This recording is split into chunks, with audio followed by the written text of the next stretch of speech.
A very good afternoon and welcome to Twickenham for this, the British Universities and Colleges Sports Final. And the first of two matches we have live streaming for you this afternoon.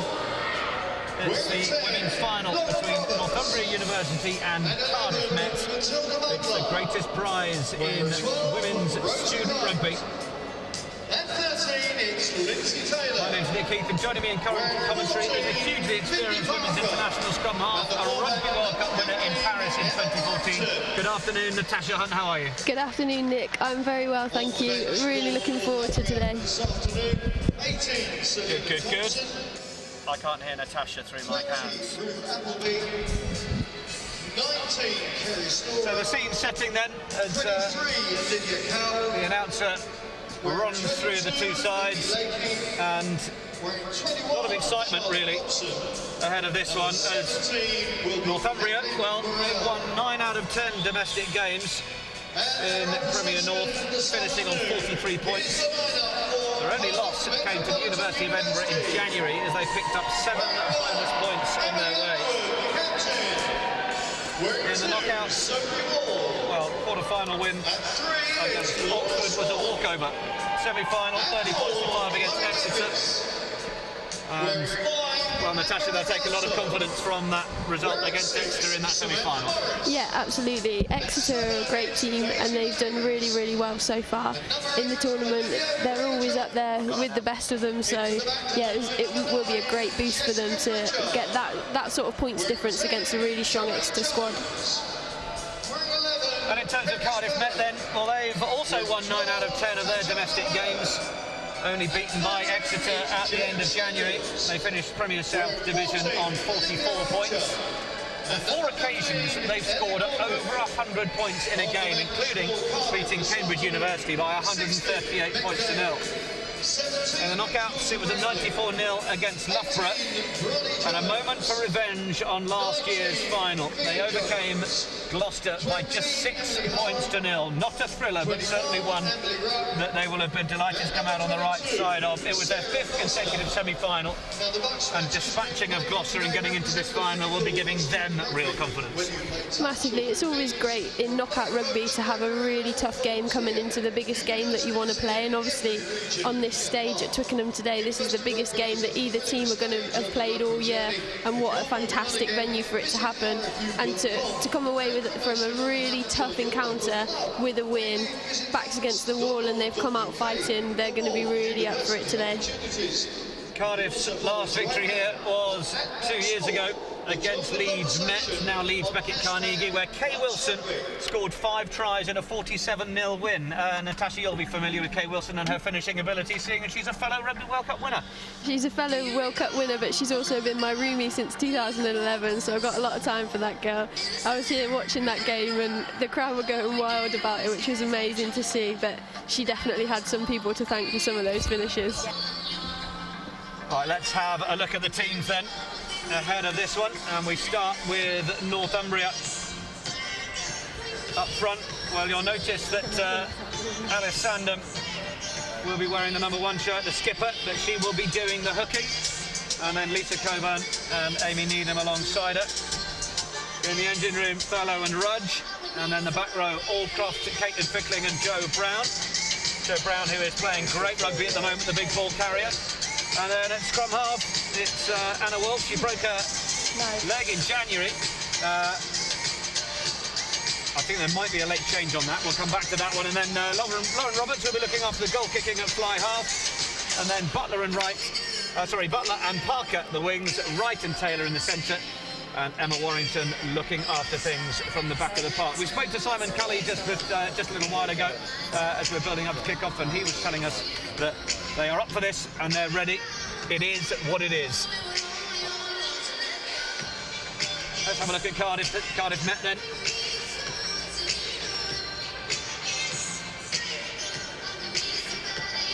And there is the Cardiff Met side. Some experience in that side. Ellie Norkett with caps under her belt for Wales at full-back. She scored 6 tries against Loughborough, incidentally. Up front then, Underwood, Warren, Swan. In the engine room, Chloe Davis and Amber Ragazzo. And Morris, Daisy Mays, She was a standout player in those semi-finals, and Olivia Freya-Jones at number 8 played for England under-20s. So a few England under-20s and Wales under-20s in the lineups for both of these sides. We'll come on to those through commentary, no doubt. And then, well, in the back line, Jo Jones will look after things from the boot, coming back into the game after a pretty tough injury that she encountered. And then in the centres, Hurd and Shekels, they both like to carry. They both like to do the big work, the former Hartbury centres. And we mentioned then Ellie Norkin at the back, either side, Kerry Spallett and Olivia Archer. The coach is Rhys Edwards.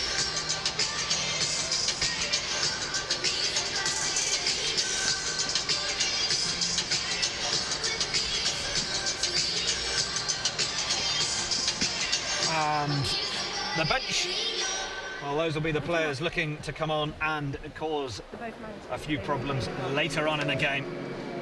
Looking forward to seeing their input. And Natasha Hunt, from what you know of both of these sides, from what we've spoken about in the coaches to the coaches before the game, how do you think this one will go?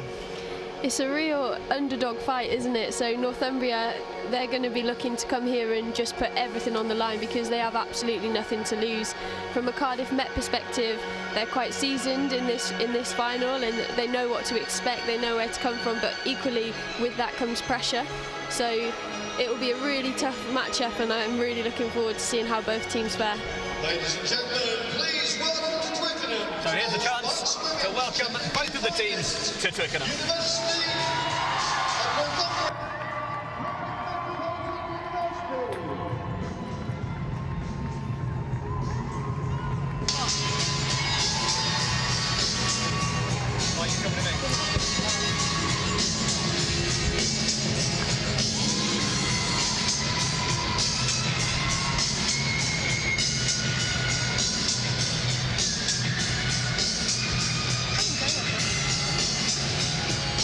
Two teams lining up.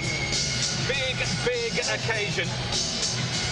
Opportunity to play at Twickenham. For some of them, it's a second opportunity. For some of them, it's the opportunity to right some wrongs of previous games. For Northumbria, can they stop Cardiff Met winning a 10th BUCS title?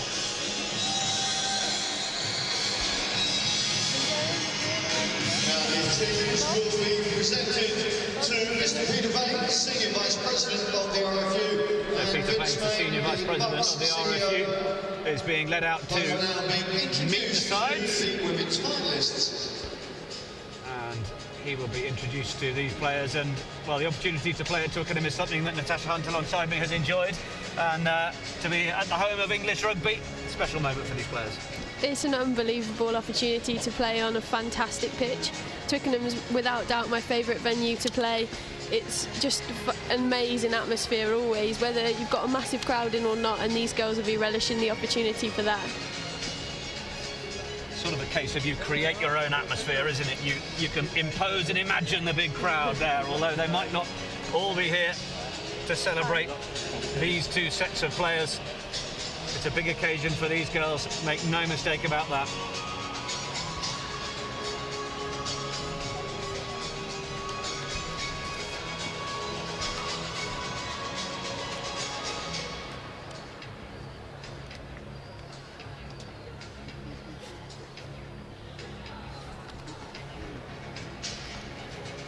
Mike, have you got any info on the ref?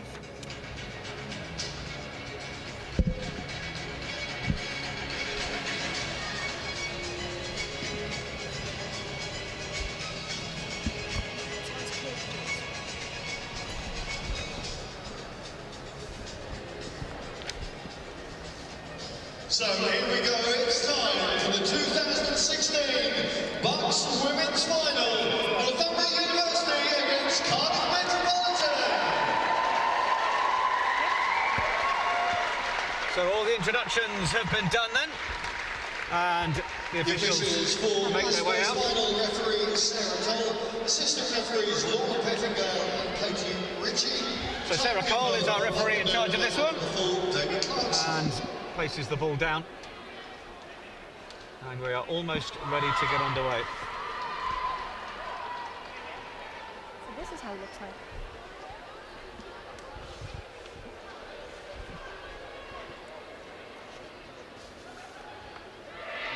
Final words in those huddles, Natasha. What sort of things will be being said there? I think just play your game. We've talked about the atmosphere, we've talked about the pressure already, so it will just be stick to your processes, make sure that we're on the front foot, especially in the first 5-10 minutes. Just get hold of the ball and settle some of the nerves.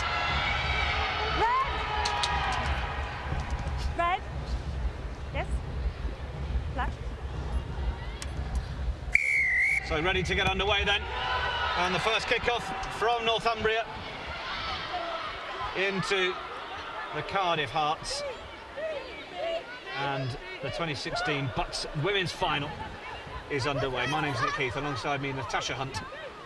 Delighted to have your company wherever you're watching this from, and well, knock on after the kick-off could provide Northumbria with their first opportunity, with possession inside the Cardiff half.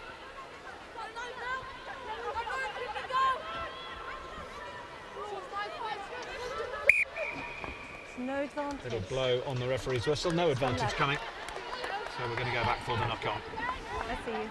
It's a good start from the Northumbria forwards. They're putting pressure around the base at the scrum half, and they've just counter-rucked through, and unfortunately for the Cardiff Met 9, she's just lost it at the base there because she took her eye off the ball. Brilliant bit of pressure. Forwards getting right up in the face of Jessica Pritchard as she tried to get that ball away, but now 8 all the way. Anna Wolf Crowd. Ball. on to show what she can do from the set piece.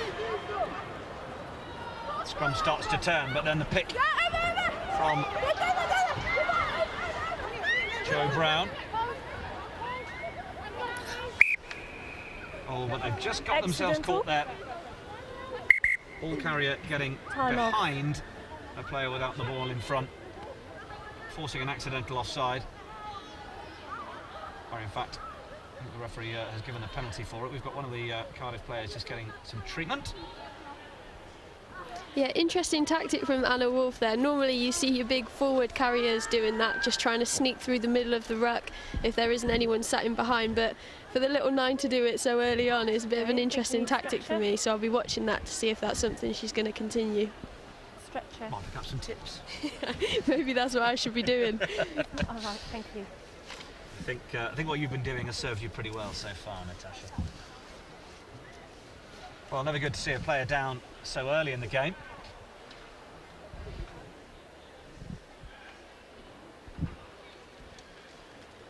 Didn't quite get vision on, is it Daisy Mays down there?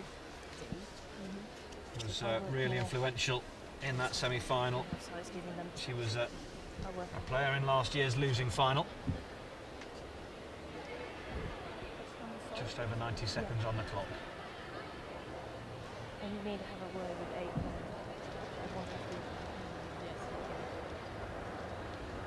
8. Yeah, you can see both teams on our screen getting the huddle. They've had a feel for each other in the opening exchanges, and they're just trying to make sure that they stick to what they know, trying to eradicate anything that's gone wrong so far, and it's a nice bit of break in play for everyone. Yeah, an early chance to just settle the nerves, really, as well, I guess. You come firing out, you know, all the pomp and ceremony of the music and the big sense of occasion. And actually, it's all about what the next job is you've got to do. You can see the words being imparted there from Amy Needham. Prop keen to get the key messaging out there. There's some of the support that's here.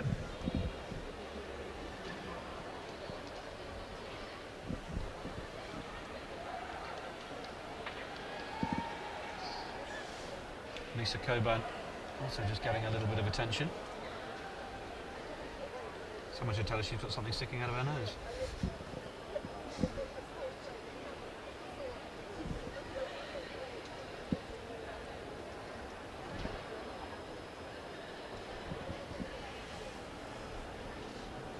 Well, it's not a short stoppage. I wonder at this stage, given that Daisy Mays is back on her feet, whether continued attention she's getting should be taking place off the field, but going to be a scrum. so that we can allow the game to continue. Yeah, as a player, especially in games like this, you don't want to leave the field at all. You want to do everything you can to stay on, but it comes a point where the coach just has to make that decision. She's back on her feet, but she's walking uneasily at the minute, and as a back rower, you're expecting her to be everywhere in this game, so maybe someone just needs to make that decision for her. Unfortunately, it's been made. Well, it does look like it has been made. She's really struggling to move there. I wonder if she's taken a knock to the back or to the shoulders. Certainly makes her way off a little gingerly. So, 1 second. And Northumbria have prepared Selena Thompson to come on. And she is coming on. Well, we send our best wishes to 1 second, we're still waiting Daisy for May. Sorry, my apologies. The replacement, Bronnie Jones. 8, I want you fully bound in.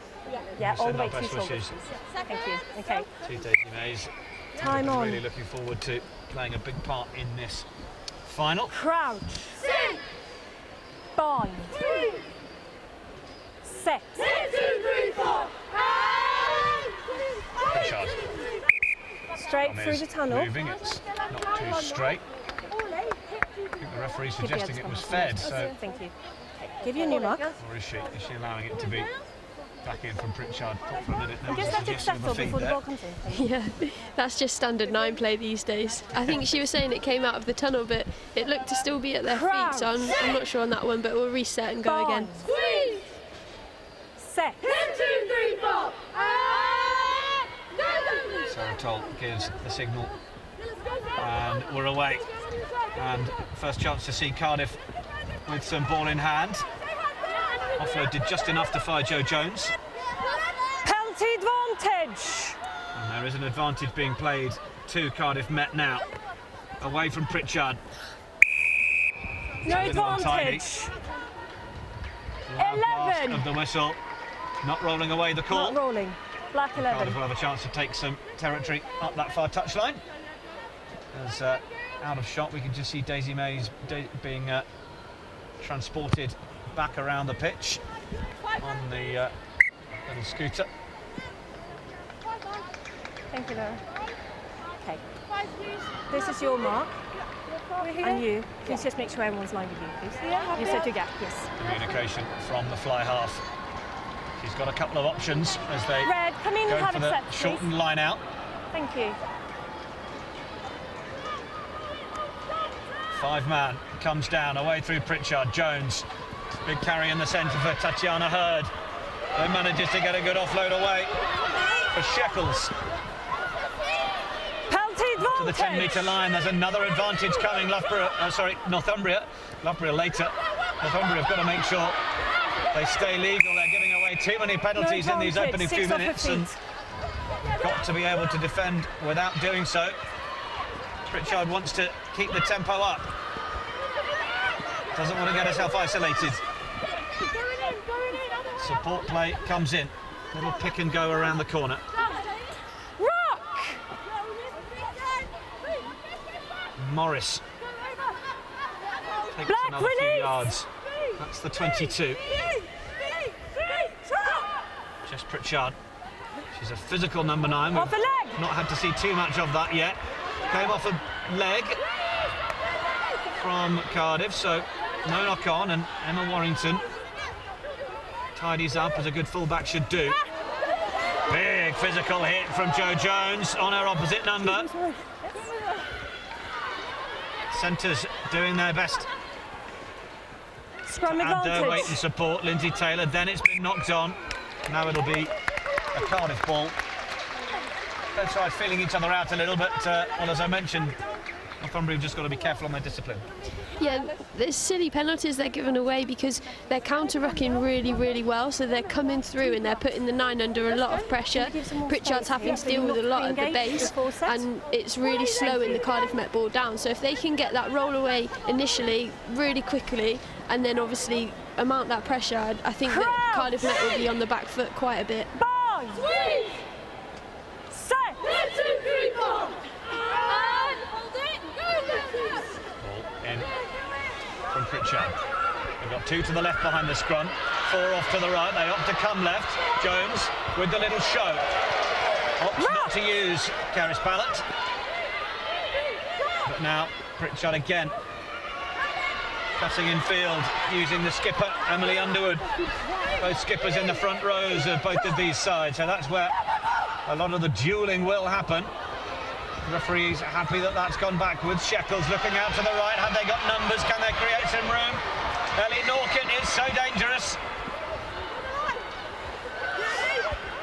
Welsh international. Red, you have your Helps ball. take play into the 22 for the first time from a Cardiff perspective. Into the centres again. Now they've got options of carriers. Chloe Davis opts to take it on. You have your ball.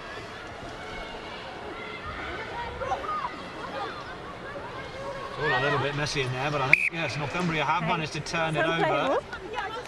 Scrum, red. Oh, well. Referee has gone with the fact that Cardiff are going to get that back. Wonder by that stage whether they might have lost it. Yeah, it was a good turnover on the floor initially by Sandham. I think the captain, she got hands on the ball early, stripped it, but then unfortunately there was just a lot of bodies over, and I don't think the ref saw the initial turnover. Northumbria need to be a bit careful at the moment. They're really putting great line speed on, but because they're not getting a drift from the inside, so the inside men aren't pushing them out, they're getting done around the corner a little bit, so hopefully they can sort that one out. Ball's come bouncing straight back out again. A little word in the ear from Underwood to her scrum half. I think about the timing of that feed into the tunnel. She's into me before the set. Seconds in, please.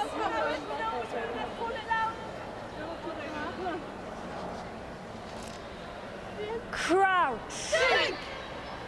Bind. 3, 6. 2, 3, 4. Pritchard. Stay behind 9. Scrum just stationary for a moment. Enough time for the referee to say, let's get the ball in and get it Scrum away. advantage. Oh, well. Pass was not sympathetic from Freya Jones. It's straight into the face of her scrum half. And Northumbria with possession.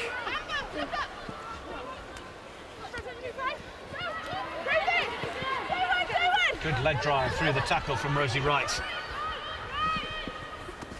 Options left and right, but Okay, it's not the going ball to came come out on the back advantage of for the me. ruck there. Scrum, black.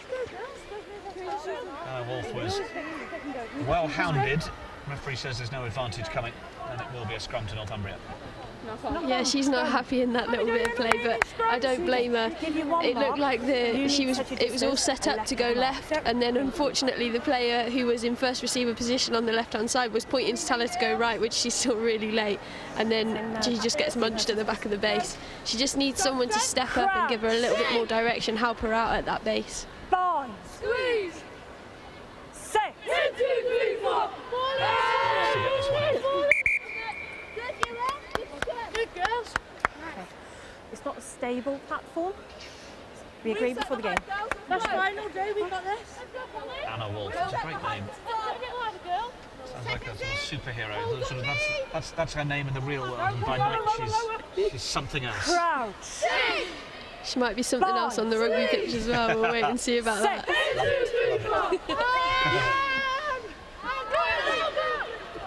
Ball squirted out the back. Now then, they've got to gather that one up quickly. Cardiff all over them. Now it's out. Nearly the option for the kick, but it wasn't taken. And then Wolf again, running around the corner with Zoe Aldcroft. Wolf wants to go short side again to Caitlin Fickling. Tackler release. They make a couple of yards. She's a stocky fly half, is Lauren Roberts. And she chooses to carry. She does take some stopping, but Wolf is then scragged. Tackler release. And there might be Penalty advantage. a possibility of a turner. In fact, the referee is playing an advantage to Northumbria. Advantage order. Now, Roberts has spotted a chance to kick down the short side. Scrum Nearly had the advantage. chance to gather in her own kick, but has just knocked it on.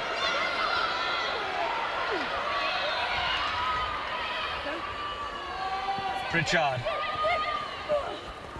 Using the big carriers at her disposal. High There's still tackle. an advantage from the knock-on being played by the referee.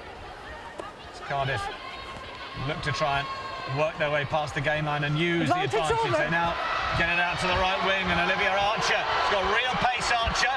Cutting back inside. Well, she's looked for an offload there, but she rather made the offload before checking whether there was a player there. Cardiff have been lucky to hold on to the ball there. And they come again. A little step through the middle. Oh, this is good stuff from the team looking for a 10th title. Are they going to get in round the outside? It's another ball back inside, and Ellie Knockett will touch it down. Yep. Try for Cardiff Met. Thank you. On the one wing, Archer, on the left wing, Ballot, and a try for the fullback. Really well worked at the end. Yeah, fantastic bit of play. They stretched the defence one way, absolutely clean pair of heels by the winger on the far side, and then they've just had the composure to come back, pick them off in the middle, fantastic offload to keep the momentum going, and then you see why she scored so many tries. If she's willing to work that hard and track the ball that much, then fair play. It's a great change of line to come on the inside, looking for that offload, making it easier for her player. Warrington did all she could in terms of the last-ditch tackle, but Cardiff were playing some really nice support play, as Natasha Hunt says.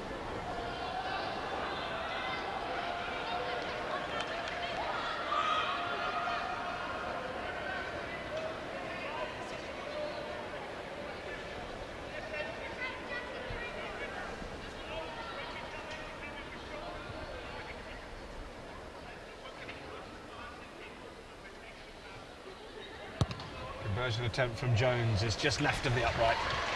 But first blood on the board to the Welsh. And it was a really nicely worked try. Great to see the ball come wide and find its way into a bit of space. Get some real rugby played after the first 10 minutes of this game.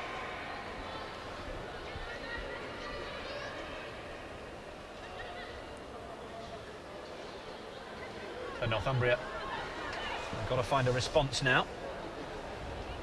Lauren Roberts. Get the communication right to her forwards. And she looks to be kicking open to more of the backs. Scrum And the ball's advantage. been knocked on. So can this present Northumbria with an opportunity? They do spread it wide to the right wing. Findy Parker gets into the 22. Cardiff try the turnover, but not effective immediately in doing so. It's a real competition at that breakdown. It's then lobbed over the top. Ashley Thurlow's done well, and then she helps secure the ball. Needs someone to set it up and run direct. Jo Brown is going to be the one to do so. Then Wolf. She's ended up getting caught in there herself. And then it's a penalty to Cardiff. Well, Northumbria got themselves isolated. No, not in the penalty. They were really coming back at the Welsh side there. Yeah, it was a great bit of play. I think Northumbria in the opening 10 minutes have been quite one-out runners, so they've just passed to one person who's just taken the ball on rather than trying to set something up, move the ball through the hands and move the Cardiff Met defence around. Comparatively, in that phase of play, they went open, surprised them with the kick-off initially and then just kept them on the back foot, which is brilliant. They just need to look after that ball at the breakdown for their scrum half. Well, they found out through a couple of kick-offs that Cardiff are susceptible to that knock-on. Earlier it gave them an immediate set piece. There we saw the advantage that they fully took as they sent Findy Parker down the right-hand side. Yes. So perhaps a little kicking from hand, testing that back three. Might prove to be useful. Ball is one at the back for Cardiff by Freya Jones. Decent Leave it, ball offload. is gone. Pritchard just has to check. Then it comes away into the hands of Jones. Black release. Good central position this for Cardiff. Leave it. Most of their options piled left. The replacement, Ronnie Jones. Then passing outside, fancying a bit of room to hand off on the inside, Tatiana Hurd. Pritchard. Underwood just had to curl in around the tackles there.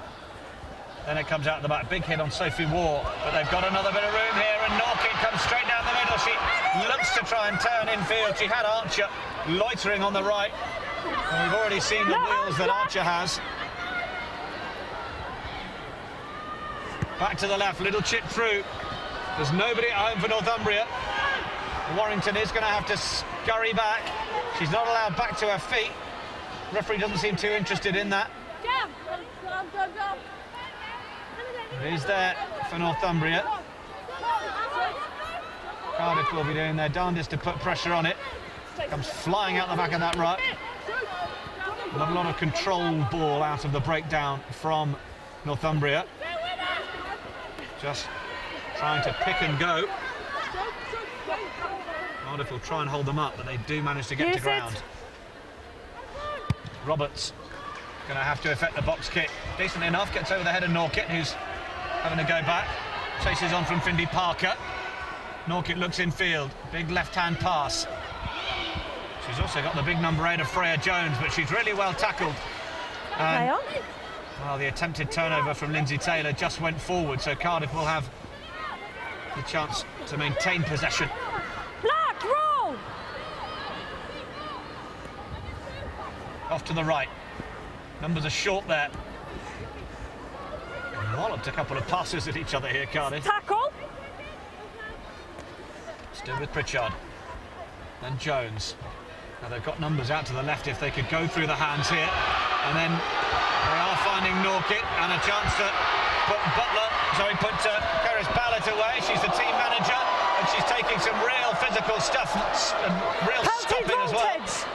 14. Pritchard through Jones again. Morris. Oh, and then finding players on the outside. Surely they can effect the extra one and send Archer away. She looks like she's going to get into the corner and Warrington can't stop her. It's a second try for Cardiff.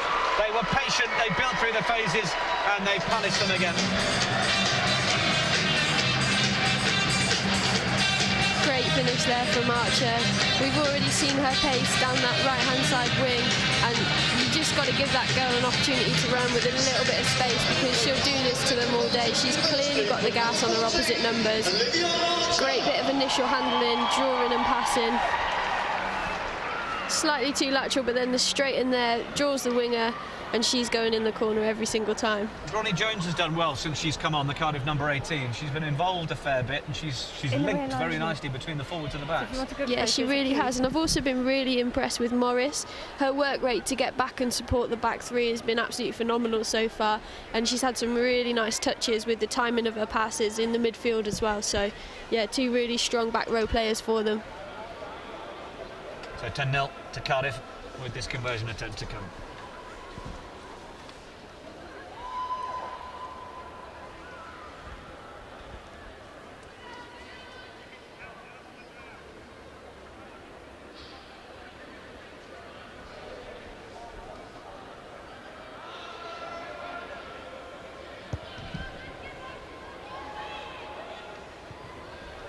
Doesn't quite get that one. So 10-0. Cardiff, well, as you might have expected, coming up towards the end of the first quarter. You can just have another look at the try again.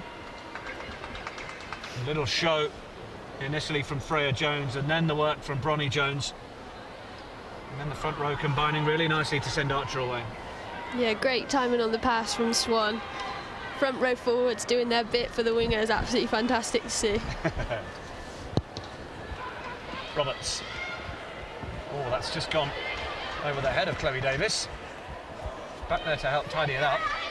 Rough.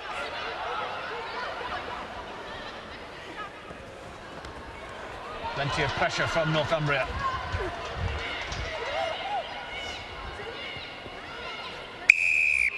Girls. Loud blast on the whistle, and in fact it's a penalty to Northumbria. Obstruction. Yeah, they're trying to set up a box kick there. Britches is calling her forwards in, but they have to be attached to the ruck, otherwise they're just in front of her and they're offside. Good spot from the referee. So Northumbria acknowledging that they're 2 tries down, opt to kick it to the corner. Girls, you do understand why I blew that one. Turning down the opportunity to go for posts. Yours the line. Black. Who's this line? And just make sure you're in the middle. Thank you.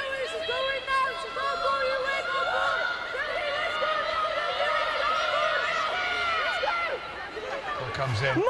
And Northumbria get a decent shove on this. It will bring them back into the game nicely if they can. They are heading towards that line. It's just held up short. There's the ball, you can see. And red released. Zoe Aldcroft just stopped short. Now they go a little more open.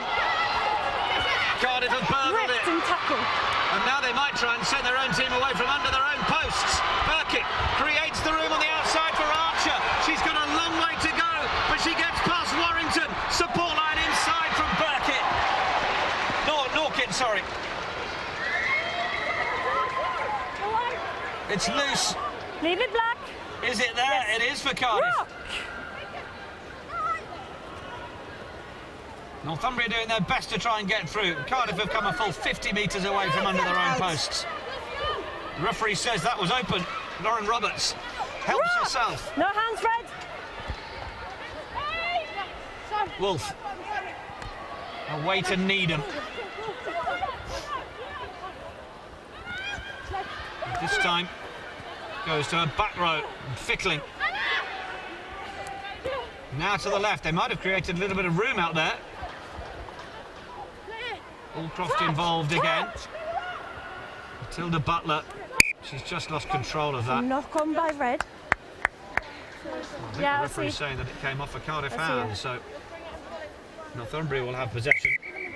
Cardiff Time dealt off. with that pressure and at the crucial moment wrestled the ball away and went 50 yards. Yeah, we spoke about Jess Pritchard being in an extra back row, and she really showed it there. Ripped it out of the forwards' grasp, and then they had the intelligence to move it away from the point of contact so that they can get their speedsters on the ball. I think if that had gone to hand initially, it might have been a different story, but great cover tackling. The line that both the fullback and the 14 choose to make sure that they can actually catch up to Archer is a fantastic bit of play. And Lindsay Taylor as well, marshalling Ellie Norkitt the whole way, knowing that if she was on the inside and got that ball, she could have been in. So they did well to shut it down. Counter-attack was looking promising for Cardiff. Yeah, it's great to see the intent at which Northumbria get back behind the ball as well, because when you get a line break like that, it's quite demoralising, especially when you're so close to the try line. So for the whole team to be back set and ready to defend again was a credit to them. Well, I can see one of the strength and conditioning coaches from Cardiff just passing on the advice.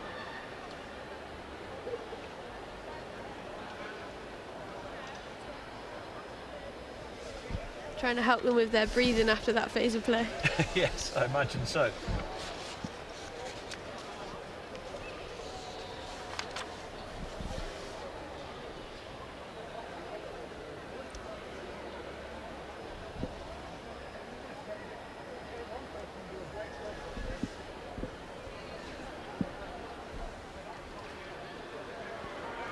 We've already had one loss from Cardiff, of course. Daisy May is having to leave the field, but her back row colleague Samantha Morris looks like she'll be Scrum, black ball. ready to continue to take part. Played under 18 sevens for Wales. Also was training with the 15 squad this year. And she goes back and takes her place. You want to put it in this side? You want to put it this side? You can see at the back of that scrum, Freya Jones, number 8, actually playing on the open side Crouch. Bars. with Bonnie Set. Jones. Of course, going to come on.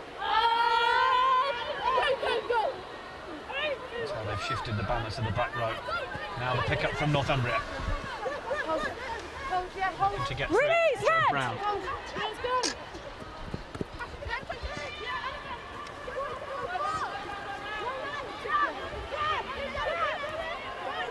A moment's hesitation. Aldcroft. Rock.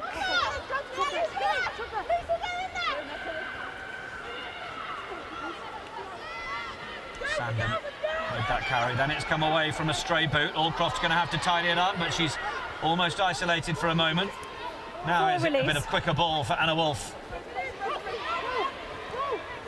Rosie Wright carried it up. Lindsay Taylor overran her on a support line. She needed a bit more depth on that. Now they try and get it away. Really solid hit by Hurd. And a penalty comes the way of Cardiff. Side entry. Coming in at the side to try and help secure possession. Northumbria give the penalty away. Side entry. I think this is a little bit harsh for me. It doesn't seem to be that there's much releasing at the tackle, so Cardiff Met seem to be on the ball the whole time, and I'm not sure where that side's come from. But the referee's seen it, so...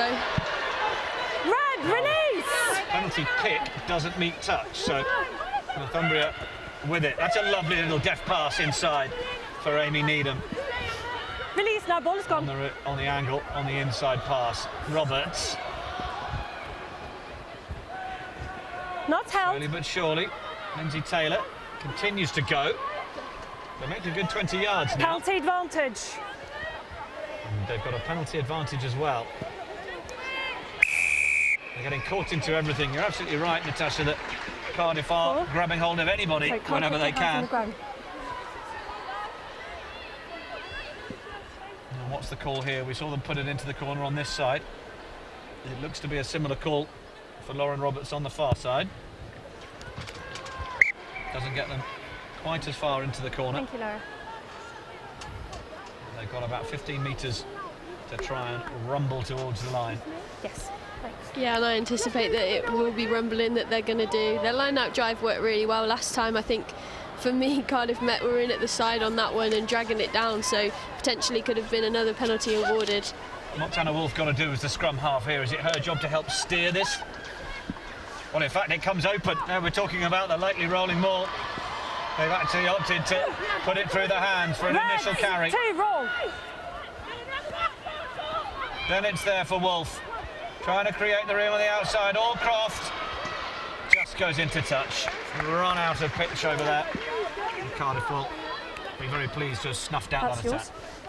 And you said yeah, it was a really good attack. What they did, is they dropped a couple of big ball carriers into the back line and they just hit them up, hopefully sucked in the defence and then opened up both sides of the pitch to attack from. So then just pick their options, but good bit of play.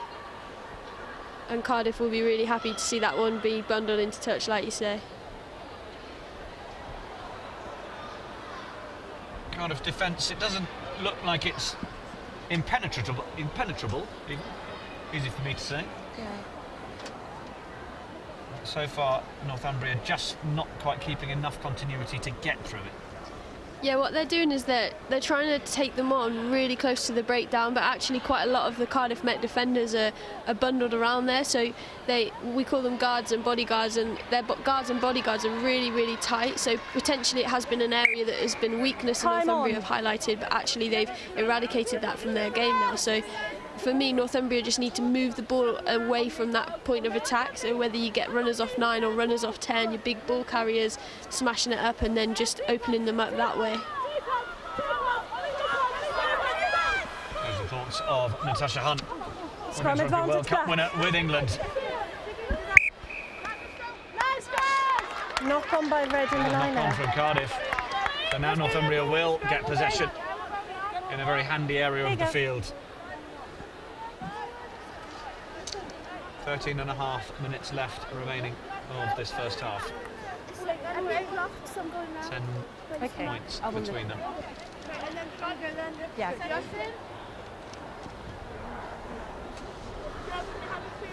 Crouch. We've talked about Jo Brown being a really big ball carrying threat. I'd like to see her control the ball at the base of the scrum now. Keep it in, make sure we keep the Cardiff Met defenders, the back row, honest.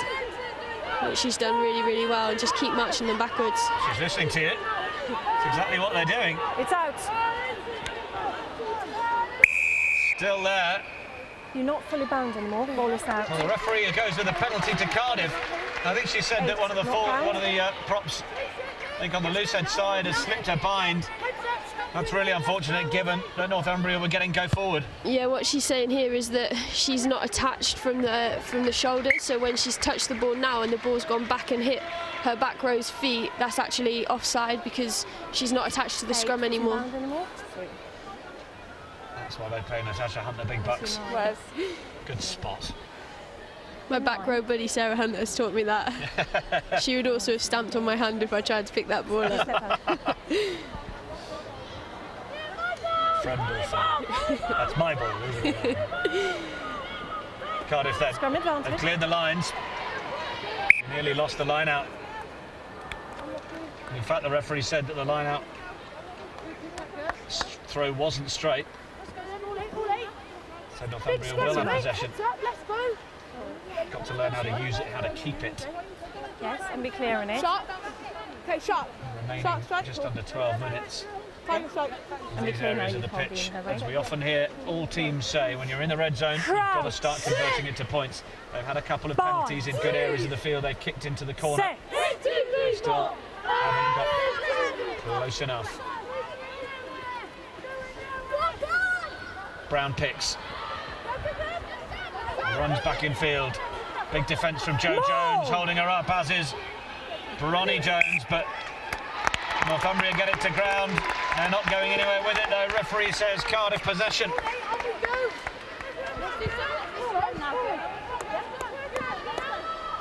Fair play to Jones there, because as a number 8, that's what you want to do. You want to run into the 10 and make them make a hit, and she's done really, really well to hold her up.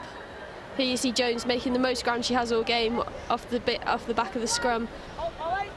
And you expect that should be a weak tackle from the 10, that's why you target them, and unfortunately she's just held her up, and brilliant bit of play from Cardiff Met. Wales under 20s for half. Doing really well there. Back with the live pictures, and balls away. Pritchard, Norkit, Archer. Scrum advantage. Archer got going there, but didn't have the ball with her. No advantage. Scrum black. Knock-on advantage. We'll have another scrum. Just getting a little bit bitty over the last couple of minutes. We have had some really nice ball through the hands, largely from Cardiff. A couple of moments from Northumbria. Particularly when they had the chance to send Findy Parker down the right-hand side after the knock-on restart from Cardiff. Cardiff have certainly shown the threat that they've got in Olivia Archer and her ability to combine with Kelly Norkit. Norkit won gold at the 75 metres Hurdle Schools Championship, so she's no slouch. It's not coming She's a in. bit It's more of a really physical coming. presence than Archer, who is just that Ball live went straight down. speedster. Heads up, let's go. Here's your new mark. Same ball. Still back. Here you see Pritchard trying to claim that was the ball, even though it's straight out of the tunnel. Crouch. Good bit of scrum half play that, I like that. Set.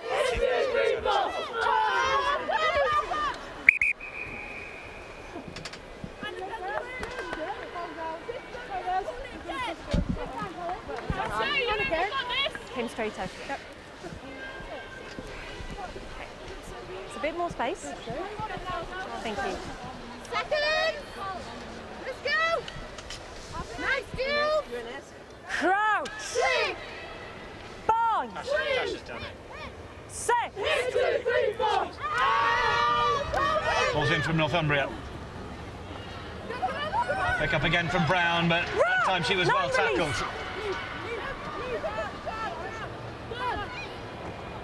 Can Roberts break through or set her back line away? She opts to take the contact.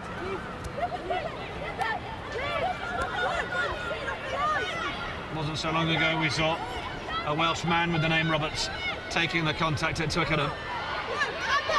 But it's Lauren Roberts for Northumbria, and now Izzy Rudge.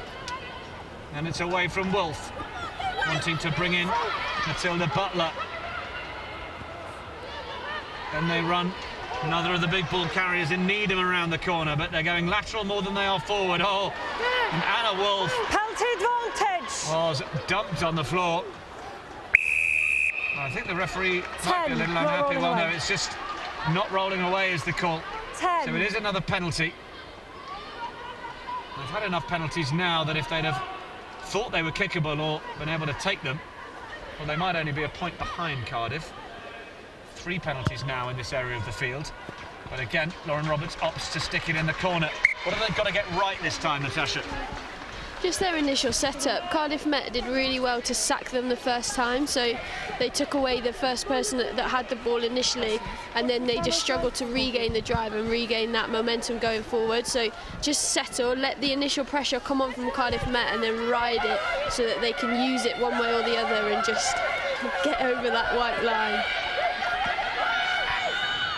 Needham More. gets that ball in. One. Go run. Use it once. Just a momentary stop. The referee will let them know when they've got to use it. Cardiff managed to wrestle it away last time, but it's still in the hands of Northumbria. Roberts steps inside, gets an offload away to Parker. Cardiff defensive line really backing itself when the ball goes open. I think Northumbria really need to stick with the forwards.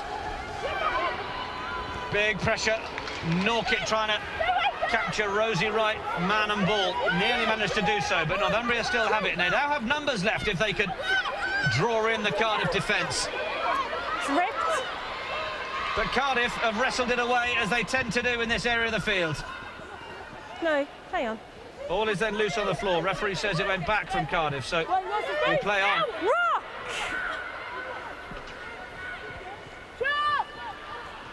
Jones. Charge down. Kick is half charged down. Bounces over the head of Butler.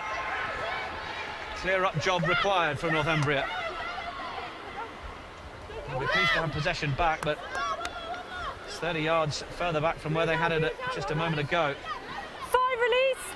Now they get a good bit of go forward. And then another pick and a half break from the skipper, Sandham. Tough to stop when she gets going. Wolf is in there quickly to get a quick ball away. Then there's a huge tackle from Laura Swan. Ball out the back.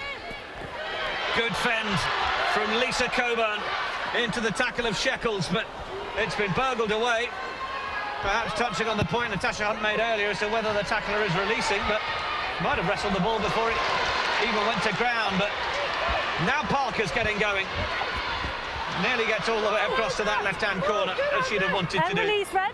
Really open stuff now. It'll be tiring out both sets of players in the last couple of minutes. Moment to calm it down.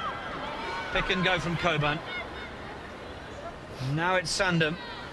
Great break a few minutes ago. Little look from Wolf. And Oldcroft.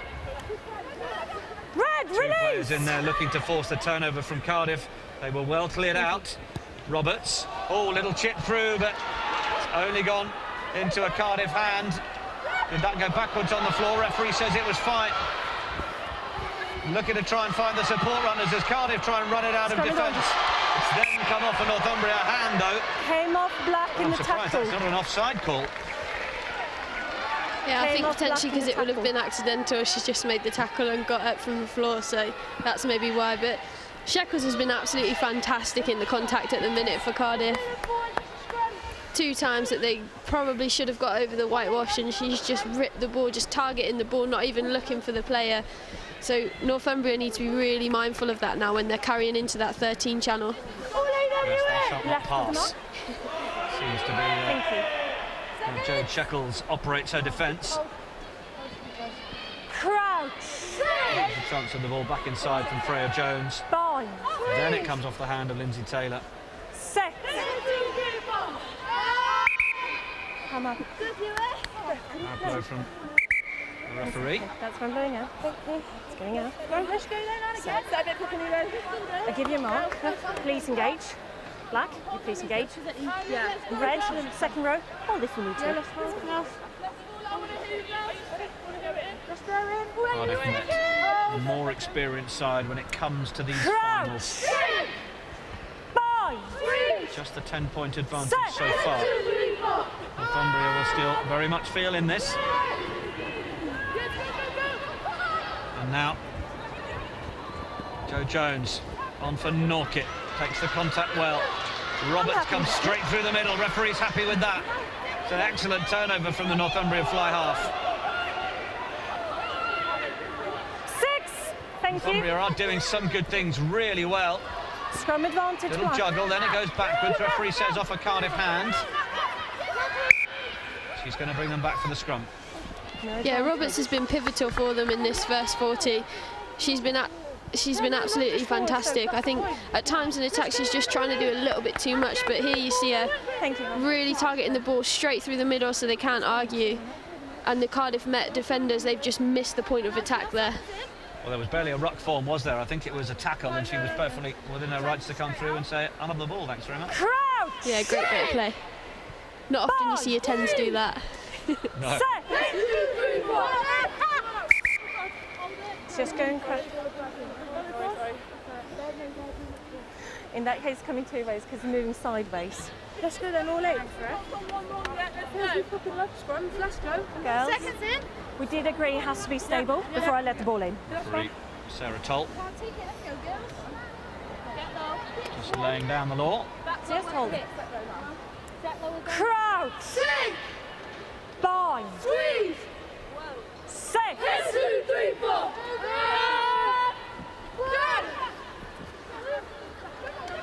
Down at the back. Oh, it's come back on the Cardiff side. That even Fox Jess Pritchard, who was wondering why it wasn't on the Northumbria side. Now it's, well, it was going to be an opportunity for Ballot to get away. She was well shepherded into touch. Thank you.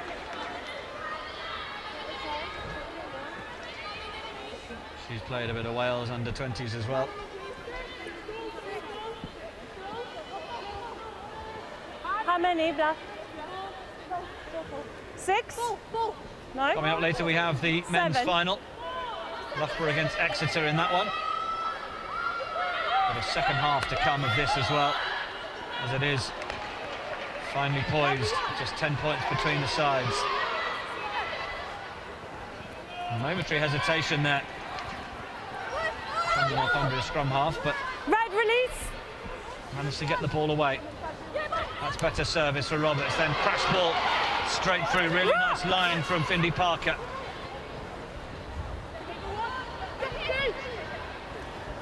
Thank you, Bob. And another one of those wrecking ball runs from Alice Sandham.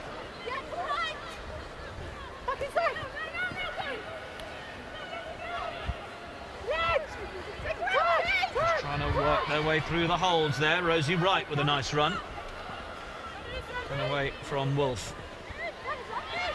Trying to find the right ball carriers to take it forward. Don't want to get themselves isolated. That's a really good clear out. Wolf goes herself though. They're going to need a scrum half now. Stray boot kicks the ball away. Aldcroft will tidy up. Runs back against the flow. Then a big tackle comes in. Loose then from Roberts. Sorry, there's a knock on. Half time. The clock has ticked down. And the half time in the women's final. Northumbria 0, Cardiff Met 10. Cardiff deserving of that lead because of the 2 scores, but Northumbria, well, they'll be a little frustrated having spent so much time in that Cardiff Met 22 and half in that last 10 minutes of the game. Yeah, they really will be, but it's given them a really good opportunity to go in at half-time, to make sure they reset everything that is going on, make sure they come out with a real battle plan of how they can convert that pressure into points. They're definitely not out of this game yet, and that will be what the coaches' messages are going in. So the 2 teams do go in for a bit of a break. Yeah. Okay. No, I was We'll have a looking for... surprise for you in just a moment. It was about their ability to finish their opportunities as well, wasn't it, Natasha? For Cardiff Met, yeah, it really was. They really showed some great continuity, taking the Northumbria defence from one side of the field and then coming back through the middle before stretching the other side of attack. They've got some really great runners in their backs that are obviously highlighted, and they've been really fantastic going forward. So that's something that Northumbria need to try and eradicate if they're going to get back into this game. Well, Cardiff Met looking for a 10th title. Northumbria, they are still well in touch. And you can see the display on the big screen, celebrating, of course, England's Grand Slam victory. Their last game here, of course, against Ireland, that helped them on their way. Sorry, against Wales, that helped them on their way. Let's just have a look at the tries then from this BUCS women's final. 2 pushing for tennis. Well, here we are. This is where Cardiff went one side of the field and then the other. Yeah, fantastic bit of play here just to get the offload away and maintain the positivity going forward. And then you see the change of line from Northumbria. She goes from her outside to her inside to make that offload easier. It's a brilliant finish in the corner. They nearly got Northumbria into touch there. Just having a look at that one again. It's fantastic skill here from Freya Jones. She evades the first tackler and then 2 people on her, still manages to get that offload away. That's a great offload. Too serious to be laid back. Northumbria's knee very close to that whitewash. But the assistant right there to give it. Too strong to give up. And then the second try. Just really good hands across the back line. I'd like a little bit more straightening, so here you see the defender isn't sure whether to make the tackle. I think that's Jones again, making sure that she's out of the play. And you see Swan here realises that it's a straight 2-on-1, and you practice that time and time again on the training field. Brilliant execution. If I'm being super harsh, I think Archer should have the ball in the outside arm so that she's got the hand ready for the fend, but it's a brilliant finish. She also had plenty of time to get that ball down under the post. I did think that when it happened. Poor Jones was left with a really long conversion, wasn't she? She was indeed. Yeah, these are the good hands. Sophie Waugh onto Swan, and then Archer put away. It's just that slight change of angle from Swan. It's absolutely fantastic bit of play. Real subtlety, but that's what's caused that try for Archer. Well, Cardiff might have made it 12 if Archer could have popped that one down under the post and given her fly half a bit more of a chance. But it is a half-time score of Cardiff. Looking good, 10 points in the lead. I wouldn't say completely in control because Northumbria have had plenty of possession. And we have a second half coming up for you very, very soon. My name's Nick Keith, alongside me, Natasha Hunt, and we'll see you very shortly. Are you going to make that tackle? Are you going to make that run?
Welcome back to the BUCS finals, the women's final, and it's Northumbria University against Cardiff Met. And the half-time score, Northumbria 0, Cardiff Met 10. Cardiff will have the kick-off, playing from left to right as you watch our live streaming coverage. Such a big day for the teams who get the opportunity to play on the hallowed turf at Twickenham. From the sideline. And we welcome back in commentary Natasha Hunt. You have a preference? Thank you very much. Let's see what this second half has in store for us. Absolutely. Okay. Black! Red? So we're underway in the second half. Jo Jones with the restart.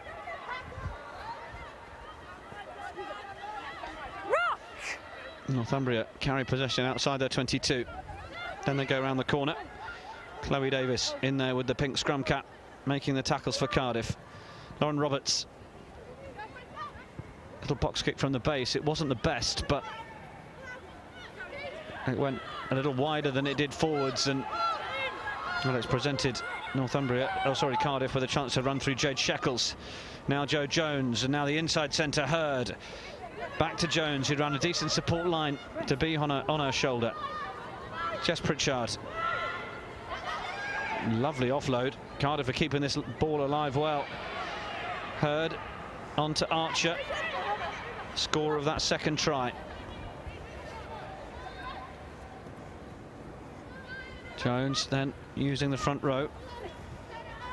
Swan. You can see a couple of the Northumbria defence there just shooting up, trying to cut off the options of getting those passes to the outside, and Cardiff have actually gone backwards a little with possession. There's an appeal from the scrum half, and I think a penalty advantage now being played. Sheckles, good offload for Norkett. Gets out of one tackle, steps out of two. Norkett still going. Only the last line of defence to beat. Cardiff still going, and they are going to go all the way. Well, it's all down to Ellie Norkett there, as the finish is made by Keris Ballett. She's overjoyed, leaps into the arms of skipper Emily Underwood, and that's just the start to the second half Cardiff will have wanted. But credit to Ellie Norkett for taking on half the team down that far side. Yeah, Ellie Norkett, but also Sheckles. She's been absolutely sensational first half, and she's come out firing again. Here you see her straightening up, one-handed offload. Norkett has lots of work to do, to be fair to her. She palms two of them to the floor, manages to get the offload away, and then Northumbria just run out of defenders. I'm not sure Cardiff Met have talked to their wingers about getting as close to the sticks as they can in that half-time break, though. No, that's a very fair point. We just mentioned that towards the end of the first half, and they've done it again. Jones won't be buying a drink for our wingers. She might do, they're scoring the tries. Doesn't matter unless they lose by 2, does it? No, absolutely.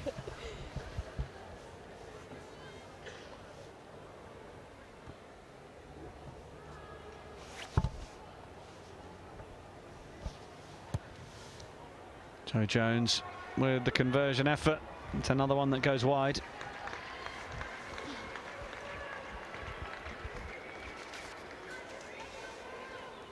Northumbria 0, Cardiff Metropolitan 15, and here's another look at the try. Sheckles with that one-handed offload. Norkett swats off Isabel Rudge and Findy Parker, and then the pump of the fist from Keris Ballett. Northumbria restart the ball. Tackle only. Taken in by Olivia Freya-Jones. Then away from Pritchard through Morris. And then Morris, having given the pass, has to protect the ball. And then another combination between the Hartpury centres, Sheckles and Hurd. Tackle only. It's only tackle. Still there for Cardiff. Scrum half Pritchard's got caught up in that. Well, no, just gets back to her feet. Then get it back for Jones. Still lateral. They've got room on the outside if they can find it to Archer. Now the defence has come across and has started guarding this side. Oh, but Jones steps through the tackle. Really good strength from the fly half, and she opts to just hack it forward. Now it's a foot race. Jones might be winning it herself. It's there for Archer. She didn't get a hand on it. The assistant might have an input here because that's a tackle off the ball, and I think it's been spotted. The arm's out by the referee. Penalty, Cardiff. Can they get their hands on it, or are Northumbria rucking back? We'll come back for the penalty. 9.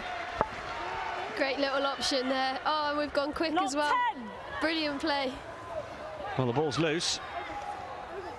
Amber Ragazzo crashes down on it. Then it's there again. Jo Jones with a big pass out for her inside centre. It's well taken by Hurd, who steps through the tackle. They don't believe they're downed, Cardiff, until they're absolutely down. And it's proving to be their advantage as Ellie Norkett goes from provider to scorer.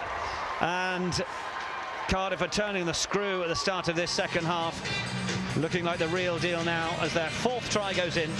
And Ellie Norkett gets her 2nd. Great play to keep the tempo on and keep Northumbria on the back foot by Pritchard, taking it quickly. We see some good handling. They've clearly been told just to back themselves and take on this Northumbria defence at half-time. Here you see Shekels again, timing of the pass. She draws in 3, and then Norkett's just got the pace to get around the outside. Yeah, the importance of the outside centre drawing in those defenders was part of what made that work for Norkett. So often we talk about the people that score all the tries, but equally as often it's always the people inside them that are providing it for them, and Shekels for me has provided 2 or 3 out of the 4 that have been scored so far. Fantastic play. The ultimate team game.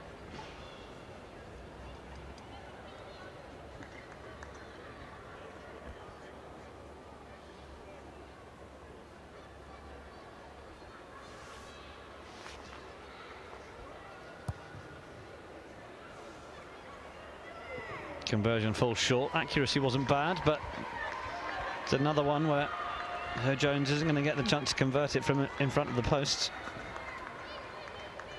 Here's another look at it.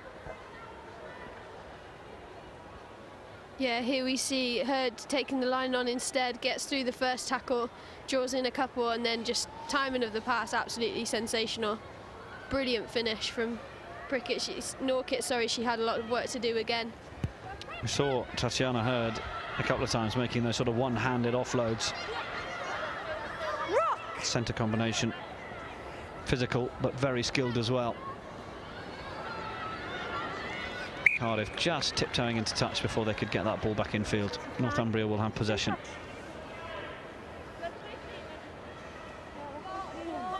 That's yours? I'm here. Yeah, silly penalty, silly possession to give away there. They've gone 20-0 up. So The pressure's really on Northumbria, and if they can just maintain possession and keep hold of the ball, then they're going to start to really frustrate their counterparts. Northumbria can't get hold of the ball at the line out. They've just handed it back to Cardiff, and Ragazzo will play scrum half and get the ball away. Samantha Morris as well helping it get through. Jones, Hurd, little dummy switch with Shekels, and then Norkett in on the burst up to the halfway line, pops it away. It was in fact the hand of Lindsay Taylor from Northumbria it fell to. So nice training ground move from Cardiff, but the follow-up play didn't quite come off. We haven't seen too much of that sort of running from Northumbria in the way that Cardiff have offered it so far in this game. There's a penalty for an offside, no doubt.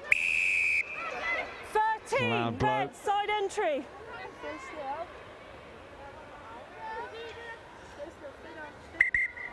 And we're just going to have a moment of time off. One of the Northumbria players just getting some attention on the floor.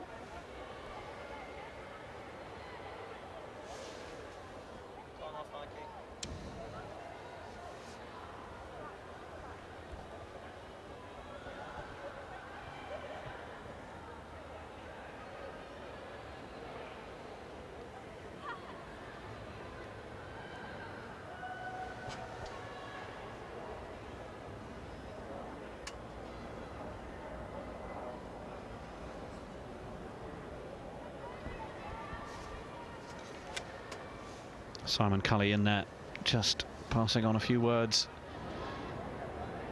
Head of rugby at Northumbria.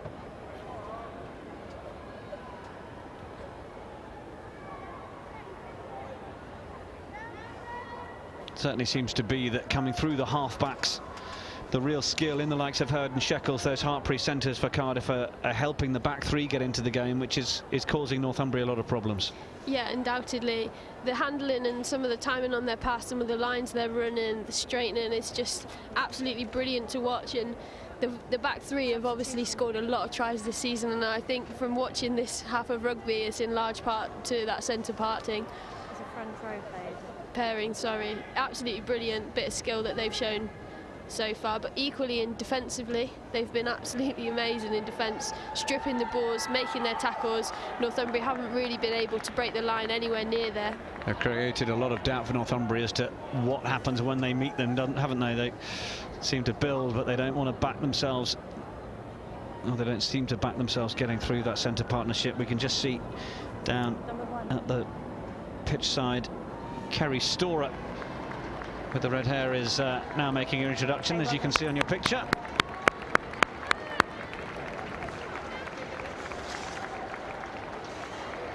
Number 19 gets onto the field.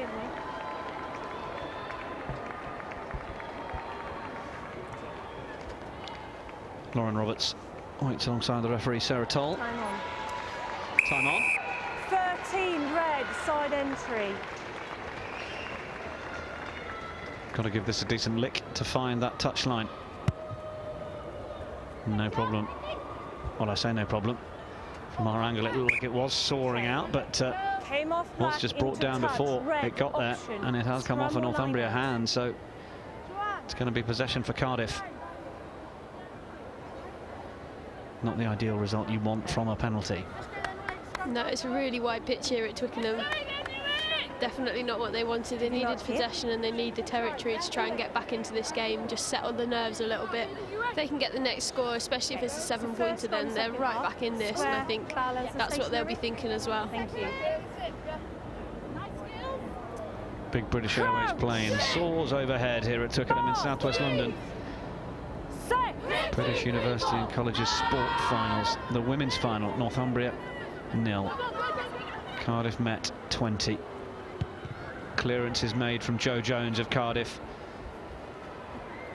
Nicely kept in field by Findy Parker, and she's trying to open up those legs and get going across the field. It's a decent run from Parker, and then she makes the pass. It just wasn't held. It was flat at best as well. There was a suggestion it might have been drifting forward. I think it was just okay. Well, referee, I think in fact has given it as a forward pass rather than the knock-on. Great option to put the boot to ball here, but unfortunately the positioning's really quite good from Findy Parker, so she just needed to keep it a bit more in field. And then when you're making this much ground, either just carry or you've got to straighten before you try and make that pass, because she's running laterally, and as the pass goes, it's just really quite lateral as well. Well, yeah, the pass just seemed to continue almost her own line of running there, didn't it? I think she struggled to get the ball into two hands because it was tucked under her arm, and sometimes she juggled a little bit with that. I don't know if the pass was ever on. Still a better position to be in rather than back in their own half. Here we go. 8. Crouch. 5. Set. Squeeze comes on. Cardiff get the ball in. Away from Freya Jones. Hurd, gets away from 2 tackles, and she is so strong, the inside centre. She was in last year's losing final. She's got a point to prove. Ball is loose. It goes backwards, though, picked up by Swan. Attracted the attention of Coburn defensively, but Cardiff, well, they give away the penalty. Off your feet. Sealing off, not allowing competition for the ball. 2 red. There doesn't seem to be any urgency in this Northumbria attack at the minute, and if that was me, I'd be trying to get the ball, tap and go, just make sure that we're putting Cardiff Met on the back foot the whole time, because at the moment the line out hasn't seemed to work for them too well, but they keep opting to do it. Yes, you're absolutely right. Not quite that ability to raise the tempo and ask questions of Cardiff.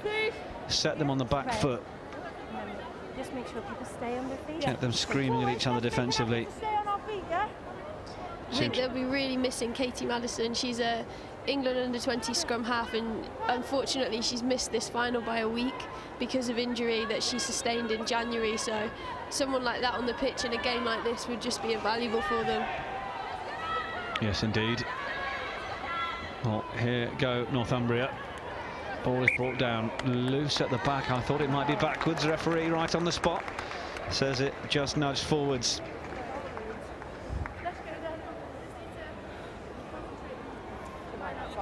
So from another promising position, Northumbria just through a bit of inaccuracy have given possession over. Yeah, and you can see the frustration on their faces as well. It's really starting to eat away at them. Say Mark here. Caitlin Fickling just unable to bring the ball to ground safely. Crouch! Bind! Set! 1, 2, 3, 4! Stay 9. Ball is provided by the Cardiff number 8. Then they find Hurd. 9, release! Still in. Penalty advantage. Well, Northumbria have come straight in for that. Complaints from Cardiff. The referee seemed to be allowing it for a moment, but then did decide to blow the whistle. 7 black. They're not helping themselves in this contest now, Northumbria, unfortunately. In terms of a contest, Cardiff are now well in control.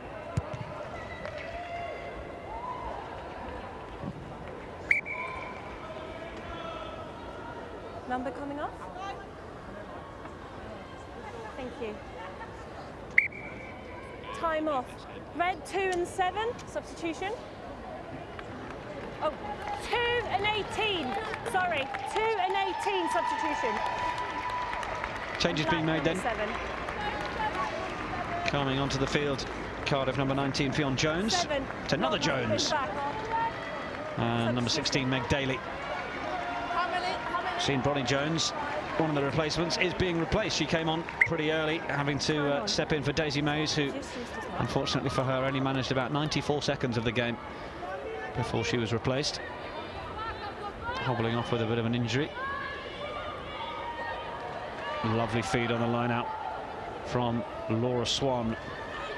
Hurd out the back for Jones. Looks at a pass, looked at a kicking option as well. Norkett then gets it away. Jones, she's positioning herself everywhere, Jo Jones, doing some really nice stuff. Extra little roll from Cardiff to try and help secure that ball, and they have done for Pritchard. Penalty advantage. Just Pritchard. 10 black offside. Up for Chloe Davis. Northumbria in a good position to try and turn that over, but Lindsay Taylor was cleared out. No. Tap and go. 9. I will give you a mark. Well, Northumbria forward perhaps 10 needed to be black, advised to get back 10 offside. there. Yeah, it was good, smart play by Pritchard, that she could see that they were tampering with the offside line. So rather than passing it, she just almost feints to pass it, and then the whole line rushes up because they're so keen to get the ball back. Good bit of 9 play that. Talking to the referee the whole time. I wonder who else does that. Allcroft for Northumbria. Ball fed back in field. Caitlin Morrell. Replacement scrum half is now onto the field. Can they create a hole down that inside channel? Looked like it might be there for a moment.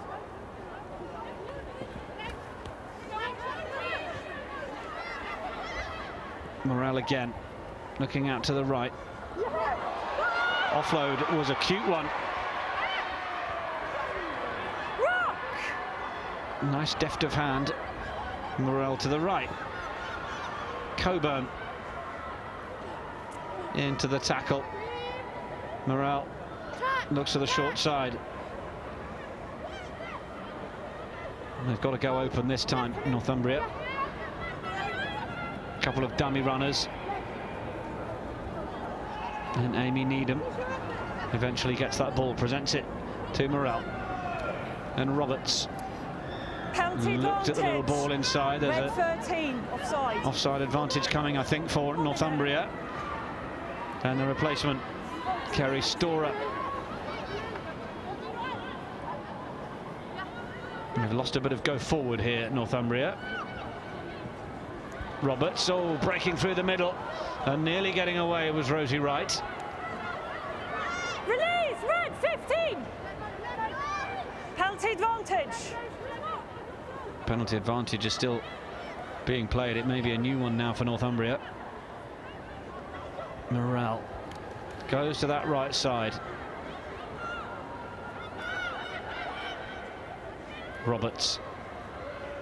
Storer put down. Penalty Roberts picks and decides to try and go herself, which she does. Brought down by Swan. Then another pick, and that's good alertness from Northumbria's number 8. Joe Brown still going. One of the Cardiff players is down and out of your shot. Tackler release. This is as close as Northumbria have come all afternoon. 4 metres now. Solid driving. Rock. Just a metre short now. Morrell to the right. Thurlow got close, but no cigar. Now have they got options to try and get round? The carry forward from Warrington doesn't get anywhere. It's a drive back. There's another penalty advantage coming. Can Northumbria get a try here? Approaching the hour mark. It's loose. And then was it knocked on? Referee's bringing them back for the penalty. Will there be any sense of urgency on it from Rosie Wright? She's looking for it. I see her. Lauren Roberts has a look. I think it is going to be a tap and go. Caitlin Morrell. Thank you. Play. Looks out to the right. Some of the players from Cardiff trying to signal to the referee that they're a player down at this moment, which could be crucial. Morrell with Roberts to her left. She comes to the fly half, who might have fancied trying to get through, manages to get an offload to Wolf. Morrell looking to the left, trying to get the right players running around the corner. Good tackle, but then it's been ripped away, and it's a penalty. It's going the way of Northumbria. Might have been a penalty for not releasing the tackler, Natasha Hunt. I think it was, but again, you see, who is it? None other than Shekels ripping the ball out of the tackle. 13. Yeah, as soon as they get a one-on-one with her, she backs herself to turn it over, doesn't she? Interesting that that Northumbria decided to pick it up from this breakdown, especially picking it up and waiting for runners to come around the corner. If you're going to pick it up, you need to make sure that your runners are really coming onto it and they're coming on flat and hard rather than coming around the side. Oh, there you see Shekels being sent to the bin. It was for not releasing. Well, we haven't seen many penalties given for that, so the referee going straight to yellow is an interesting call, but we've not got full audio on the referee, so the warnings may have been coming. Yes, thank you. But Jade Shekels is going to have 10 minutes in the sin bin, and Lauren Roberts is on the ball. On the line, please, Fred. Just trying to see who that is coming off the field. Is the replacement on? Dave? As the change is being made for Cardiff. Coming on, number 17, Georgia Bradley. I think it's potentially Jones being subbed off. Time on. 13. We'll do our best to try and get that confirmed. In the meantime, Time on. Northumbria Red 9, have opted to kick this one into the corner. More changes are made. It looks like just Pritchard. Red, if you use the line for me, and you step off the line. She's replaced. Amberley Ruck. Thank you. What a great rugby name that is. Yeah, Pritchard's had a fantastic game for Cardiff Met today. Really controlled the forwards well, kept the pace and tempo in the game. Still going forwards here. There were a couple of bodies on the ground. Northumbria decided to ignore those and keep going, but now they've got to try and make it work. It's a loose ball. Who's going to straighten and try and make it to the line? Lindsay Taylor fancied an effort. It's there for Caitlin Morrell. Roberts goes herself. Perhaps that was the wrong option. Morrell, they've only got 2 out there. Archer, one of the speedsters for Cardiff, keenly defending. Another big carry from Amy Needham. Then Coburn. They've gone backwards now. Morrell, Warrington. Try to hold Warrington up, but yes, she does manage to get the ball back. Going down the short side again. They've got to try and make this work, given they've got the player advantage with Shekels in the bin. And with Shekels in the bin, surely it's a chance to try and go through those centres. The ball's gone forward from a Northumbria hand, and Cardiff will live to fight another day defensively. I think Northumbria is so unlucky there. It looked to me as though Ballet wasn't rolling away and they couldn't get that ball placement back. And then obviously next phase pressure comes on and the knock-on's forced. Great defence from Cardiff Met, but unlucky Northumbria. there we go. That's your mark. Left of the mark, please.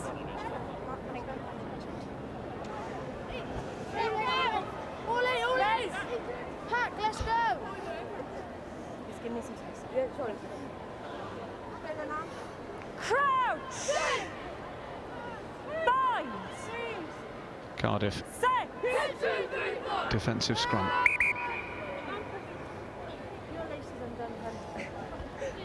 Sarah Toll will have to reset this one. Stationary. Let's go. That's the mark. Keys and yours steady. Yeah. Let's go then, Ollie! Into the final quarter of the match. Crouch! Bind! Set!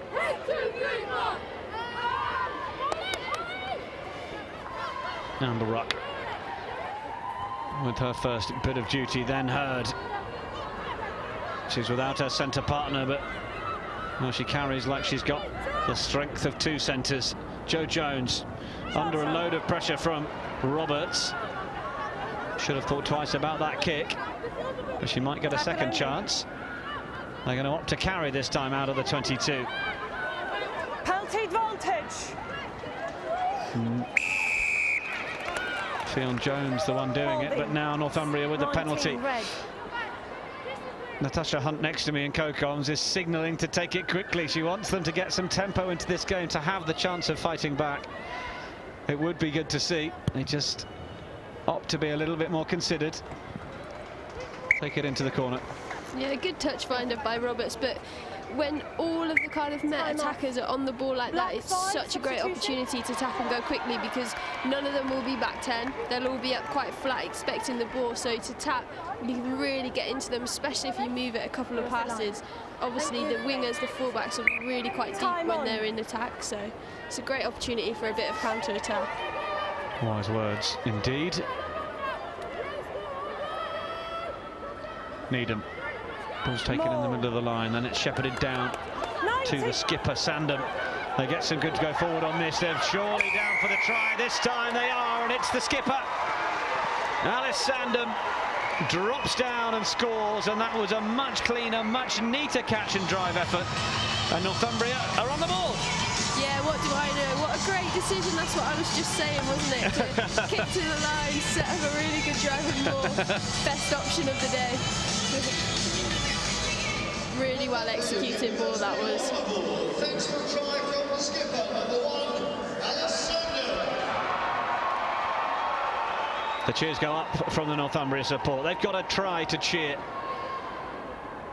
Here you see the body height's really low, making sure that that ball's transferred right to the back, and then she knows exactly where the line is, diving and making sure that all her weight's going through that ball, make sure the pressure goes down.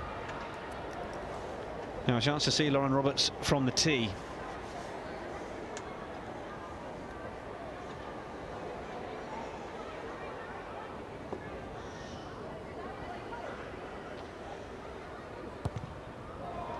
It's a low drill, and it's left of the target. For Northumbria, well, they can take real heart from the fact that they did execute well on that occasion, and there was very little that Cardiff Met could do about it. If they could work their way into those positions again, well, just over 15 minutes on the clock, arguably, if they could work themselves into decent positions to score those tries and add the extras, could be the start of a little comeback. We wait and see. Is that too optimistic on behalf of Northumbria? No, they're definitely not out of it yet. They've had all of the possession, all of the territory in the last 25 minutes, so they can definitely come back and see what happens to that scoreboard if they can keep it ticking. Kick-off is well taken in. She's been one of Northumbria's star performers, Jo Brown. Tackle only. Really carried well. Spotted the little path through the crowds to set up the ruck. Oh, there's a... Thought that was going to be an effective turnover for Cardiff, but Northumbria still with it. Box kick away. Norkit chases. Feints right and then steps left. Great running from the fullback, but she's bundled into touch. Northumbria will have the line out on the far side. Yeah, good defence. The last thing you want to do is give Ellie Norkit any opportunity to open up and run in space. So well defended down that short side. Norkit thought she saw a little bit of space, but Northumbria closed the door pretty well. How many? 4.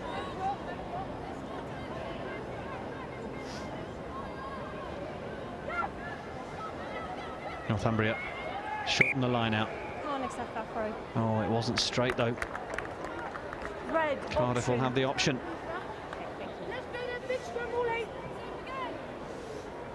Choose to take the scrum. Yes. Let's go then. Let's go, guys. Let's go. At this stage of the game, Northumbria need to get some real urgency in their attack if they're going to make a comeback. But equally, Cardiff Met will just be trying everything they can to slow the play down, reset the scrums, make sure that they take time at the back of the rucks, etc., and just keep grinding that clock down. Wembley ruck. Well, it might be coming back on the Northumbria side here. Picked up by Brown. Just over the halfway line. Morel Roberts, oh, juggles it backwards.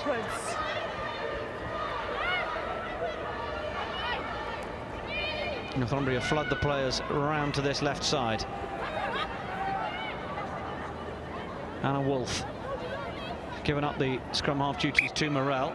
It's just gone forward in there though.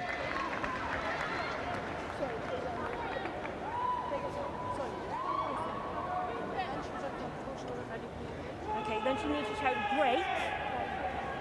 Okay. Yeah. So if I hear wow, I don't. I just heard wow. Yeah.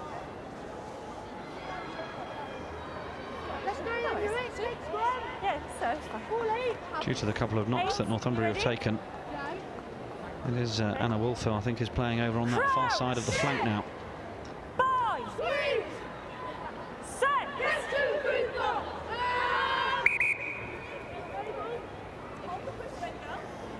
Okay. I know we have some substitutions going on, but I need you to stay square, balance, and stationary. 6 shoulders. Okay, all 6 shoulders out. Yeah, it must not be that hard to be a flanker then if a scrum half can go in and do it.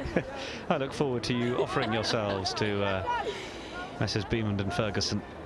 Crowds. Boys. We used to have a move where we were on the side of the scrum, but they soon sacked it off when they realised I was 60 kilograms. Yes. A threat in other ways, I would warrant, Ms. Hunt. As Cardiff looked to try and get going, they managed to keep that one in field, but then Amber Ruck was in touch when she tried to play the ball. So it's just got a little bit bitty again, and as far as Cardiff are concerned, well, they won't mind as the clock continues to tick down with their 15-point advantage. Red 12 substitution. Northumbria, after that try, really needed to use their momentum, keep their tails up, but game is just breaking down a little, as are a couple of the players. Joanne Jones has been superb for Cardiff. She's just received a bit of attention. She came out from half-time with that ankle heavily strapped, and I think potentially the stop-start nature of this second half is just starting to wear and tear on it. Now then, returning back to the field, Jade Shekels from the yellow card, and Sarah Foster is also coming on.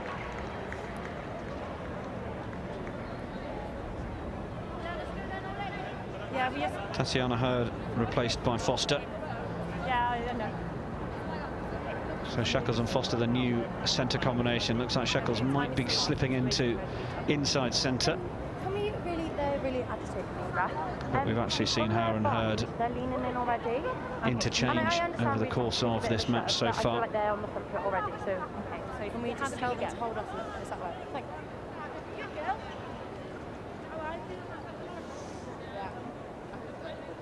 It's a line out, your ball. Time is still off. It's Lauren Roberts who's just getting some attention, I think, to the hand. Don't forget, coming up after this game, a 5:30 kickoff. It's Loughborough against Exeter in the men's BUCS final.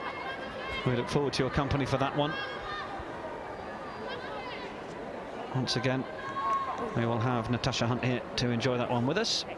So I set you again. That's yours. Yeah, no, this is yours. No worries. Okay. So, time back on, and play resumes.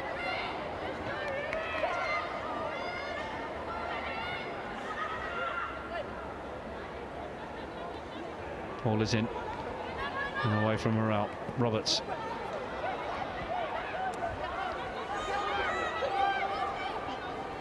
Come out. Into the centre of the field. Options left and right. Roberts looks to go through the gap herself, then does get the offload away. That was nicely done by the fly half. Morale directly behind her to the try-scoring skipper Sandham. Morale to the right.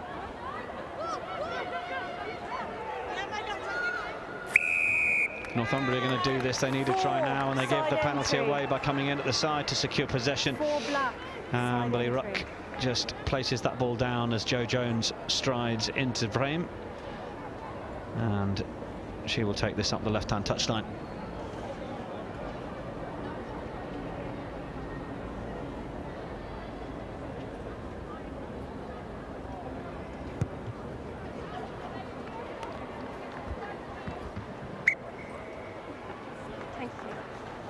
It was very generous of the assistant on the far side to run all the way down to the 22, expecting that one to go out. As Jo Jones has said, it's okay, I'll only take about 10 metres on this one, actually. Thank you, Touchy. Ever the optimist. Yeah, absolutely. Maybe she just loves running. There you go, she's having a little keep fit class as well. Amber Ruck off to Jones. Shekels in at first receiver, tried to deliver a crash ball for the new girl Sarah Foster, but she couldn't quite hold it. Time off. 12. I just want you to be checked quickly away from you. Having worked on the women's game for a number of years, it strikes me that there is at the very top level a decent level of kicking, but you only have to slip a little bit past elite level, and you do see that it is an area of the game that is still not quite as developed as we see in the men's version. Yeah, we haven't seen hardly any. I think we've seen a couple of box kicks that's actually come from Roberts, so she's slotted in at 9 and put the kicks in. Wolf hasn't trusted her boot for whatever reason, and equally we've seen no box kicking from Pritchard, who's had a really quite well-rounded game, so quite an interesting one that nobody really kicks. Equally, we've seen out of hand both Jones and Roberts have got really good kicking boots, but they just don't seem to be utilising it, especially because the back three positioning isn't all that great, in my opinion. I think the wingers have stayed up quite a lot, and equally they've given a lot of room for the fullback to cover. So it is an option that they could look to take and look to exploit, but it's working for them what they're doing, especially for Cardiff Met, so fair play to them for sticking to their guns. Do you think it's a fair criticism of the game as a whole? Yeah, I think so. I think definitely when you get to the elite level, you've got some phenomenal kickers of the ball, but even at the top level, even in the Women's Premiership, you don't see a lot of people kicking. So even at that level, you don't see it. It's when you get to England, international and other international squads that there's a lot more kicking in the game. Yes, there certainly is. Helps make it a spectacle with a bit more ball in hand, though, which is certainly why Women's rugby has come on leaps and bounds in terms of the skill level and the level of interest. And of course, more and more people taking it up as well, which is great to see. Yeah, absolutely. It's almost like a stripped down version, because it is a lot more running rugby than you see in the men's game now, because we don't necessarily do the up and unders even in the international game, whereas men's game pretty much is a bit of rugby tennis at times. Yeah, a bit of aerial ping pong. And it was picked up by an offside player. So a penalty for an offside. Player in front of the ball, once it was knocked forward, has given Cardiff a kick that has taken territory a little bit further downfield.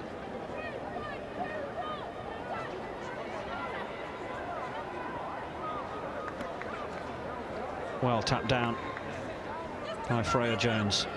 Then one little show, then the ball's loose. Oh, there was a little knock on there, but I don't think that was spotted by either of the officials. So Northumbria being allowed to come forward, then it is knocked on, and Amber Ruck will tidy it up, comes forward over the 22, tries to make the pass, goes to ground, but it is going to be picked up by Sarah Foster, and Foster gets on her bike over on the far side. Got support at her left, which she might need. Foster's going to have to stay in there as the support runner, but it then goes forward, and it's picked up on by a Cardiff player, where Northumbria were the ones with the advantage, so the referee will have to stop possession. Yeah, that's a much better minute and a half than we've had for the last 10 minutes, isn't it? Great bit of running rugby from both sides, really opening up. So news just coming across on the tannoy of the player of the match, being selected by none other than John Inverdale, who is here at Twickenham, and it goes to the Cardiff Met number 8, Olivia Freya Jones. Not too many complaints with that, I imagine. No, she's been absolutely brilliant, both in contact, but equally she's been fantastic. She's been a real link between the backs and forwards, like we said earlier. Some of the timing on her pass, especially for a couple of the tries, has been phenomenal. So good decision, Mr. Inverdale, good decision. Time is on. It is validated by Ms. Natasha Hunt. Thank you, Mr. Inverdale.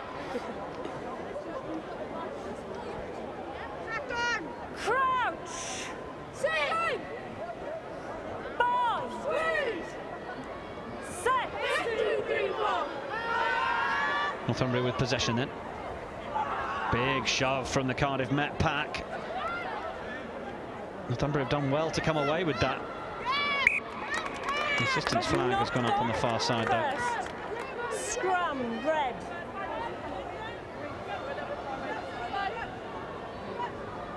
A couple more changes looking like they're coming. Can see just down below us, shirts being prepared from Selena Thompson for Northumbria. Maybe Amy Lakey as well, and possibly Ruth Appleby. And for Cardiff, Emily Hull.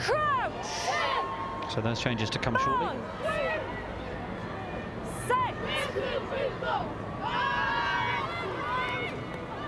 Still in.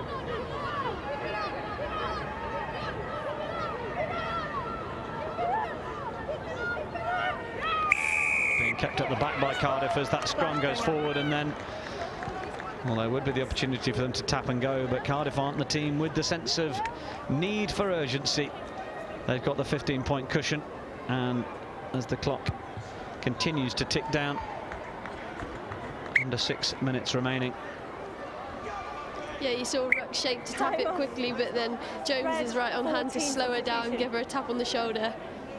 You see Freya Jones's bit of skill at the base there as well.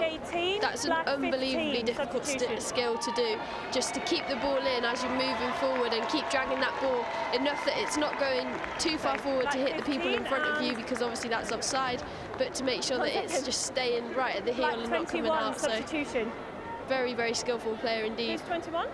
So those are the changes. We can see Selena Thompson and Ruth Appleby coming onto the field, and Emily Hull has replaced the try scorer Olivia Archer. It's black 2. Substitution. It's black 2 coming off now. Little reshuffle from Northumbria. I don't see. Okay. 1 second. Time's still off. Amy Lakey waiting to get on as well. 1 second. No, 1 second. David. Do we have Seems to be a moment of confusion down below as to who's coming on and who's going off. Yes, I thought so. And who's coming off? 9? Lisa Coburn has come all the way to the near touchline, I think, to discover that she's not leaving the field. No.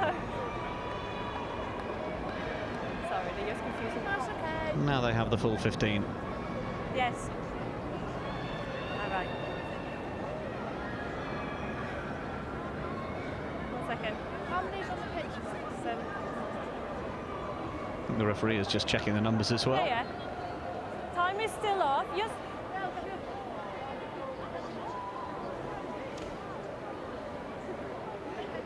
I'm sorry. They asked me. They asked me. That's so embarrassing. Yes, I'm happy with that. Take the shot.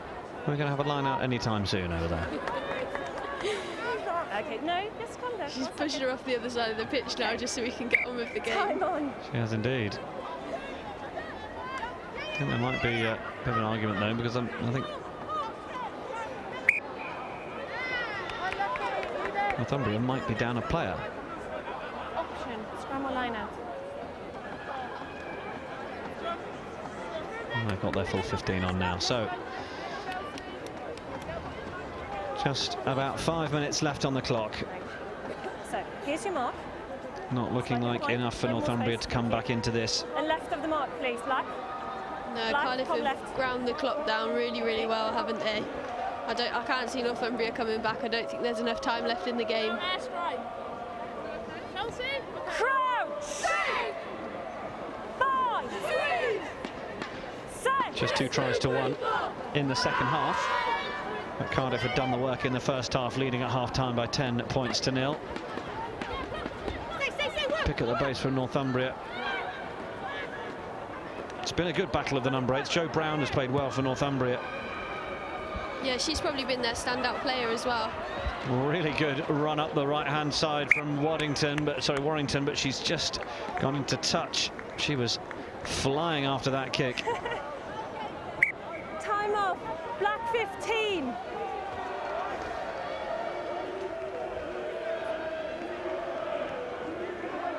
Black 15 now.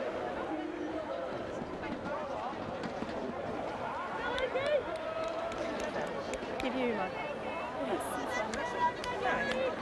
All right. Time on.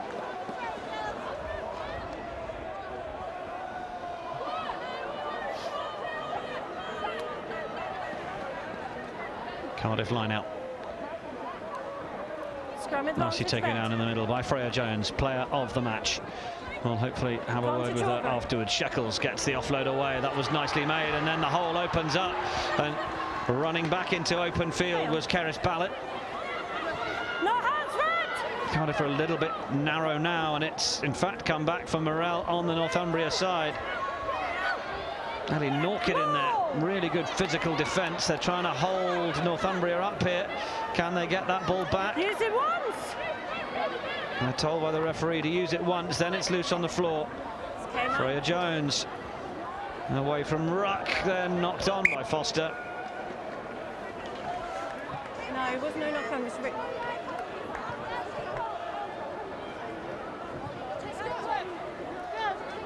That was the line-out win from Brown. Yeah, good pick up from Shekels, and then a lovely little outside break. Split the defence, comes back in. She could have potentially kept going on the same line because I think she had 2 outsider, Norkett. Yeah, Norkett and outsider at least, so could have potentially been a 2v1 or even a run-in for Birchall there.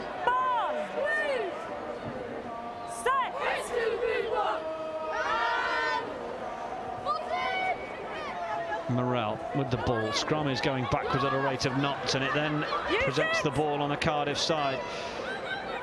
Amber Ruck under a lot of pressure, but gets the ball away. And then Jones. Surely they've got room on the outside to get another one here, Cardiff. The delayed pass, and it will put them in just in the corner. Oh, but I think the assistant's saying they're into touch. Well, I thought Keris Ballett had got there, but the assistant's flag goes up. Well, we can have a look at the replay. Yeah, this could have potentially gone earlier from Jones, and then you see again, Shekels straightening, miss pass. Line out. You back your winger to score that any day. Fair play, great bit of linesman. Yeah, assistant's got that absolutely spot on, and Zoe Aldcroft can take a big pat on the back for Northumbria for making the effort to get across there. Really good from the blind side.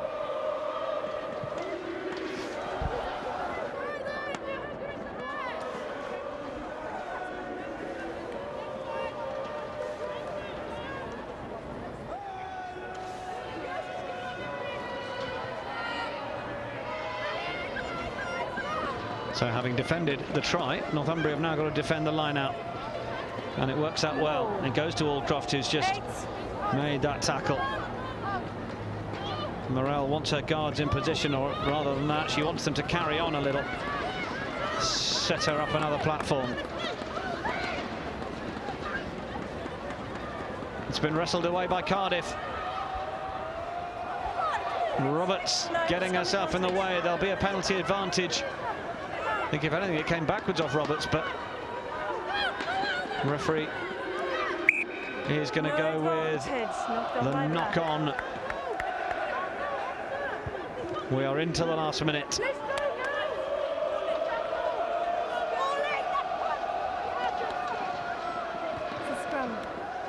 The noise starting to go up as the fans begin to arrive for the men's final.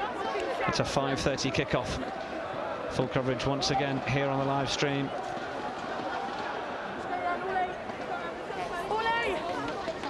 Make it a good one. 8, all the way in, please. I was all fine. Crouch! 5! Cardiff Scrum, can they add one more try to their tally before the game is out?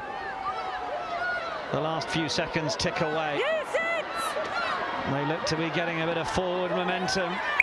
It's turning. Oh, the referee blows the whistle. I think she says we're going to scrum this again. And again. And again. Okay. Scrum, black. I ask to use In fact, the scrum has turned. Northumbria will have the put-in. Girls, take it up anyway. Girls, take it up. Ollie, Ollie. Body's on the line. Let's finish our start. Then you're in. Let's go. Crouch. 5. 6.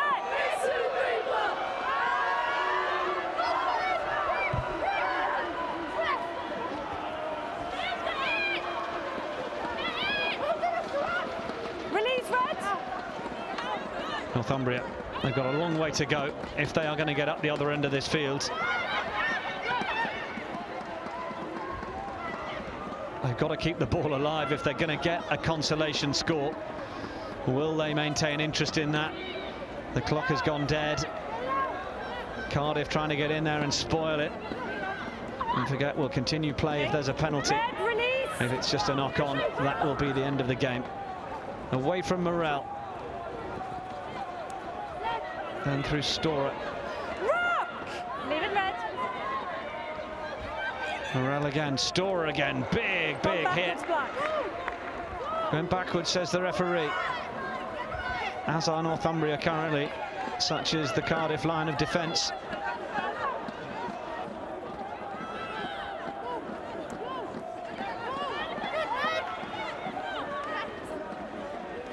Pick and go round the corner. Tackles come in again. Still in! Roberts is waiting on this near side. Then the little switch inside with advantage. Amy Needham. There is an advantage coming. It's going to be a penalty for Cardiff. Free black. The applause comes in. Free black. Amber Ruck has the ball. Jo Jones knows what she wants to do with it. It's cleared into touch, and the cheers go up from Cardiff Metropolitan. They have won the BUCS title for a 10th time. The pain of losing out last year has seen them come back and win the title this year. And as the replacements and those injured and unable to take part come on, they get the chance to revel in being champions at Twickenham once again. They've overcome Northumbria by 20 points to 5, and you can see what it means to the likes of, well, Emily Hull there. 2 first-half tries from Ellie Norkett and Olivia Archer gave them a 10 points to 0 lead at half-time. And then Keris Ballett, a second for Ellie Norkett, took the score up to the 20-point mark. Northumbria, well, they certainly had plenty of possession and territory, as we can see Simon Cully just having a word with them. They'll be hugely disappointed, of course, but such a great effort to have got here to Twickenham and to this final. And it was the skipper Alice Sandham who was at the back of the rolling maul that crashed over that got them the score with about 15-16 minutes to go in the match. But they weren't able to offer really any more than that, and Cardiff showed themselves to be the team really in charge of this one. We'll bring you some post-match reaction very shortly. Natasha Hunt will be hopefully speaking to the player of the match, Olivia Freya-Jones, and she was part of a Cardiff side that really had players all over the park putting their hands up. Ellie Norkett, of course, from the back with that brace of tries. Tatiana Hurd and Jade Shekels really working things in that midfield. The Hartpury centres showing the sort of class that comes through graduates from that great sporting academy.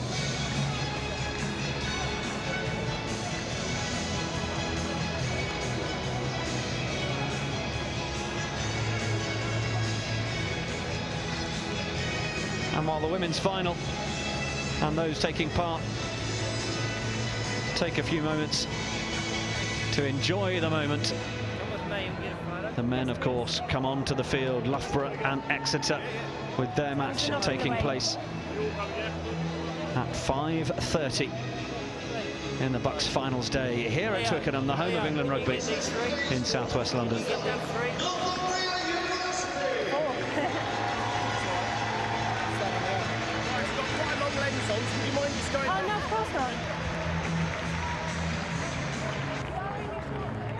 This side of the flag. How do we do this? Hands behind? Hands behind, yeah.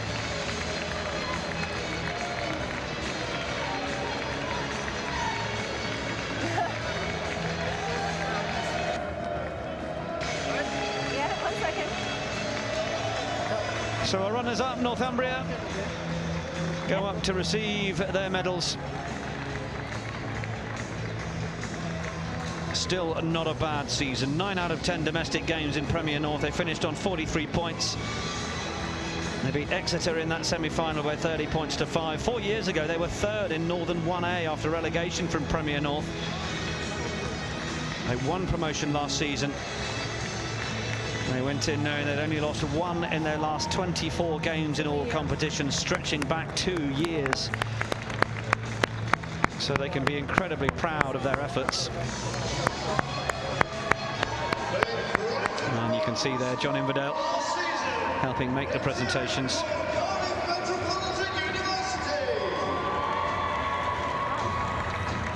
Whereas the last few Northumbria players get their congratulations and commiserations, it's nearly celebration time as Cardiff Met make their way up.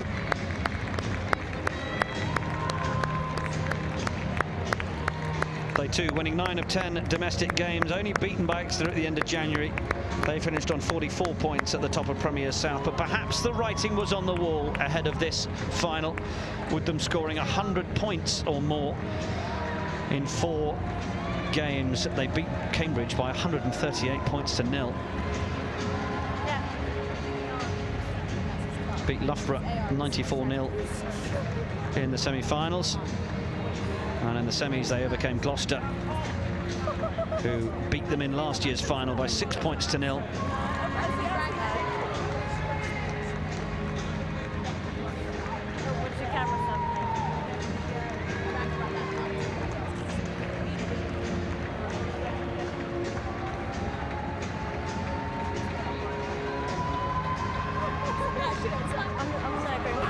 the 2016 BUCS Women's Finals champions. Cardiff Metropolitan University. And they're just waiting for Emily Underwood to lift the silverware. And there we are.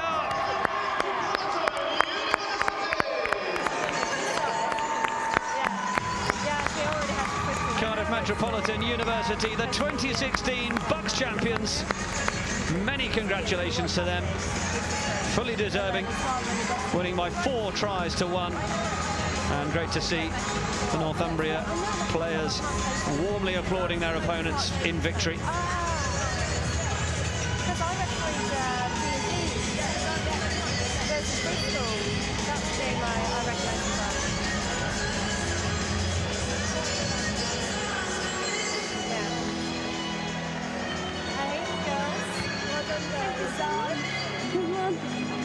Thank you so much. No, but thank you so much. Because before the game, I got to that moment when they're like, okay, just quiet game, and everything was just happening. So full-time score at Twickenham in the first of our finals this afternoon. Northumbria 5, Cardiff Met 20. My zone, and then okay, basics. I know my rugby, and I know the standard, and I think it's our next final but then in the last is the men's match between Loughborough and Exeter. And we'll be bringing that one to you. It's a 5:30 kickoff. I'm quite okay in the first half, but the second half. Coming out after half time can always be a bit difficult. Yeah. You really tried. And also with the scrum. And also with the substitution coming on in scrum. Can't control that though, can you? Yeah. You But don't know at the same time, if I keep my standard up, that should raise the game. And I was just like, yeah.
So a great performance from Cardiff Metropolitan University, and the player of the match chosen by John Inverdale was the Cardiff Met number 8, Olivia Freya-Jones, and we're delighted to say that she is down pitch side with Natasha Hunt, and we can hear from her now.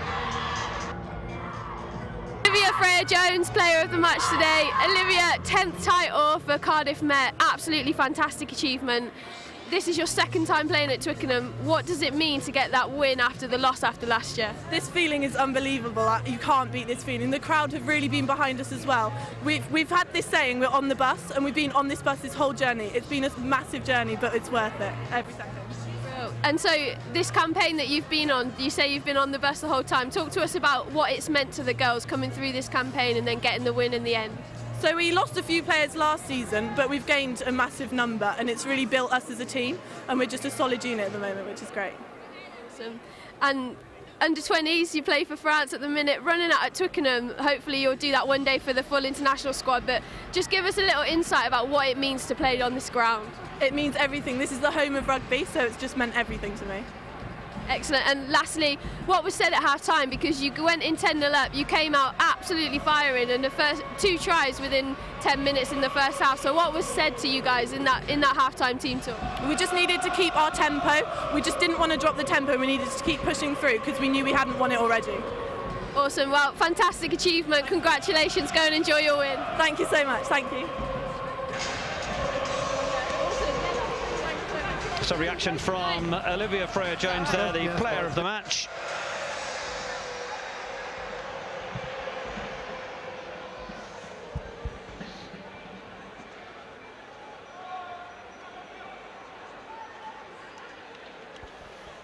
So we can have a look at the tries from the match then.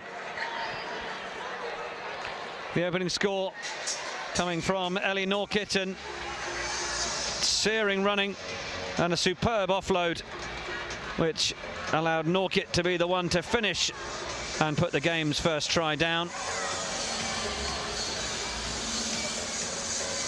It was this sort of stuff from the Cardiff number 8 that saw her nominated as a player of the match.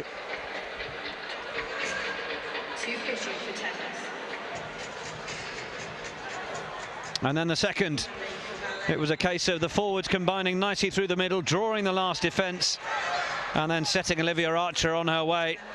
And she has searing pace. Nothing Orrington could do to stop her. And that was try number 2. You can have another look here. Really lovely use of drawing in the defenders. The replacement, Bronnie Jones, doing a good job there as well. And then the front row combining to set the winger away. What rugby is all about.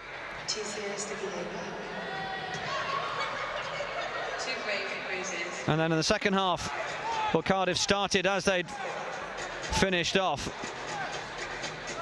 Great strength from Ellie Norkett.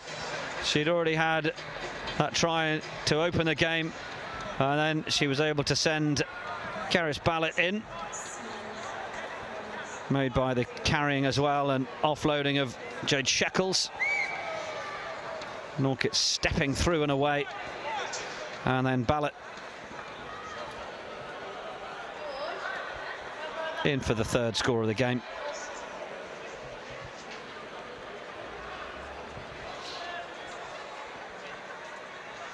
Tatiana Hurd with the offload for Shekels, and this time Norkett was able to finish it off herself. Norkett second, the Welsh international. Really strong runner from fullback.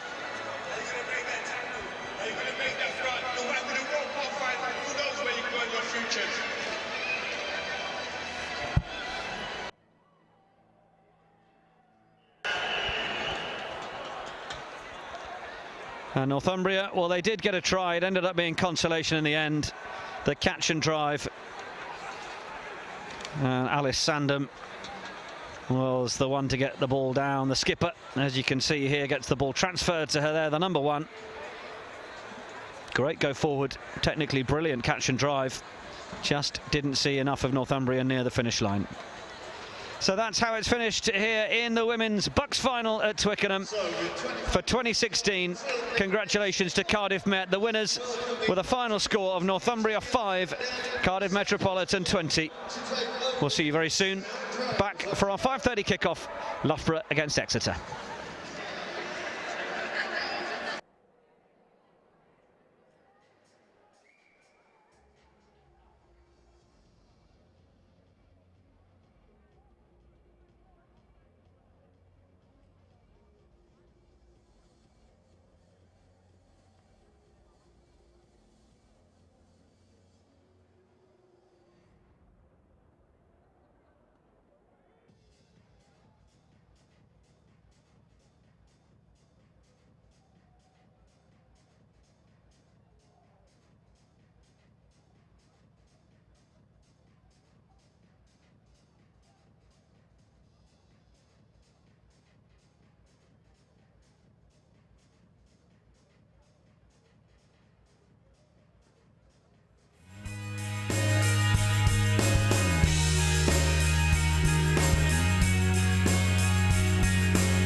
Well, a very good afternoon and welcome to Twickenham for the BUCS Rugby Union Championship Finals. And it's the 2016 men's final, Loughborough against Exeter, that we have coming up for you now. We are live from Twickenham, live streaming. My name's Nick Heath and alongside me is a Rugby World Cup winner. Yes, it's England scrum half Natasha Hunt. Good afternoon, Natasha. Good afternoon, Nick. Thanks for having me. We've just seen Cardiff Metropolitan overcome Northumbria in the women's final by 20 points to 5. Now it's Loughborough against Exeter. And the two sides have been battling their way through the season to get to this point. A chance to run out on the hallowed turf and do battle. So let's have a look at how they've got on in terms of getting through from the semi-final stage.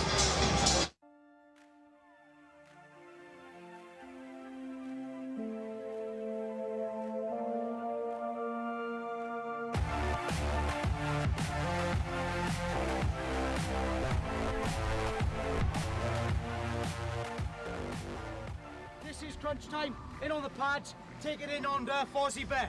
Okay, Enjoy putting your body on the line for each other today. Simple as that. Alright? Don't let this as the last one. Enjoy doing it, lads. Happy? Let's see how good they are, alright? And let's be confident in our ability, boys. Alright, we know our systems, we know our drills. Let's execute them. Okay? Let's go. Come on. Let's go.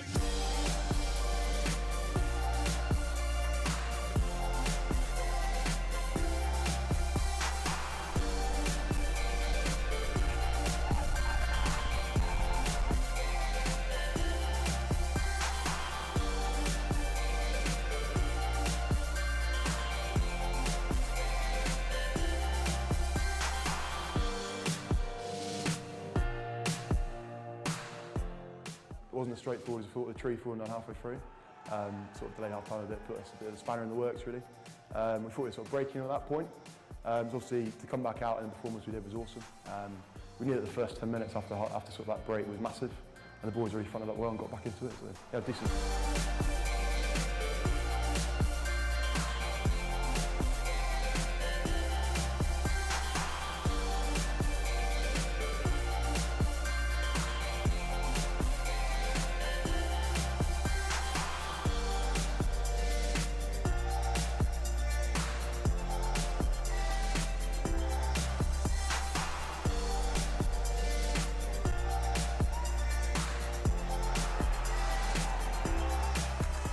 We didn't really focus too much on them. We just stuck to our system. We worked hard all season and we knew it would work and we just had to stick with it and be patient. We're just going to prepare really well for the next 2 weeks, do exactly the same as we've been doing with other teams, do our homework and back ourselves at Twickers.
Oh yeah, so our start was really slow.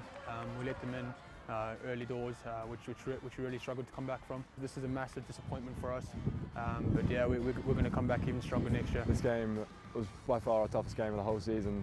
You know, right up until the last minute, we've only won by 1 point. I think by having this tough competition, we now know as a team what our standards need to be at. Like, there isn't room for errors in games as high standard as this. we need to take away our discipline, and we just need to learn from our mistakes from this game, and really look forward to the final now.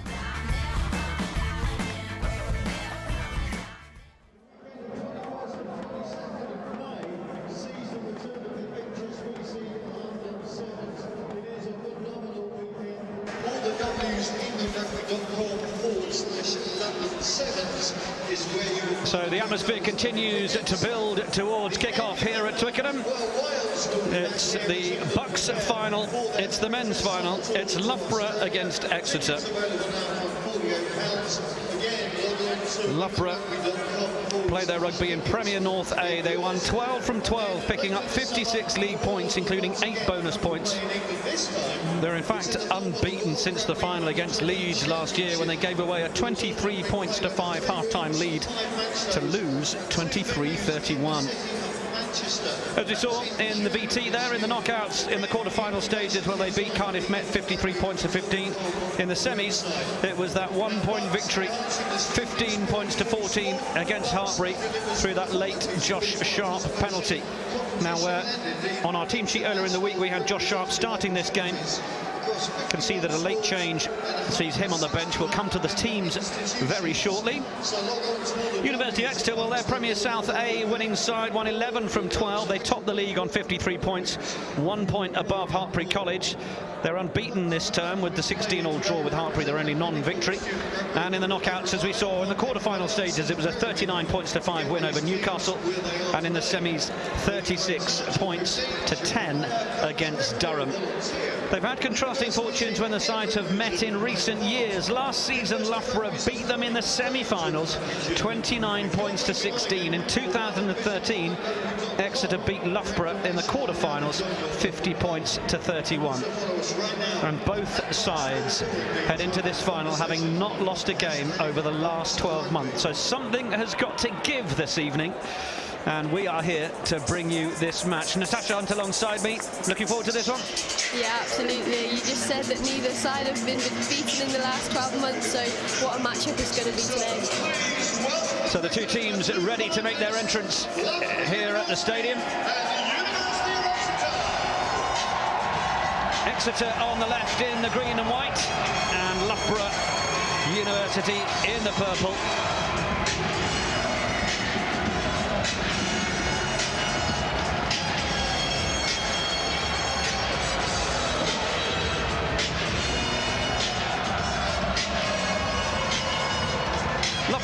Loughborough's coach Kieran Beattie has said his semi-final against Hartpury was a great game in the lead up to the final in a funny sort of way. Great to get the win, but they could have easily gone out. It's certainly focused the minds from such a tight game. They know what they did well and what they've got to improve on. He says, we are under no illusions about the challenge that faces us. Exeter look an outstanding team, and it's two worthy teams in the final. Well, for Exeter, the director of rugby, Keith Fleming, said he's said to the players that Twickenham's just another pitch with a few more seats around it. That's how he's trying to deconstruct the sense of occasion.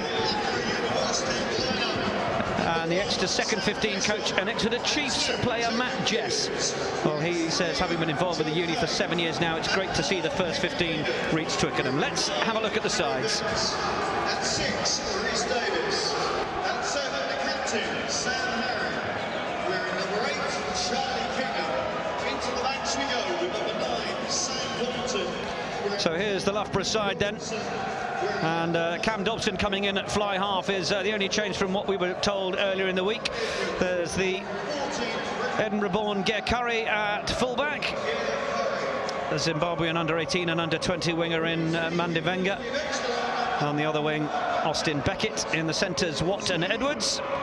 And Cam Dobson at fly half, as I mentioned. Then at scrum half, Sam Poynton.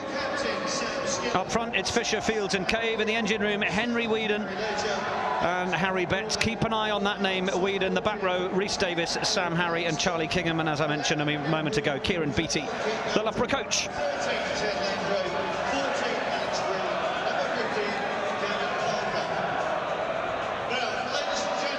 And the Exeter side, front row, Owlett, Davis and Beale. Second row, Hosking and Skinner.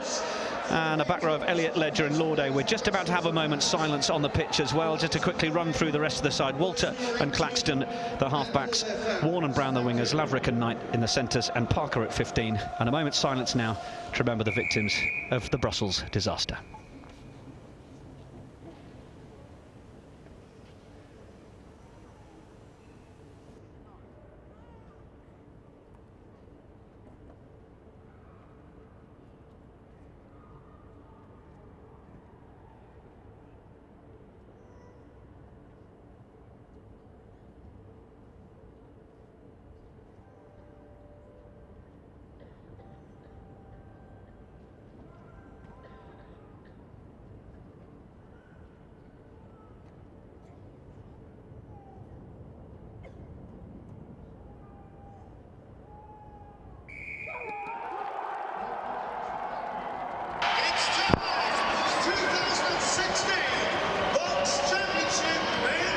So beautifully observed moment silence for the devastating attacks in Brussels. Just to have a look at the replacements.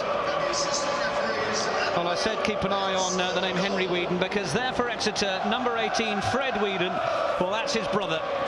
And he, in fact, played Raoul in the Exeter Footlights production Phantom of the Opera, Natasha. So a man who has an artistic bent as well as a sporting one. Multi-skilled. There you go. And we are nearly ready to go. You're very welcome wherever you're tuning in. Our live streaming coverage of the men's university, the BUCS final here at Twickenham. Loughborough against Exeter. Green, just time your run.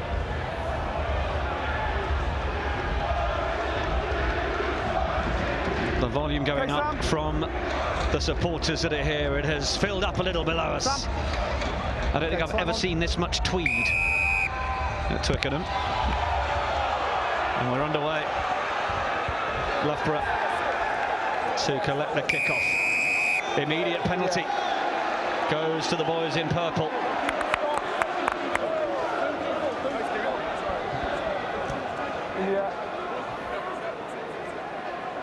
So much at stake for both of these sides.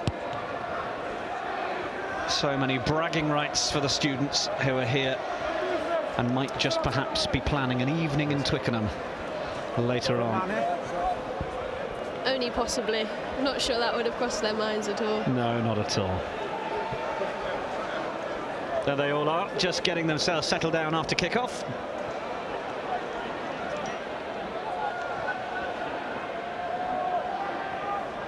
Loughborough with the first line out then, and it's a decent jump at the back by Sam Harry, the skipper. No, knock forward first. But there was a knock on. Yeah, shaky starts from both teams. There's absolutely no need to drill that ball down to your scrum half there. From Harry, the captain, maybe he's just a little bit too pumped initially. Okay, you're marking here. Offsets to the left. Guys, remember the briefing, remember your responsibilities. Exeter Chiefs.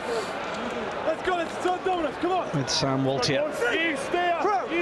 England students scrum half. Decent quality throughout these sides. Plenty of England age grade players and England students, England counties, Welsh students throughout both of the teams. Okay guys, it's decent stability, you just need to make sure we've got a bind that stays, alright? The songs get going from the fans down below. Stability was good guys, just keep Quite a number of them walking around in shorts, we noticed before this game kicking off. That's brave in this cool March climate we are suffering at the moment. Yeah, I think they thought it was a good idea down the south in Exeter, and then they've come up to London and unfortunately not so much. Yeah. Ball's taking a while to come back for Exeter, but it does. Sam Waltier just had to change what he was going to do initially there, because the Loughborough defence got in and around him pretty quickly. But there is the scrum half. Thank you. And the little switch of the side of play from Claxton as they try and work their way up the short side, Exeter. Now they come back into the main field.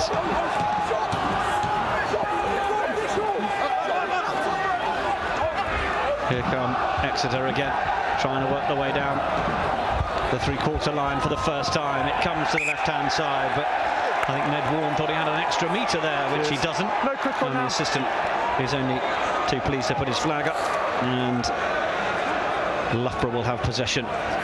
First sign of the ball coming down the back line there, so good opportunity, or good signs, Natasha, that we're going to try and get a bit of an open game. Yeah, definitely. It's really good width from 9 to 10, but we're just looking at the backs, and they're just a little bit lateral. The Exeter backs are a little bit lateral for my liking, and I like to see them straighten in a bit better. Landry had a really nice outside break though, so we'll look to see more of him threat with ball in hand.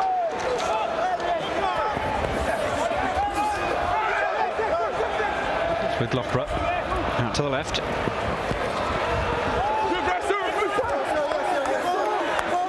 No, leave now. Poynton goes to the left. Uses big Henry Whedon, as we mentioned. His brother Fred on the bench for Exeter. It's a family affair. Poynton, Dovinson. Then a good tackle from Laverick.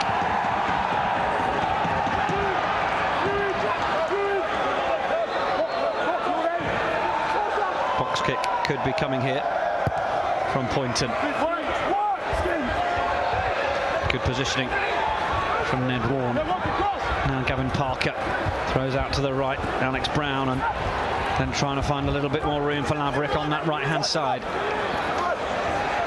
Exeter, then they'll carry through the big Freddie Hosking. Out the back door. Good physical hit from Warren. He's getting his hands on the ball, the left winger. Fair amount in these opening exchanges. Ball out the back from Jack Owlett. Ball controlled. Off the foot, play on. With the boot. No, off over on the far side, but Exeter do still have it. Lead 6. Ball's out. Looking to try and break through the middle. Laverick once more. Little show from him. How much of the physical stuff are we going to see from him in the inside centre position? Then it's a little low one, but it's nicely taken by Ollie Claxton. And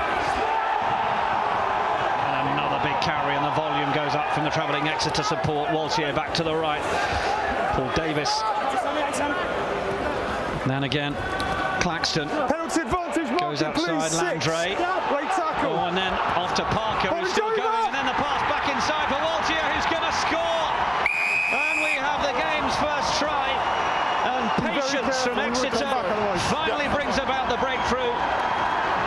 And the side from the southwest are first on the scoreboard. Yeah, fantastic bit of play. Exeter do so well to keep the ball alive. They don't die with the ball. They're always looking for options, looking for offloads out of the tackle to keep the momentum, keep Loughborough on the back foot, and just brilliant bit of support play from the 9 at the middle.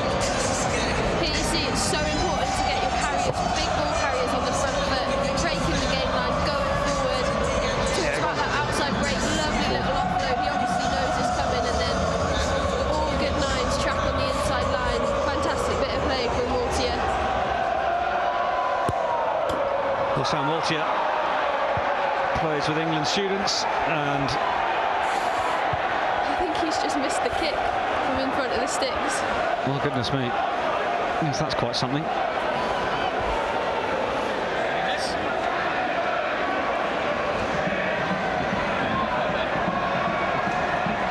Just rebounded off the woodwork. Strawberry. 7 minutes on the clock then.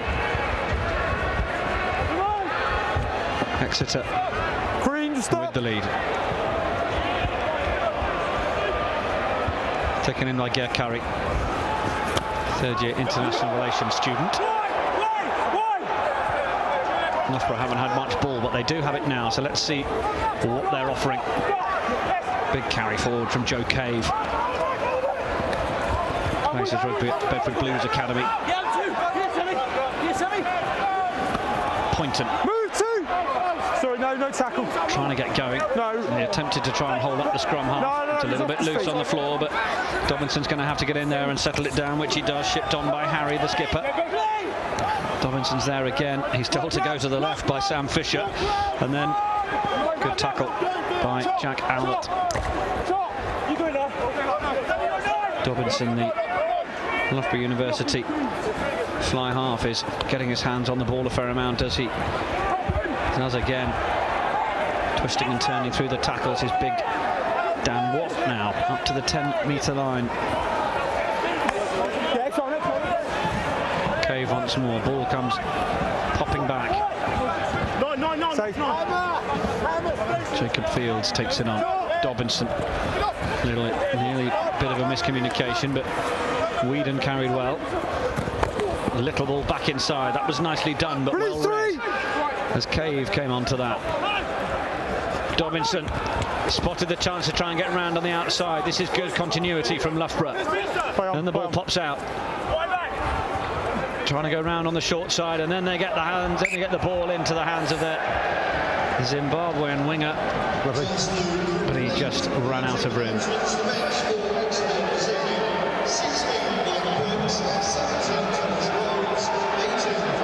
Time off injury. Front man. This is your mark. 7? Who's 7? Yeah, who's 7? Yeah, I just want to speak to 7, sorry. Is that a replacement, Doddsy? There is the travelling support. The marauding bunch that 7. Make sure we get a clear release, please. Early change having to be made by Exeter. Number 20, James Doe, is onto the field. Okay, time on.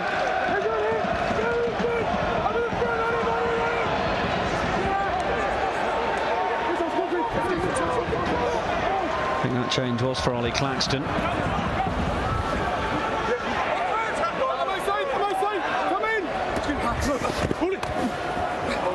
Exeter look to try and run it round the corner from the line out. Take him back. Green, stop. Clearance by Parker. It's just going to come straight down the throat of Austin Beckett. He looks up and finds Curry. Not held. Rolls forward in the tackle. Poynton has a little look, then wants to try and drive through himself. Might have got himself isolated. They have managed to get it back. Beckett plays scrum half out through Dobinson. Then Rhys Davis. Royal student.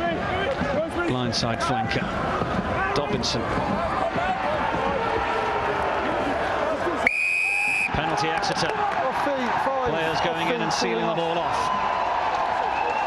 It's got a decent pace to it, this game at the moment, hasn't it? Yeah, it really has. In contrast to what we said earlier about Exeter's build-up play, Loughborough just getting caught behind the gain line too often at the minute, and it just gives the back row of Exeter an opportunity to get hands on the ball.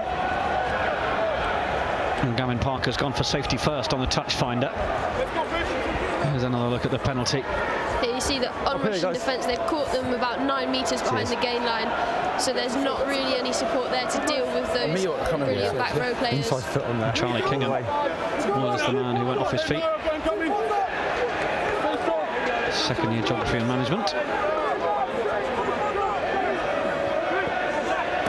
Ball goes to the back, decent jump from Harry Ledger. And then they're playing straight off the top of the line. Really nicely done by Exeter, straight up to the 22. Waltier, try scorer. Well, his hooker's not held, so Paul Davis will take another couple of metres. Thank you very much. Waltier onto George Beale. Okay, no worries. Just checks to the right, the scrum half. Wants to see what his options are and picks out Jack Owlett. Exeter are looking more threatening with the ball in hand than we're seeing from Loughborough, but the attempt to just shit that one on saw the ball go to ground. Not rolling. Exeter looks so sharp in attack at the moment. Every single time they're carrying the ball, either they're getting over the gain line or the leg drive through the contact is making sure they're getting over the gain line. And there's not a lot that Loughborough defence can do about it. Sam, didn't get a number on that one.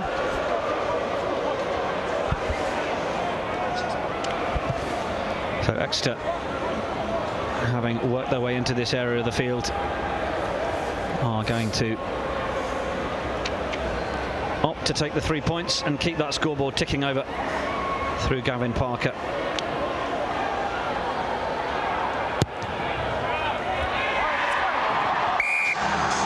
No suggestion of the woodwork getting involved on that occasion. I didn't get a number on the not rolling. I didn't get a number on the Parker not gets a rolling. penalty.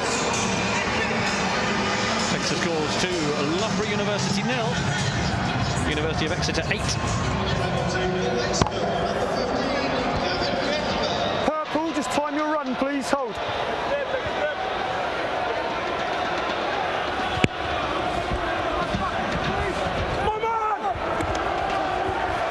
Jump from the restart is nicely won. Take him back. Green, stop. Clearance kick was just touched on, but that won't worry Austin Beckett.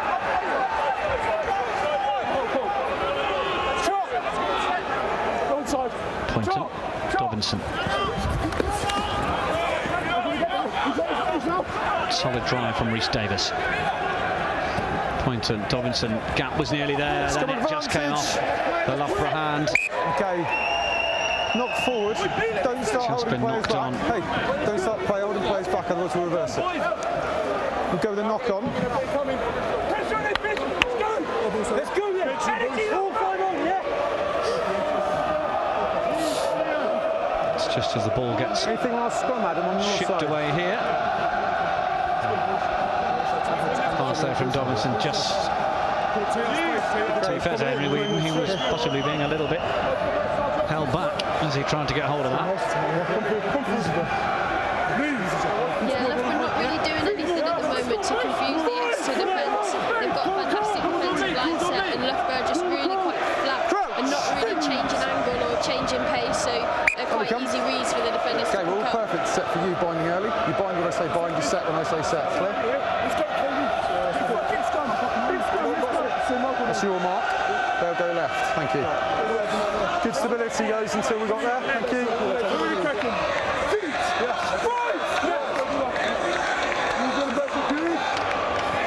Crouch. Bind. Set. Ball is in for Exeter. Waltier waits at the back. See if Lauday can control that. Then they come down the left-hand side. Good chance to straighten, but a bit of a loss of the ball from Alex Brown, and it might present an immediate counter-attack opportunity for Loughborough. Dobinson with the initial count, then Harry Betts. Poynton wants to get quick service away, comes down the short side and through Matt Edwards. Edwards doing his best to try and keep out the interested Exeter back row as Harry Ledger brought to ground. Then the offload mid-drive from Davis. That's a good little have a sit down from Joe Cave onto Matt Elliott. Dobinson just trying to find a way of unpicking that Exeter defence, which is looking really strong. Then an advantage from the knock-on. Nicely gathered back in from Andy Wenger. Keep coming out the 10. Keep He puts coming. up the kick. Communication is good Penalty from advantage. Exeter. You, not 10. Coming back for a penalty. Not Boys in retiring green. 10 before it landed. You landed within where it landed. Players You were within not 10. moving in the 10-metre channel once the ball had gone up. I think that's what that call is for.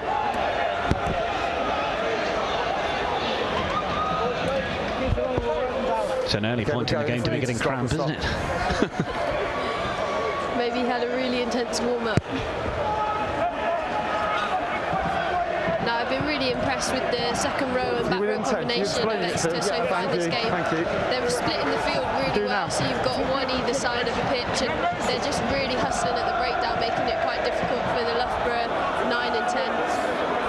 Just hold him until we get There's some great boots on the Exeter side there. I think you've got Matt Elliott there in the green numbers boots. early, please. Harry Numbers Ledger, early. Yeah. those Tell them. nice bright orange ones.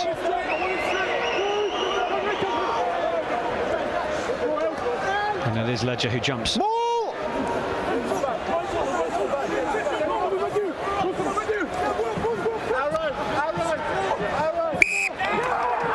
Taken in, not coming. Ball taken in by Exeter. Loughborough will be pleased with that turnover. songs are rampant, as you can see from the fans.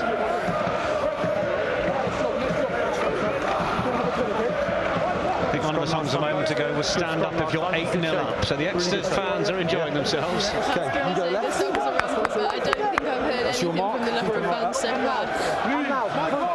I think they're doing their best to reply.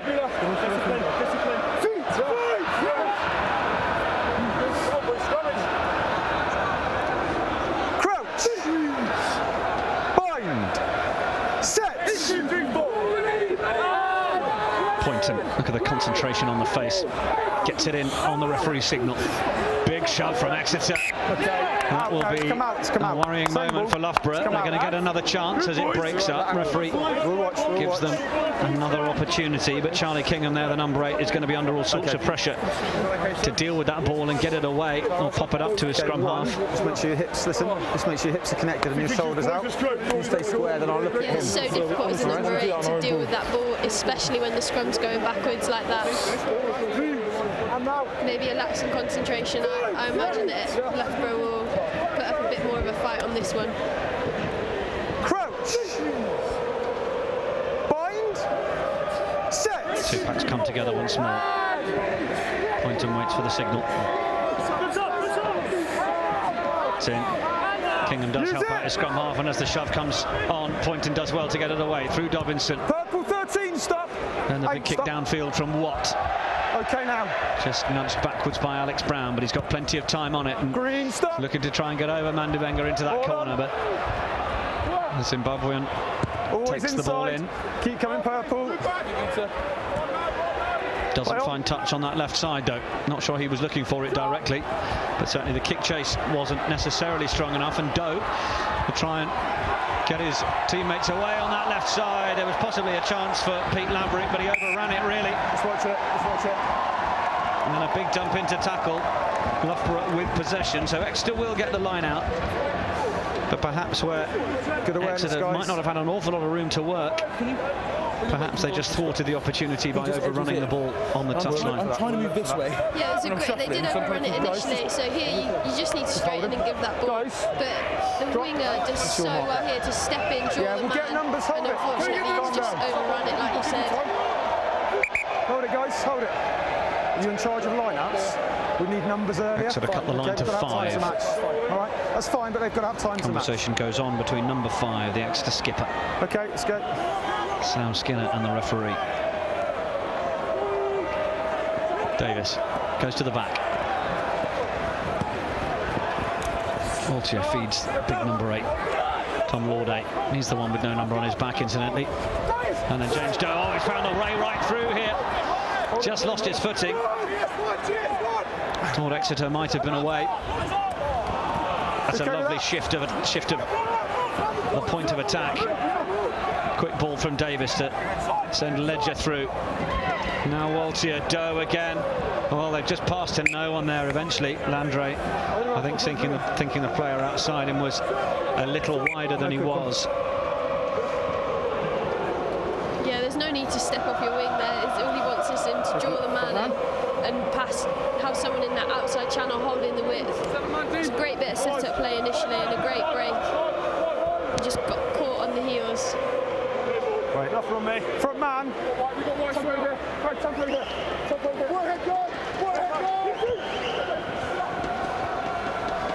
Good take from the line out at the front by Harry Betts. Gets that ball down. Dan Watt is that big character in the middle for Loughborough. Big ball carrying number 12. Sets up the platform. Pointon's got a bit of work to do to go digging for it, and then hands it off to his skipper, Harry. Got to get the Exeter players out of the way. Turn back in field was from Fisher.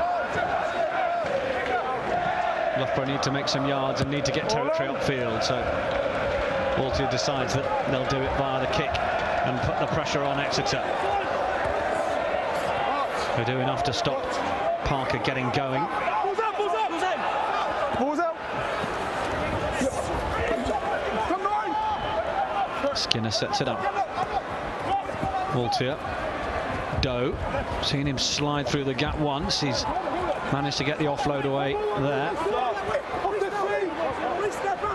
Scrum off goes in again. He's got players running round that right side, but not an awful lot of support for them. If Loughborough could effect the ruck through, they nearly did. And Exeter almost getting themselves in trouble numbers-wise over on that far side, and they do. Loughborough get the penalty. Waltier really perhaps choosing the wrong option. 3, isolated. Yeah, he's just trying to keep working and working the Loughborough defence so they run out of numbers, trying to get them round the far side. But unfortunately, not all of the Exeter players came with him. They weren't on the same page, and they've just run out of numbers. Good counter ruck from Loughborough to cause that turnover.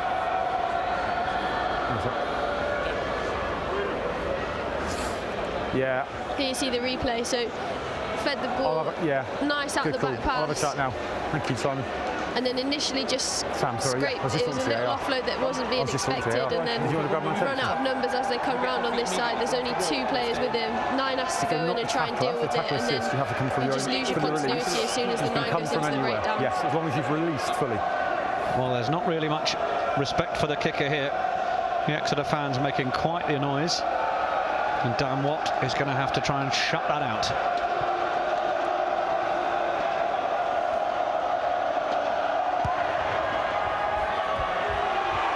Shut it out, he does.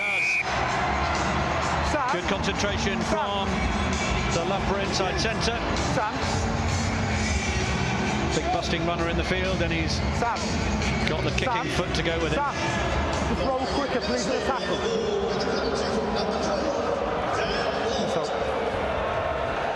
Yeah, on you. Well, that'll relieve some of the Loughborough heads and hearts. They're on the scoreboard. Loughborough 3, Exeter 8. Trying to hold the man up there, but they do get it to ground, Loughborough. And Poynton looks to the left. Harry carries on. Hold on. Kick went out on the full. Unforced error. What's that? They're allowed to have all the 3s. Oh, we'll look at that. We'll look at that.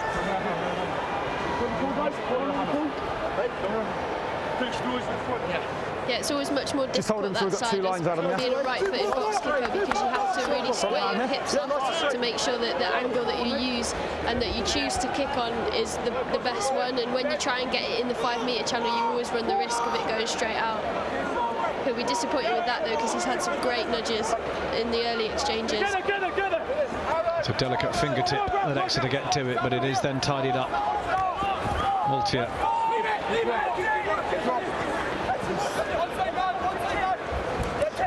Using his big back row man, Elliott, that time.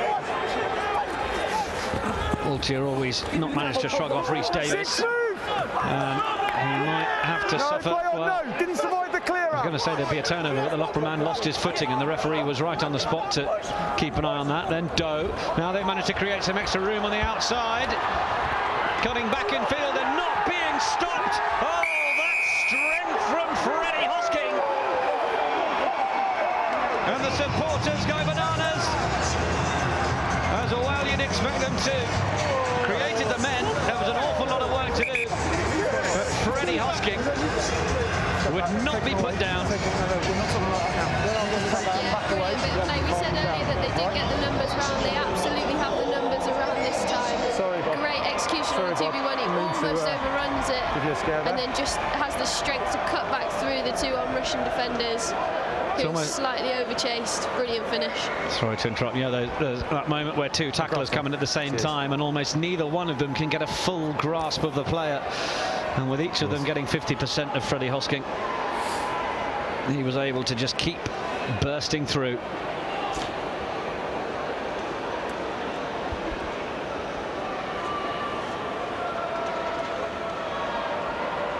So Parker is 1 from 2 so far.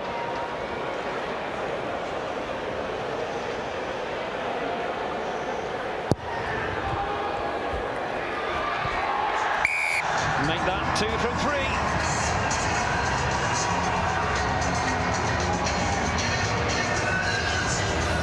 Loughborough University 3, University of Exeter 15 now. And sooner had Loughborough got their first points on the board than Exeter came down and struck with another 7-pointer.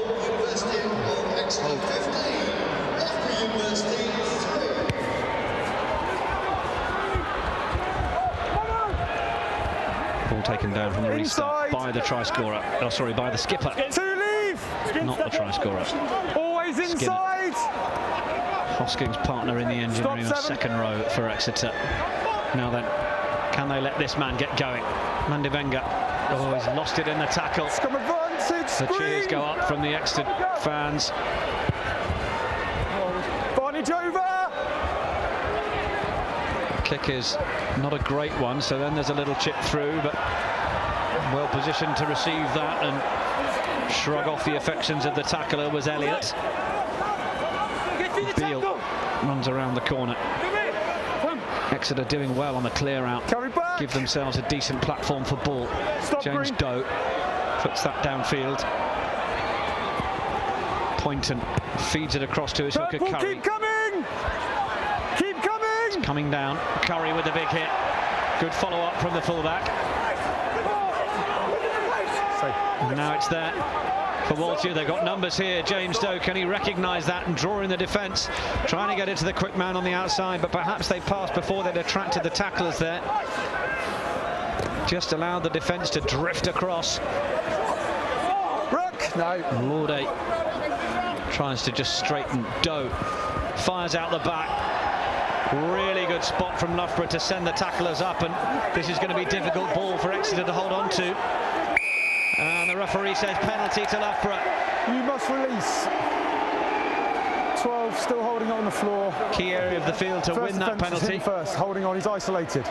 Yeah, Exeter have done that a few times. They've sent somebody in on a dummy line and sent it out the back. Here you see it come out the back, and there's just absolutely no way that that isn't being read by Watt. Absolutely fantastic read, and catching them behind the gain line again. We've seen it earlier. It's so critical because all of your on-rushing players can then just flood through, counter ruck, and they win the penalty. Well, it was Watt who charged up, and it's going to be Watt to go for the posts and try and turn our tactical advantage into points one of your props for not 10 and double the Loughborough score. So ball landing within 10 and him still advancing. No, I understand that. Just make sure we don't have any repeat of that, please. Why was he not holding on? Why was back there? Yeah, in the middle. You didn't solve the clear out. Okay.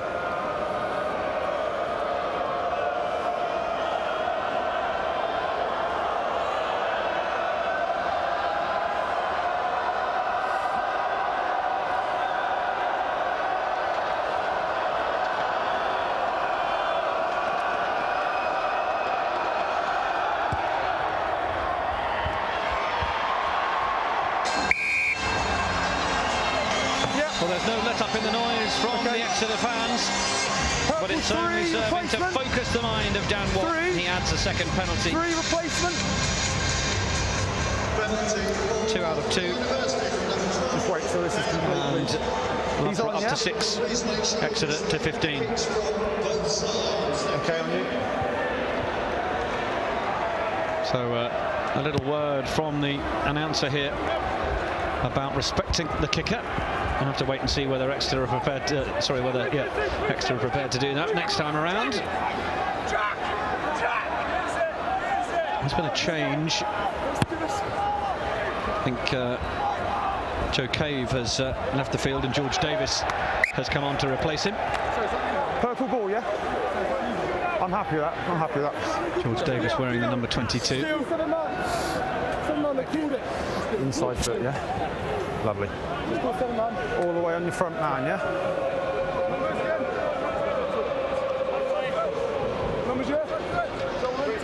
Well, the tomahawk chop is being heard at Twickenham. I've had to stop myself a couple of times saying Exeter Chiefs because you almost instinctively say it. It's a University of Exeter side, but all the fans from the southwest are certainly adopting the Premiership club's chant. And why not when it's such a good chant? Absolutely, it's one of the best out there, isn't it?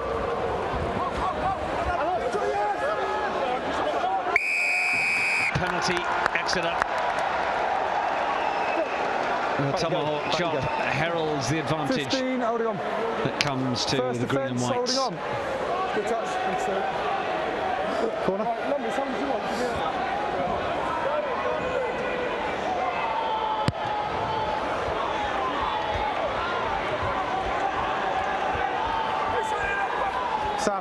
Sam, I agree, but the first offence was that he was holding on, okay? Yeah, just hold them till I'm ready. All the way. 5 in. Ball's in. Stay. And a lovely run around the back from the Exeter number 8, Lauday. Waltier wants to try and set that back line firing again, but he's going to use his hooker, Paul Davis, first of all. Good central point in the park for Waltier to try and get things going. That's good tackling from Loughborough, though, by Matt Edwards. Turnover is good. And they've got the turnover. There's the pick from the new man, George Davis.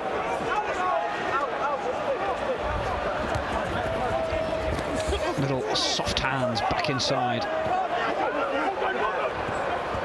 You could see Waltier there just signalling that they were short of numbers on that side. George Davis has had a couple of big carries and big hits since he's come on. And then sniping around the corner, Poynton. And then get Curry put to the deck.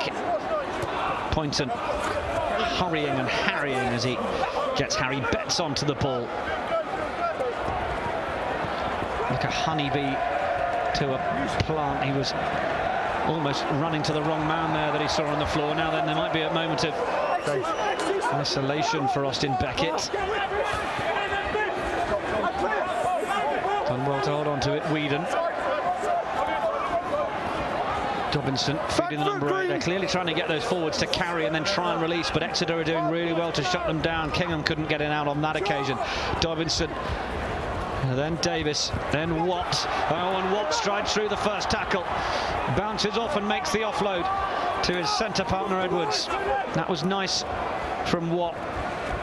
Dobinson wanted to try and make the offload, did well to decide not to because Waltier was there begging for the interception. But now Loughborough got the ball there.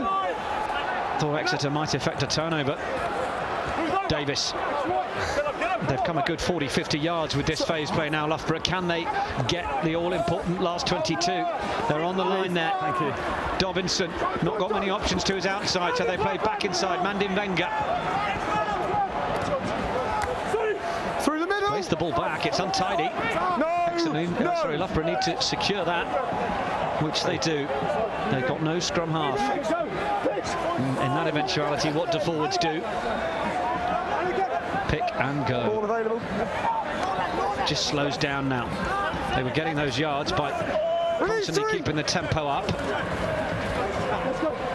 Exeter are going to have to be careful on the discipline here. Watt, that time the little dummy. And then he got the ball away. Did that go forward? Referee seems happy enough with it. He's even indicating a penalty advantage to Loughborough, so they've got a free shot here if they can keep momentum going. They go down the short side once again. Big chop tackle, but Jacob Fields does well to set the ball back. Poynton onto Davis. Always makes a couple of metres. The big replacement prop. Advantage is still coming. Poynton out that time. The crash ball for, I thought it was Watt. But Watt still waits to receive. Will it be the inside centre? He gets it now.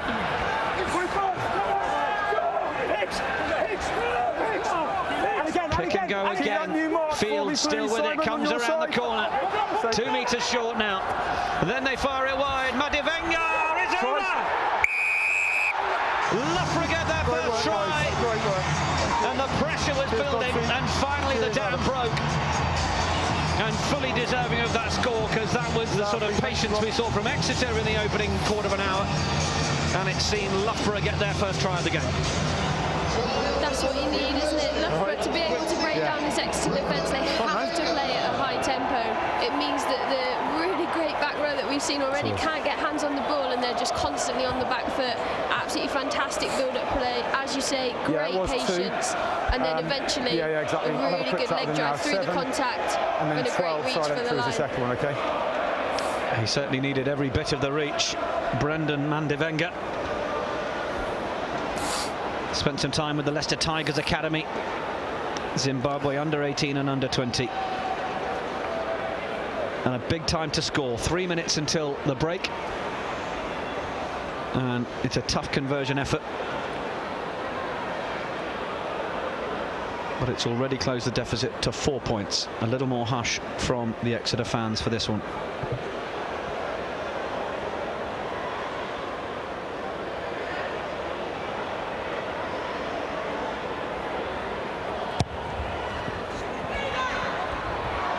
Oh, it's wonderful.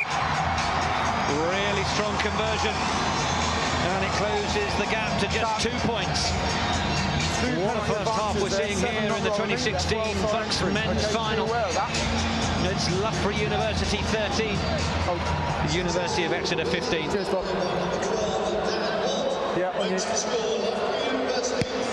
what's been really sharp the whole first half. He's had an absolutely brilliant game, and off the tee he's been impeccable. Yes, 3 out of 3. Absolutely brilliant.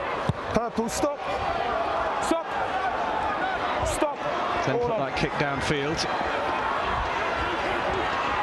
Exeter trying to come forwards. Oh, and then the little reverse ball inside. That was lovely.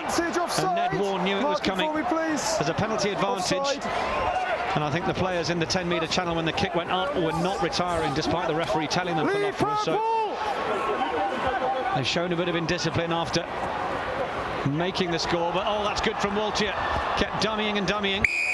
Referee's going to have to bring them back. Offside. It is for the offside. 13. Offside. From the kick. Yeah. 13. The mark a little further back. Offside from the kick. What's the decision going to be here? Yeah, he's a great break from Waltier. He spots that it's a prop forward in the line and just backs himself to take him on.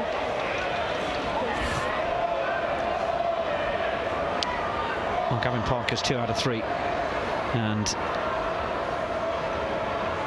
the suggestion from Skinner is to allow him to have another shot at goal.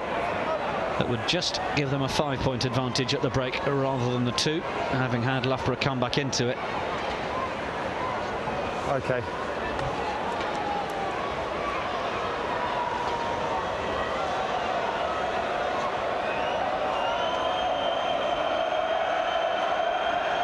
Loughborough looking to repay a bit of the disrespect shown earlier to their kicker. Don't like to see too much of that in the game.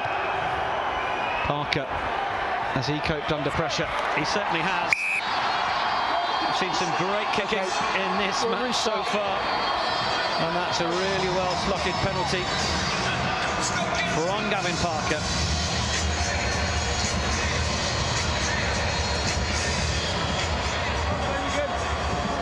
Takes his personal tally to 8. And we even just have a couple of seconds left on the watch for the restart. And that's all it'll be. Loughborough send it straight down the middle. That's time, and yes, I think the decision from Waltier as he quickly consults his teammates mid-play is to pop that one into touch and take half-time. Well, Natasha Hunt, a really thrilling opening 40 minutes. It's been very close. Yeah, it's been a great first half of rugby. Really close game, isn't it? It's really on the tenterhooks every minute as to which team are going to go away with the win, but absolutely fantastic start from both outfits. So some really good stuff from both sides. A build-up of an 8-point lead by Exeter. And then they put even further distance between themselves and Loughborough. It was 15-3 at one point. But Loughborough have got back into it. And the half-time score is Loughborough University 13, University of Exeter 18.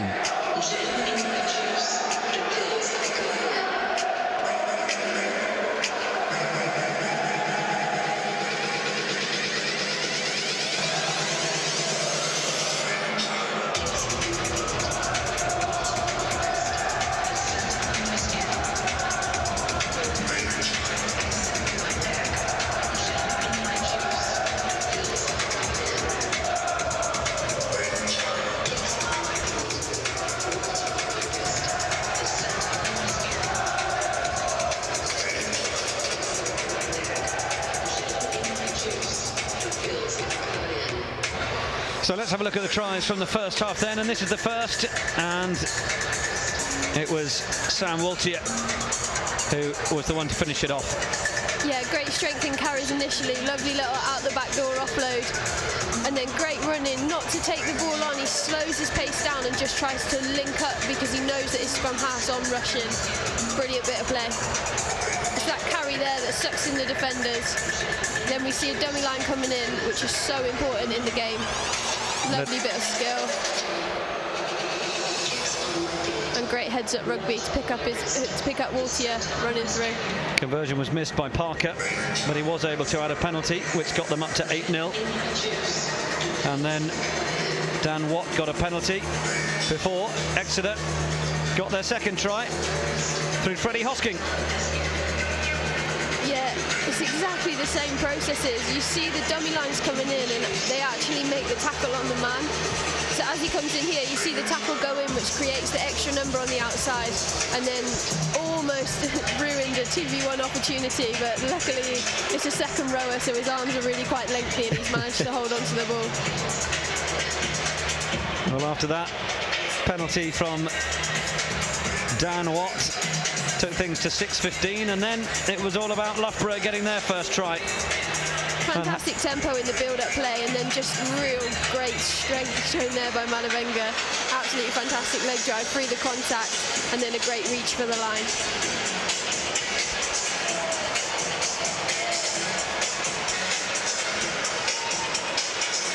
Daisy Ponting really bossing his forwards, making sure that they're coming around the corner, and a great ball out in front of the man. Fantastic finish. Was a good finish. Conversion was added by Watt, and then a penalty from Gavin Parker, and that's the story of the first half.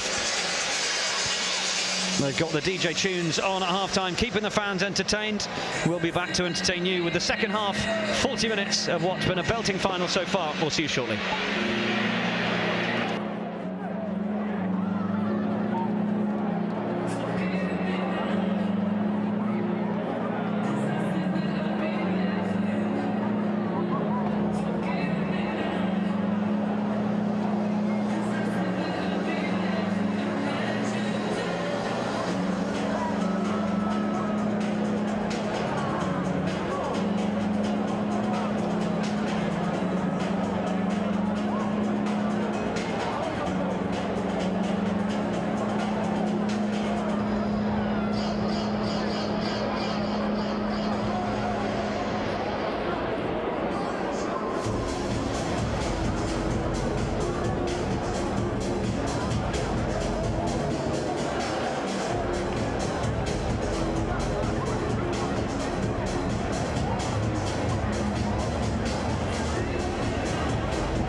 teams emerge from the tunnel, ready to get going for the second half.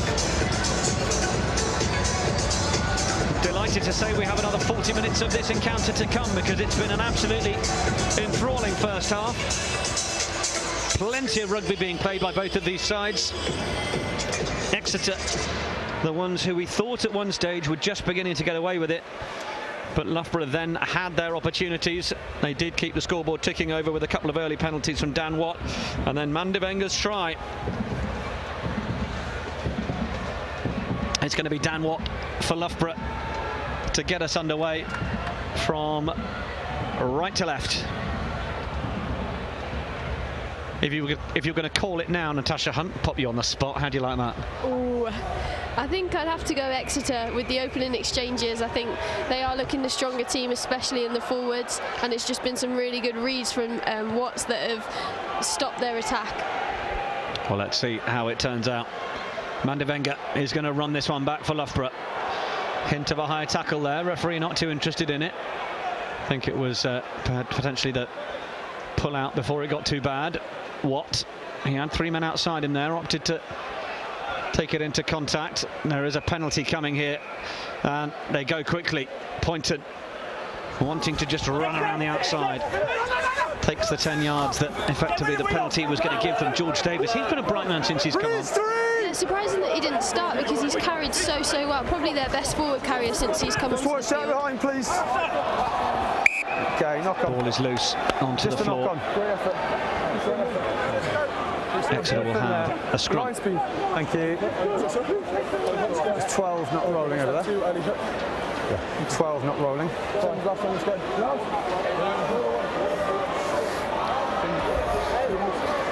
Hey? Let's move, Mark. Talk to me. Excellent. Go, cool. No, it's in number 12, I think.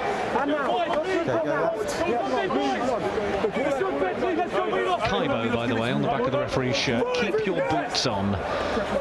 Before I was told that, it was driving me mad. But it is the Keep Your Boots On initiative. If you've been involved in rugby at any level and you're not playing anymore, not to forget that there are plenty of ways to remain involved. Coaching, refereeing, playing a bit of touch. It's a great spot. I didn't even notice it. We do need to have a gap, so no pre-engage. EnglandRugby.com/referee. All right. So Mark, same with you guys, yeah? Feet underneath you. Let's keep the gap.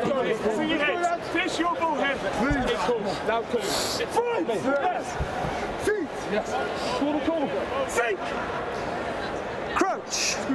Loughborough. Bind. Really good. Set. 1, 2, 3, 4. Point on the field. I think a moment ago I said Scrum. Exeter, I meant Loughborough. 2 feet. Middle of the park. You've got options 4 left, 2 right. They do come to the 4 left, and it comes through Dobinson, and then Watt. Well tackled. Right. Landry. 6 away. Thank you. Now they fan off to the right. Poynton. Dobinson. Little soft hands from Fisher. That was nice from the prop. Poynton dummies right, then goes left. He's dumped in the tackle. He did enough to get the ball away. It was a little untidy, but Rhys Davis will go direct over the halfway line and set up the ruck again and feed his scrum half. And then they come out. Dobinson. Now they might have a bit of room. Watt starts to go through the gap. Cutting back in field. Henry Whedon. Little show right from the skipper, Harry. No one was buying that from Exeter. And it scoots across the park. It's another big carry. Defensive line from Exeter is holding up to this barrage from Loughborough at the moment. Pirouetting into the challenge is Scotsman Curry. No. Fields. Dobinson. Can they unlock this strong Exeter defence? Penalty advantage. Get the number Dobinson up, again. please. He's got a big carrier on his shoulder. He needed to get the offload around the corner. The support player was actually stopped. Then it's a long pass out to Mandevenga. Tiptoes down the whitewash. Did well to stay in field. It was then the offload that took it off. Thank you. Coming back for a penalty. Here. 2 not rolling. Time off. Yeah, I said it at the start of the first half, but Loughborough for me just need to change the picture for the Exeter defence a little bit more. They're just a bit too readable at the moment, and the Exeter defence are holding really quite strong. Need to up the tempo, make sure that they're changing the line, changing the picture in front of them before they can like release their outside backs onto the ball. So a warning from the referee. Good teamwork, guys, again. Thank you for the mark. To Exeter with regards to their discipline around the breakdown. They've got to roll away. Such a difficult area of the field as well, because although you can make the best intention as a defensive team, sometimes the attacking team can be cute enough just to keep that player in there, even though he's trying to get away. Yeah, I was going to say the same. It's got a real chicken and an egg scenario now, because you can trap that player in quite well, and even if they've got their arms up, unless they're making a massive effort to get out, referees can deem that as them staying in. Dan Watt, big inside centre with the big boot. Drills that one straight through the middle. And so Loughborough's first points on the board in the second half. Coming now. And they get up to 16, extra on 18. Lovely. Okay, good to go. So here's the player not rolling away. Yeah, there you see, he's just held him by the boot. He's actually trapping him with his knee, but you've got to make more effort than that. I think Paul Davis is not really trying too hard to get out, so that's a fair call for me. 11 points to the boot of Dan Watt now, then Loughborough up to 16. This game tightening up a little more. Pointed. Sends Mandy Wenger after that. Plenty of pressure for Parker.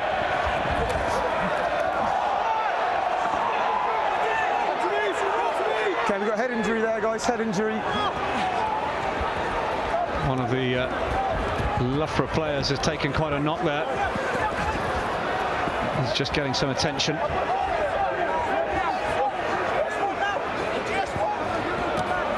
Exeter straight up the middle. Lovely little bit of low taking of the contact from Owlett, but the referee head injury, guys. has had to stop the play. Back that way. We do have an injury down the near side. Green, where you are, thank you.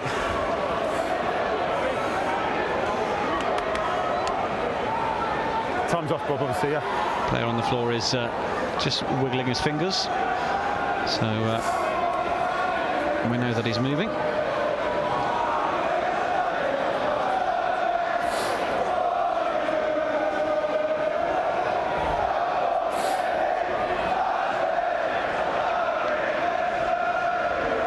So he's sitting up down there.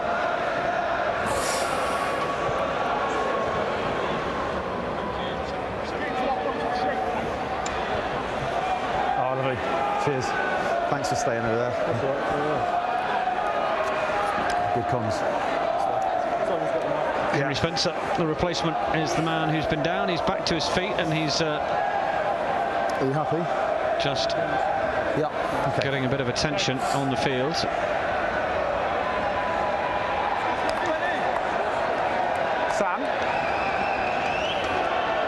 Sam, we're going to restart with a scrum green. I think he took what's known as a bit of a stinger. Yeah, it looks like it.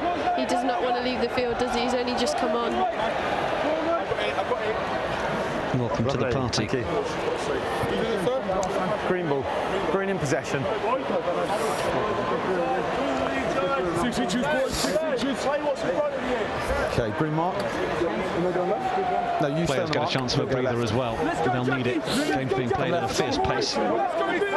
Entertaining stuff. Okay, better last scrum, gents. Boys, snap. Let's get this win. Crouch. Bind. Set. It's been a great matchup for me for those two shown on screen. Both nines have had absolutely pivotal games for their teams. Yeah, they certainly have. Been a real battle between Walter and Poynton. And there is the Exeter scrum half. Walter gets the ball away. Owlett. Really good carrying through the physical stuff from the loose head prop. Then James Doe, he was brought on very early on in the game, having to replace Ollie Claxton. Sorry. Yeah, sorry, Ollie Claxton. Safe. Exeter fire the ball back. Green, stop. All on. to clear that one downfield. There's a bit of a kick chase, but not really yet into the face of Loughborough. And Watt, that's an inch perfect kick to disallow Exeter playing it from their own 22. Inside, yeah.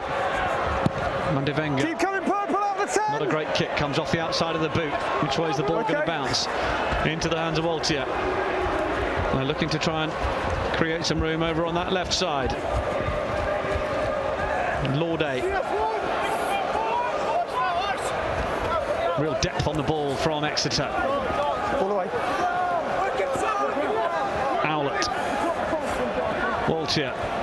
They've only got 2 players wide. This is one of them. Skinner. Nice little switch back in field with Alex Brown, but just lost his footing. Waltier decides to go back down the same channel. The try scorer, Freddie Hosking, from the first half. Waltier, little shorter ball, and the run from Elliott. Places it back. Waltier looks right, opts to go left through Doe. Oh, and then the break through the middle from Landry, and Landry could be going all the way himself. He gets the offload away to Doe, who just knocks it on with the try line at his mercy. The exasperation on the face of the replacement fly half. Loughborough clear their lines up to the 22. Desperate stuff, and the try goes begging. Yeah, absolutely. Brilliant initial break. We've seen him make outside breaks all game. This time, Edwards makes the inside break. Oh, my apologies. Landry makes the inside break.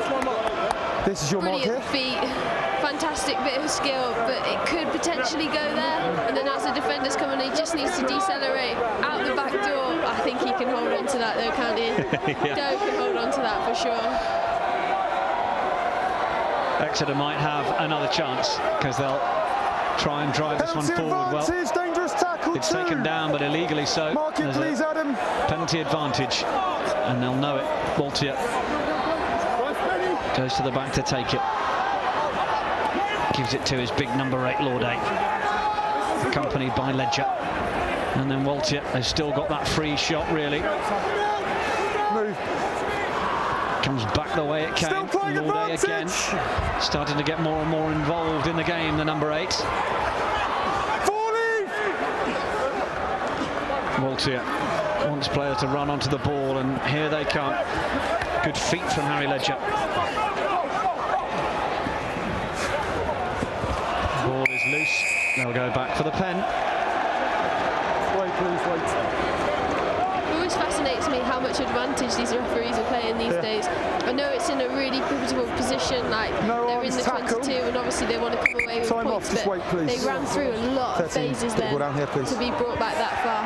Okay. Well, it seems to be that if a penalty is given within the 22, it's either a score or you're brought back. That's it. Are you sure? Absolutely, it's just free reign to do whatever you want, isn't it? Just wait for time back on.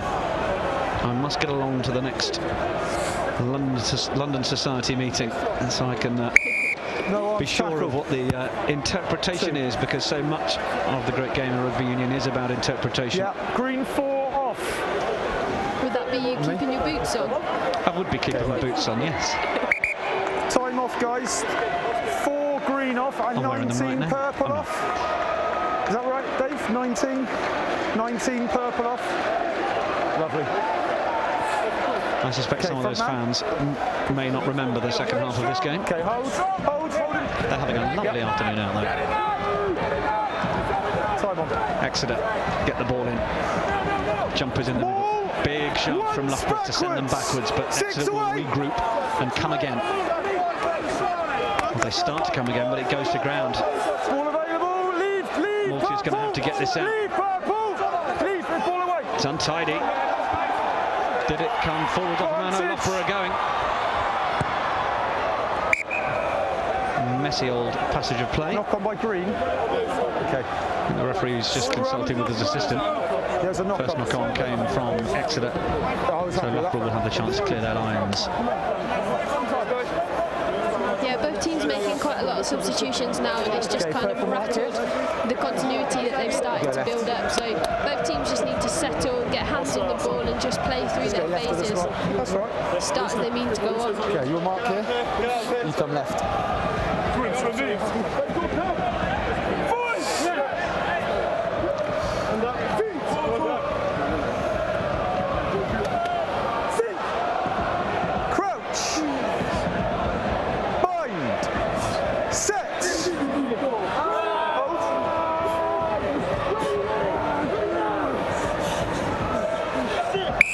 Under pressure. Are they going to penalty? Yeah, what's the offence? They will have all the time in the world to make this clearance. So I had 3 collapsing. Exasperation on the face of the extra front row. Yeah, because they're piling on the pressure, and the last thing you want to do is give away a penalty when you've been in there 22 for 10 minutes or so, and then just allow them easy ball to clear their lines. Green 2, purple 15. So Mike Perks is coming on for Exeter.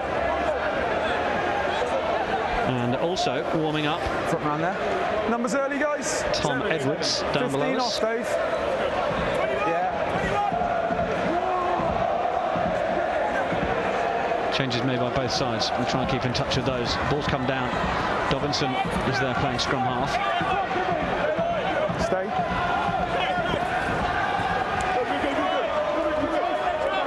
Josh Sharp onto the ball now. So Dobinson's moved in to play at number 9. Parker just gets over the halfway line for Exeter. Tackle only. Waltier carried forward by Elliott. Waltier again off to the right. Owlett got some nice skills. That's a good float over the top for Lauday. In the tackle, he's not held. He's then dragged to the touchline. No. Admirable when not held to keep going, but perhaps he might have been best keeping that one going. I think Mandavenga has taken a knock. Yeah, not you. The lights may have temporarily gone out, but he's getting the medical attention. Green 7. We've seen Landry with ball in hand, he's looked absolutely devastated, and that pass was absolutely phenomenal. Brilliant little show and go, and then just the weight on it to get over the defender right into the path of Lauday. Fantastic. Green 1 replacement. Thomas Rhodes comes on, big number 17 there. Also on for Exeter is Fred Whedon. Sorry, time's off. And he is on, taking on his brother Henry Whedon, the big number 4 for Loughborough. So it's bro against bro. Might be a little while.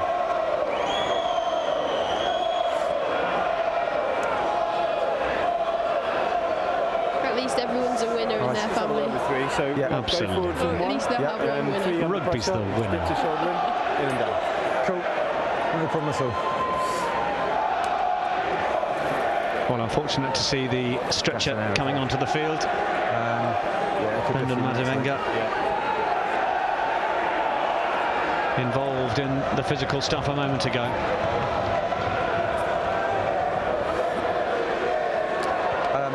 Anything on that lineup? Yeah, interesting for me that Loughborough decided to take Poynton off and move Dobinson into the scrum half position, because for me he's been absolutely brilliant today. He's really driven the forwards on, he's organised well, he's looked sharp around and quick around the base, and looked quite lively there. So we'll see how Dobson goes, but interesting one for me. Yeah, well, Josh Sharp is the man who's been brought on now to take over in the fly half position. So he was the man who notched up that last-minute penalty that won them their place in this final. Yeah, but it's tackle. So it may be more about the game management and ability that Sharp offers at this stage of the game. You're absolutely right, Poynton was playing brilliantly, keeping the tempo up. Sam? Discipline and attack has been really good. Yeah. Just make sure that to me, I doubt that he'll take over the kicking duties from Watford. He's been absolutely brilliant from the tee this evening. Yes, he has. 11 points to the boot of Dan Watts. 8 points to the boot of Gavin Parker. He's only missed one effort. And some great goal kicking in this final. One effort from in front of the posts. Should we bring that one up again? That is true. That is the one he missed. Slotted everything else and smacked one off the post. I don't think he'll live that one down. No. He won't if they lose by 3 or more. Keep him warm over there, Doddsy. Yeah, good. Or the conversion, sorry, wasn't it? 2 or more.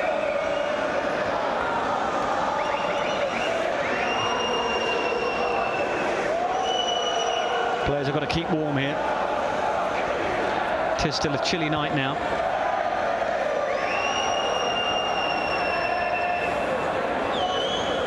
I thought we were about to see the classic lines of 4 passing on the injury. Absolutely. Keep fresh, keep the hands going, keep the legs warm. It's a lot of replacements now, isn't there? Yeah, they've done it each minute and they want to bring another one on as well. So hope you're enjoying our coverage of the live stream of this, the men's finals here at Twickenham, the men's BUCS finals. We saw earlier on University of Exeter, Cardiff Metropolitan overcoming Northumbria by 20 points to 5 in the women's final, winning their 10th title. Many congratulations to them. We are a far way from knowing who's going to come out on top of this one. 27 minutes left of this. And just 2 points between the sides. Exeter can't shake Loughborough off, despite maintaining a lead on the scoreboard from the opening few minutes. Lovely. Good teamwork, guys. Applause as Mandavenga leaves the field then. Certainly hope that the precautions that are being taken are indeed that, just precautionary. Get them off. It'll be a line out your ball, all right? You've got plenty of time. Time is off. Just wait. Yeah, it's your line out. Time is off, though, all right? Just wait. Okay, I'll give you the mark. Time is off still, all right? Guys, time's still off. Just wait.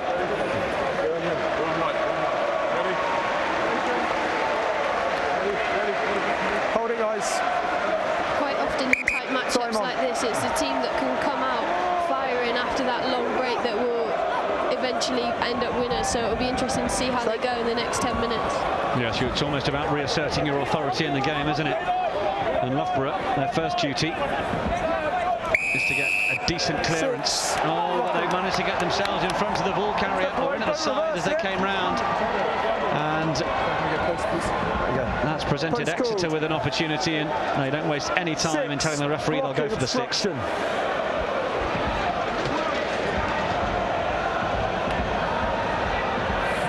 Yeah, post called.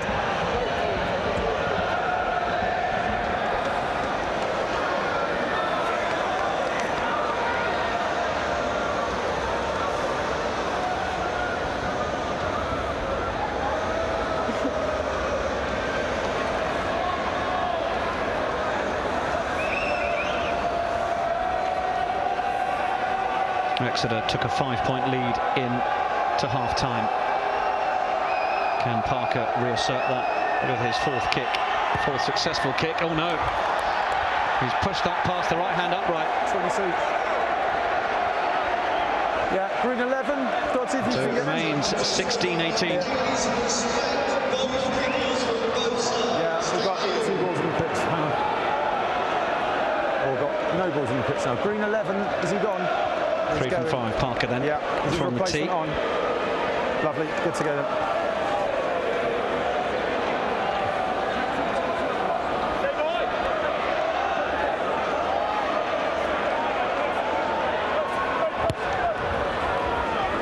Restart. This from Josh Sharp.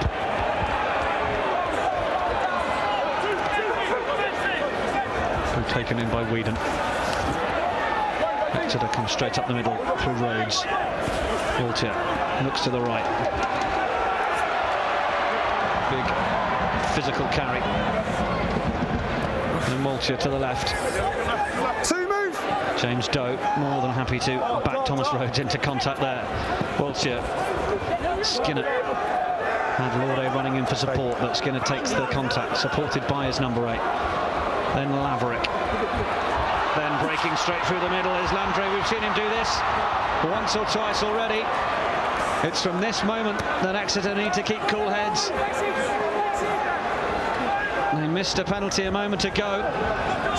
Have they got the ability to get over for more? No, it's been knocked forward. And now Loughborough will try and play out of their own 22. Well, he's popped a little kick forward there, but it hasn't found touch. Sort of tried a little semi-crossfield kick to send them on their way. Now they put a kick into the corner behind Loughborough Exeter to cause them a problem. And the tackle is made on Matt Edwards. Support is there. Loughborough there in number. But you sense that the clearance kick here is only going to allow Exeter the chance of a line out a little further out. Well, Waltier takes it down in field. Inside to his fullback Parker, who then feeds on to replacement Adam Worth. And Worth straightens nicely. Tackle from Watt. Thank you, 7. Waltier. Move 5. Exeter unrelenting, asking some big questions in the Loughborough defence here. They come to the right once more through Perks. Their only option out to the right currently is Alex Brown, but then 2 more arrive through Lauder, assisted by Whedon. Stay! And that time it's Rhodes again, volunteering to do plenty of the carrying since he's come on. Edwards again. Waltier. Mike Perks. Move 6. Thank you. 5 out to the left. Here they come. Long pass out to the corner. Oh, they've made it look pretty easy, but the referee has ruled it out because he's suggested, I think the ball has gone forward. Right in line with the assistant. And the try will not be given. Yeah, referee's in a great position there, and Parker's pass is just a little bit too floaty. If he's going to send that ball, he just needs to fire it across. Could have potentially gone through hands. They had the numbers. He's opted for the miss pass, and he's just got to make sure of that when he sends it through. It was a relentless period of attack from Exeter. Good precision stuff. This is the pass from Parker. Not too easy to see on that, but the referee was right in line. 13 green. 13 green. Good officiating as Tom Holdsworth comes onto the field, and I think the sniping Waltier, or no, in fact, it's not going to be the scrum half who leaves the field. Yeah, we're playing now, I'm afraid. No water now, we're playing. Okay, water off now. Yeah, there you see better angle of that ball. Right, let's go. Does look really quite tight. I reckon he's in a good position to make the call. What I really liked about that play was how Doe carries the ball to the line and takes them on, so the defence of Loughborough can't drift off. They have to stay on their man.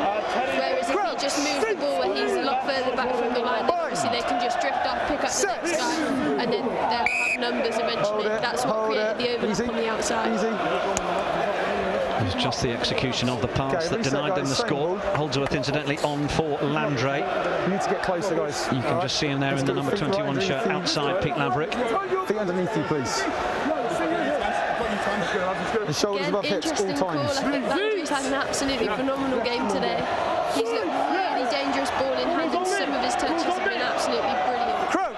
Well, there must be an element about these sorts of finals. It's not a Grand Slam decider, is it? It's not the sort of game where you have to keep the same players on, or you have to rely on specific talent to get you there. But you've also got to have an eye that all of these players are going to want their chance to run out at Twickenham.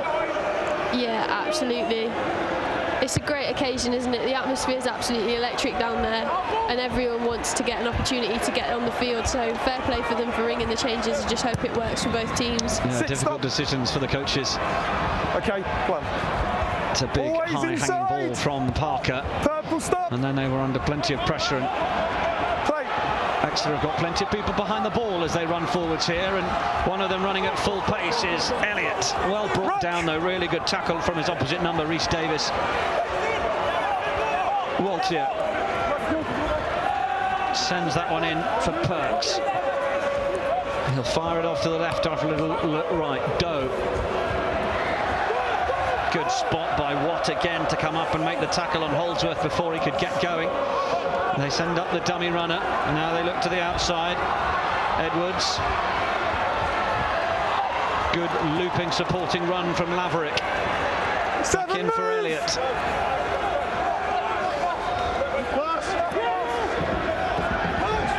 James Doe. Holdsworth trying to create that extra man on the left side again. Parker just scragged in the tackle. Credit to Loughborough's defence so far. How long can they hold out? No leave. Into the last quarter of the game. Doe, little offload to his skipper. Waltier looks to the left. Bouncing out of the tackle is Whedon. Full move. Thank you. Discipline of Loughborough is good as well, as Henry Whedon gets out of the tackle area. No. Clear out is good. Waltier, Parker went down a bit of a dead end there. Loughborough have got to be careful. The referee's ended up in that one. Okay, You've got off your feet, sir. It's a penalty against you. We're going to go scrum, green ball. Loughborough can take real credit in how well they're defending at the moment. If they can get a turnover in this area of the field, they can really start to believe that actually they can go on and win this game. Because there's only 2 points in it, and the amount of pressure that they've just absorbed and come back at them has been absolutely brilliant from the Loughborough side. Lovely to see the referee getting over the ball. Poor technique though. Yeah, straight off his feet. 16 and 18 for Loughborough. Freddie Davison and Mercy Youssef coming onto the field, and leaving the field Jacob Fields. Right, let's go.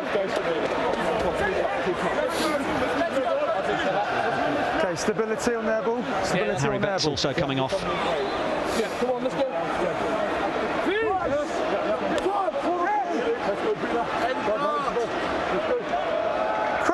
Now, interesting formation just behind the Exeter scrum here.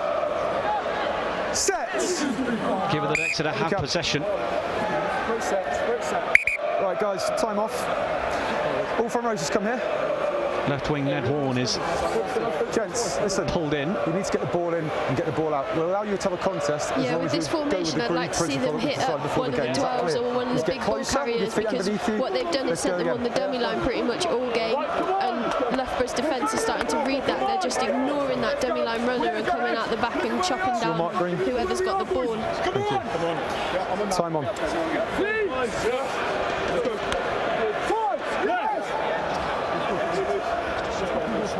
Crouch. Bind. Set. Hold. Penalty Exeter. They're not going to get the chance to get their backs running. Posts. They are going to get the penalty though. Luso collapsing at this. Right, thank you.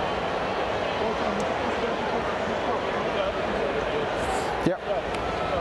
Kevin Parker then. Lost shape, collapsed. Missed the effort from the right side. Just pushed it past, but for a right-footed kicker. Yeah. Kicking from left to right is a little easier. Okay, lovely. And if that's not enough to give him the commentator's curse, I'm not sure what is. I think we've cursed him all game, the poor lad. Decent first half. Exeter yet to get any points on the board second half. 16.5 minutes remaining. Parker. He's missed that one. Didn't make as good a contact with it. Didn't have the shape as it came through the air. And that is 6 points out there now that Exeter have left.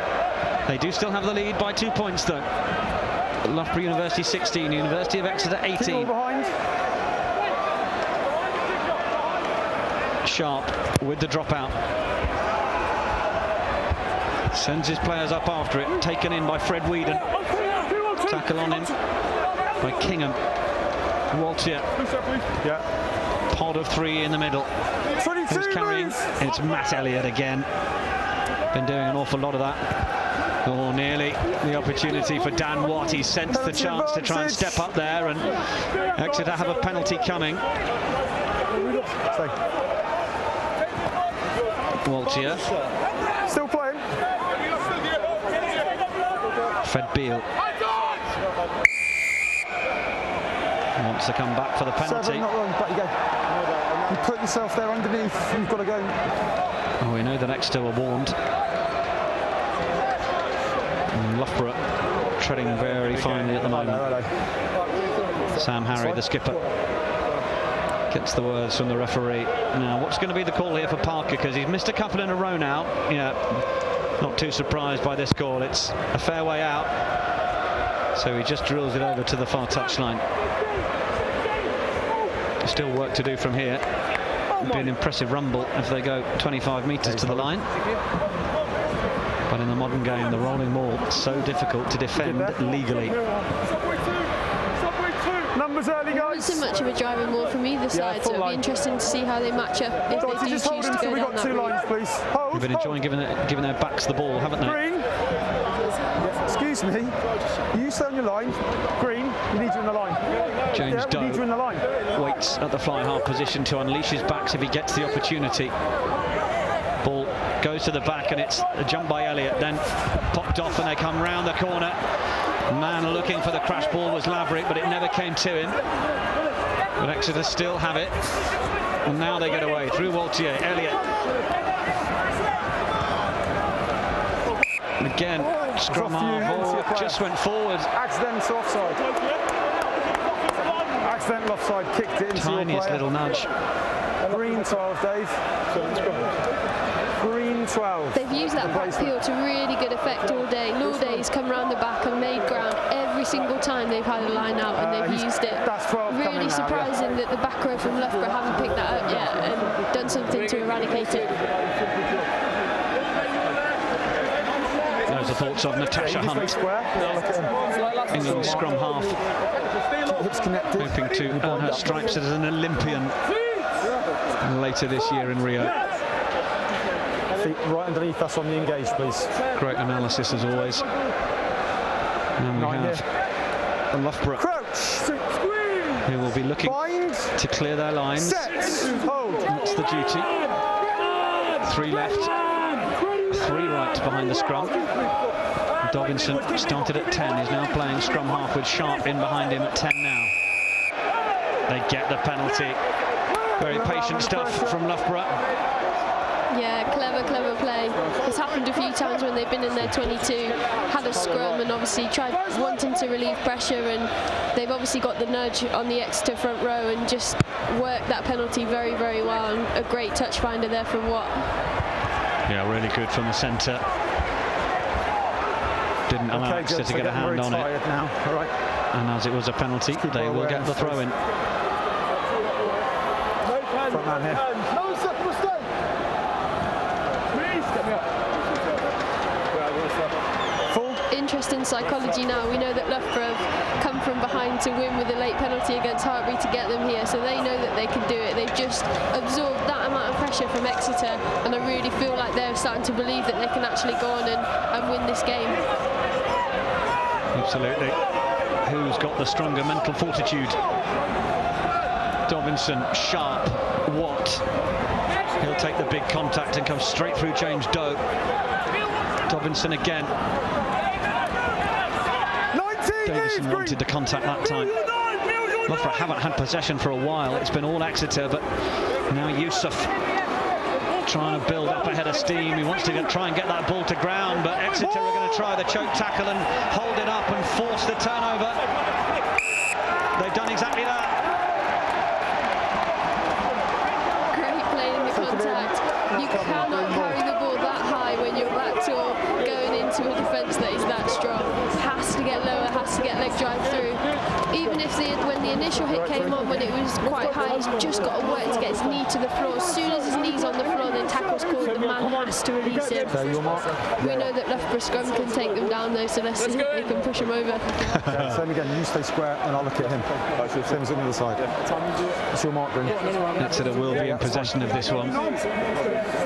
Okay, hold. Then we'll get the ball in. Starting to get a little bit tense down there now. Exeter know that 2 points isn't a big lead. Loughborough, if you're pre-binding, we're going to go free kicks. as Mo Hunt says. Is that clear? know that they have the ability to steal a late victory. They did it in the semi-finals. Even gap, this is tight. Every time. Come down with me. Crouch. Bind. Set. Hold. Use it. Ball out. 7 release. Exeter with it at the back. It's not tidy for Waltier. Ball's here. He had to protect his noggin down there as well as the boots come in. Arrive up, Green. Pick round the corner. Scrum half gets himself back to his feet. Big punt downfield from Parker. Running onto the ball. Poynton. Not sure how he's managed to get back on the field. Maybe it was a HIA. Indeed. He's been loitering on a wing and I've not spotted him for a while. But in the meantime, Loughborough come over the halfway line through Sharp.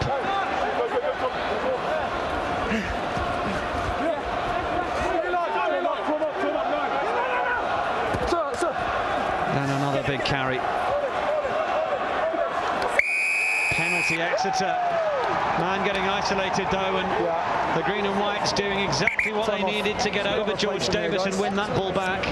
So frustrating as a scrum half, because all he has to do is work his upper body round and get the ball back towards his 9, then he can move it. Too often players have amazing carries, leg drive through the contact and then just die with the ball on the floor rather than working to get it back.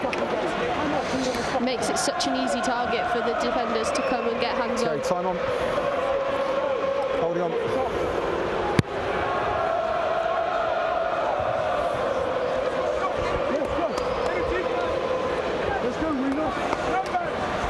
Okay, anything?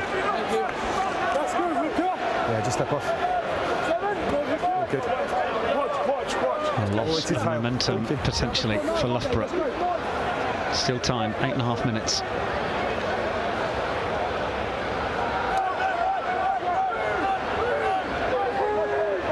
Exeter line out. Goes to the back for Elliott. Gets it down, or it's a juggle by the scrum half, and that was just enough of a juggle to allow Loughborough to come through on it, but I don't think they've managed to turn over possession.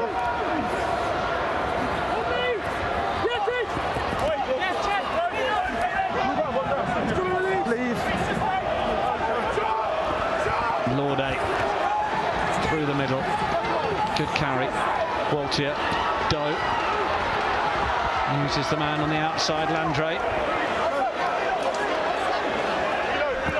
Green, arrive up! Thank you. Doe. Ruck! Ball is out, play on. Little pop pass off the floor as Loughborough trying to come forward, but then the kick downfield just lost their foot, lost his footing. We'll come back. The referee just blows the whistle. Thank you. No, he's under pressure. Yeah, it was a great decision to put the chip through by Waltier. He's had an absolutely fantastic game. Just the execution, as you say, lost his footing as the kick tries to go through. Otherwise, there was so much grass behind for that ball to run onto. Knock on. We've got physio off. Time off, please, Bob. Just make sure we arrive up. Okay. A couple of work to arrive up. So no sealing off basically in attack. Over your ball. Yeah, we keep trying to reload them back to is that fair enough? Which one? Purple 4. Just have a little look at the replay here. Watt just tried to get that offload away. Cool. Went forward. Let's his arm off the scrum. Is that out for you? Yeah, just ask me though, and I'll clarify. Yeah, I'll say yes or no.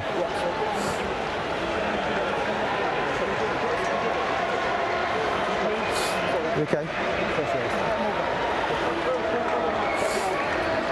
Is that all replacements done now? Yeah? Okay guys, water off. Are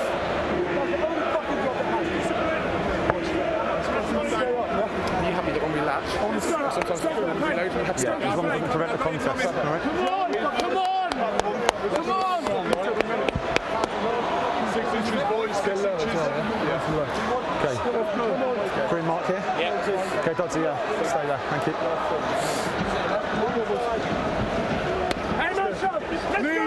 Time on. Come on, Jackie. Let's go! Come on, X! Come on, come on. Crouch. Bind. Set. Hold. Gets that ball in. Hovers at the back. Has the ball been hooked? Well, it was eventually, but the shove's come on from Loughborough, and they have got the ball out, and they've got the penalty. Now, this is a big one. Ball still in, 19. This is a big area of the field. Charging in comes Matt Edwards. Post called. And the call immediately from Sam Harry is to point to the posts. Binding. And Dan Watt is going to have nerves of steel here. Yeah, he's kicked so well from the tee all game, but we've seen so has Parker, and he's missed a couple that probably on a different day he would have slotted. So we'll see if Watt's got the steel, nerves of steel, like you said.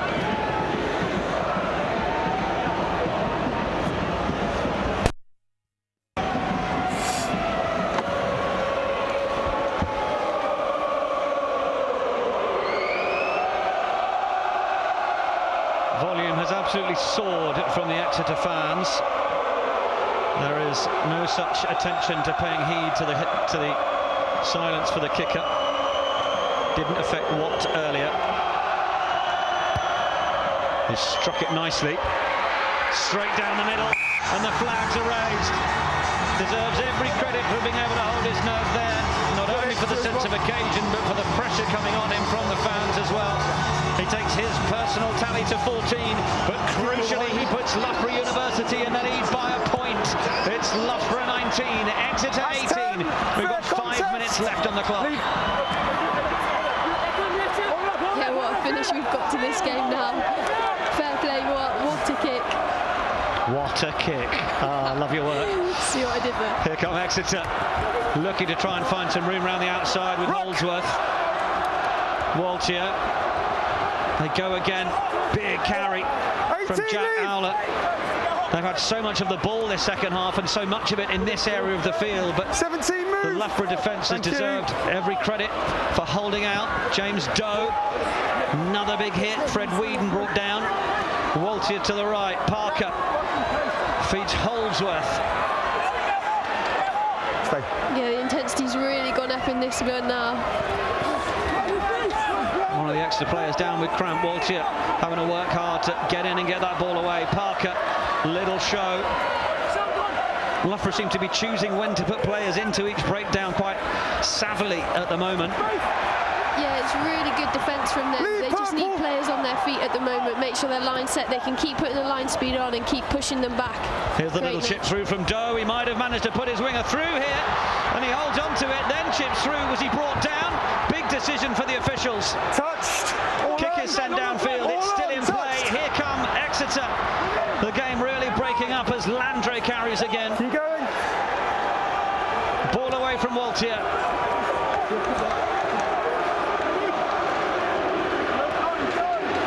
Doe back inside.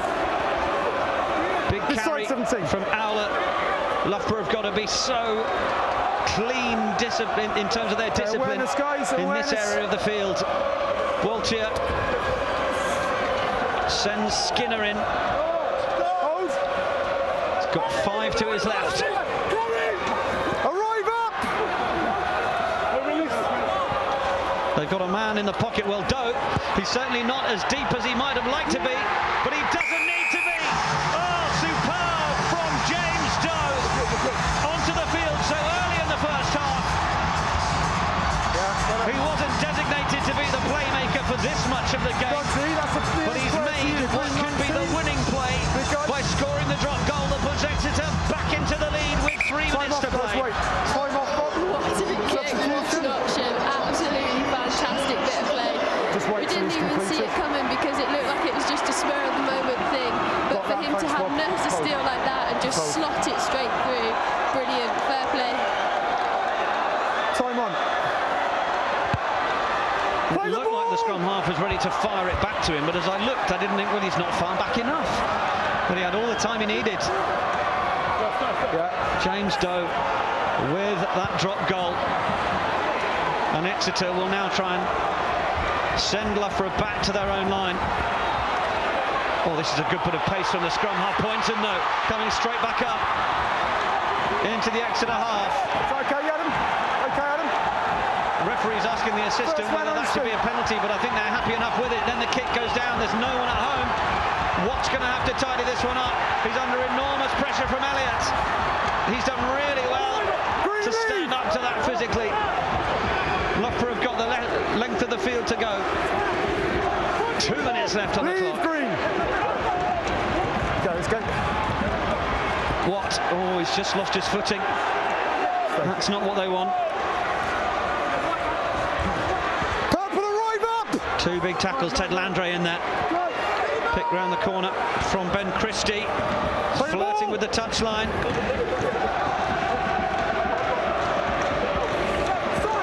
Through the middle. It's getting desperate from Loughborough now. And Exeter, have they turned possession over? They have. Rampaging towards the line. Can they seal it off with a try in the dying minute? Leave, Purple, leave! Waltier. Arrive up, Green! Stepping round the tackle. Owlett gets close. Oh, penalty to Loughborough. Yeah, sealing off. He's not allowing any contest there because his chest is completely on the player that's on the floor. Got enough time for the Good line. decision. Time for the line out.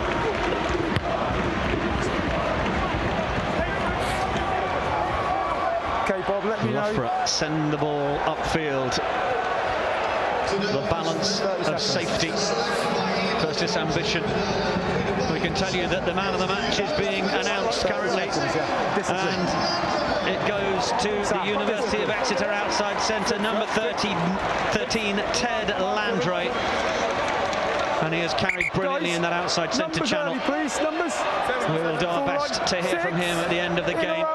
At the moment, he's on the winning side as the clock ticks down. Can Loughborough do anything in the last 9 seconds as the clock will tick out to try and get down the other end? Here goes Poynton. He's got to avoid the whitewash on this side. Manages to keep it in field. Dobinson's there. Back in field. Rhys Davis. Yeah, ball available. Yusuf with the carry. Leave, Green, leave. Great tackle. Dobinson. They go wide. Little show back inside. Leave, no. Dobinson. Purple arrive up. On to Davis. Dobinson, little pick himself. Doesn't want to get isolated. Discipline. Tries to get the offload away, but it's gone forward. The Exeter fans celebrate. The referee blows the final whistle, and a dramatic BUCS final finishes with Exeter victorious at Twickenham.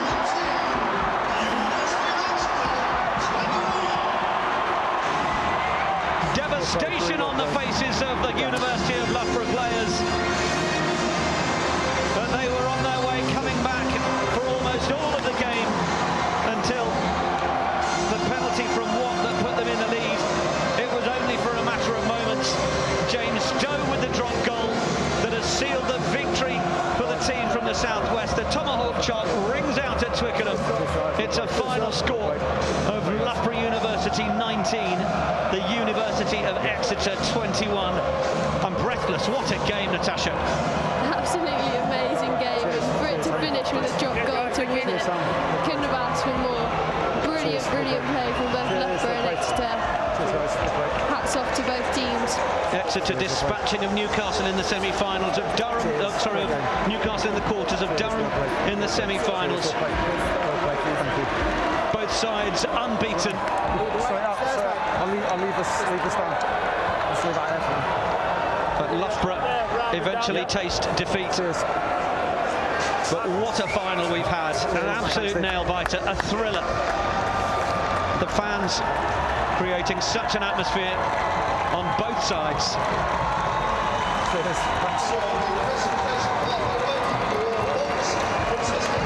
scenes of utter jubilation from the Exeter fans, from their players, their coaches as well.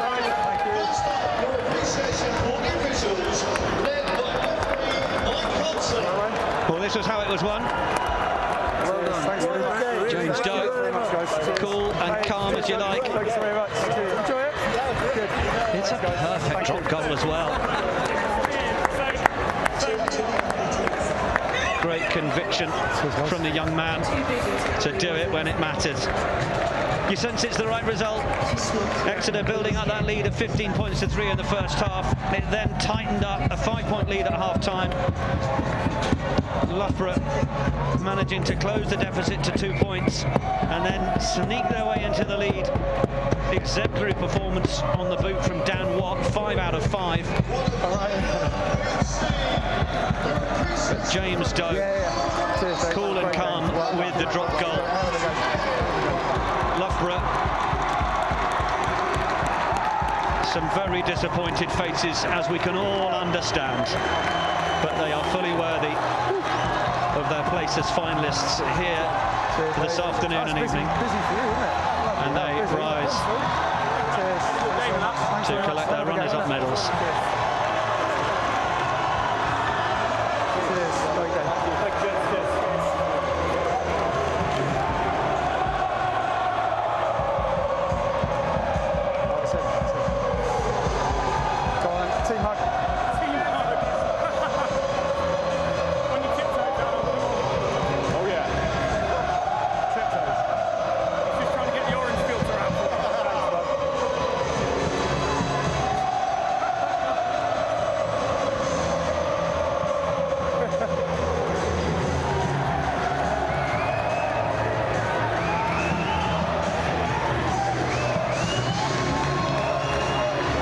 So John Inverdale amongst the invited guests. Cheers.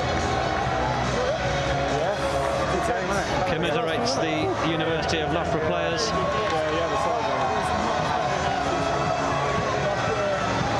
But it's the green and white flags that are flying at Twickenham.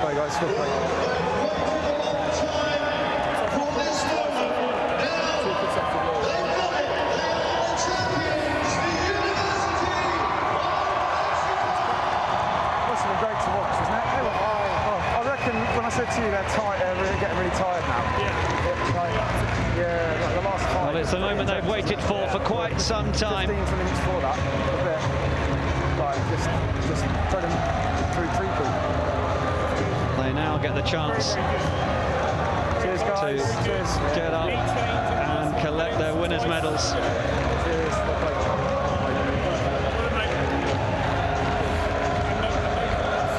Yeah, no cards, yeah. Great performances by many of the players.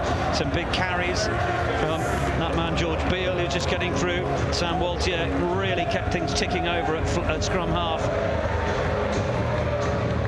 Did you see that guy? Is he all right? And there's the man of the match, Ted Landry.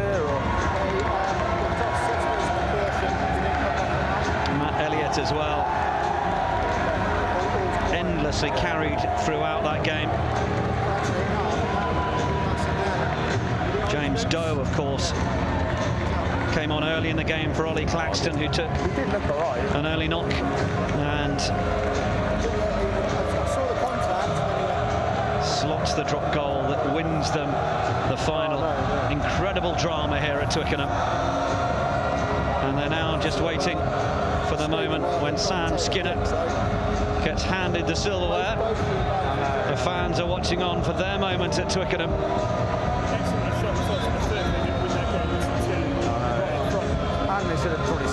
There'll be a party train back to the southwest this evening from Paddington, you can be sure about that. The winners of the BUCS final, it's the University of Exeter.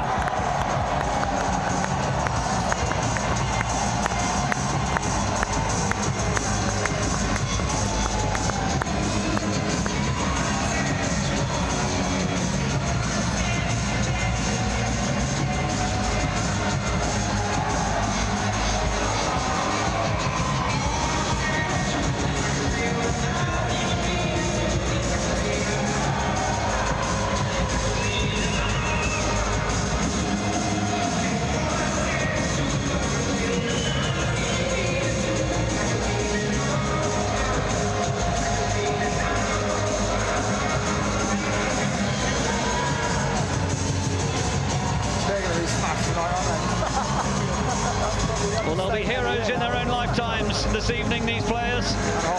Put absolutely everything on the line in what was a gripping finale to the BUCS finals, the whole BUCS competition this year.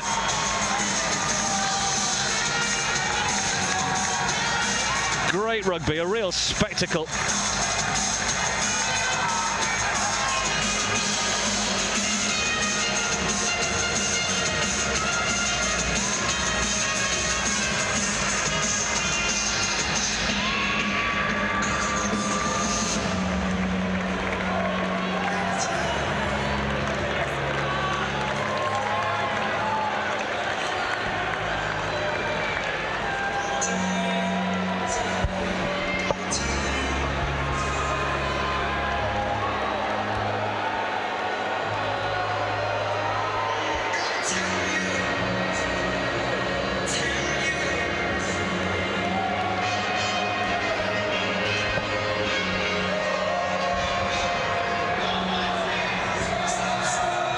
So the players get in place at the bottom, the obligatory photos, their moment in the sunshine.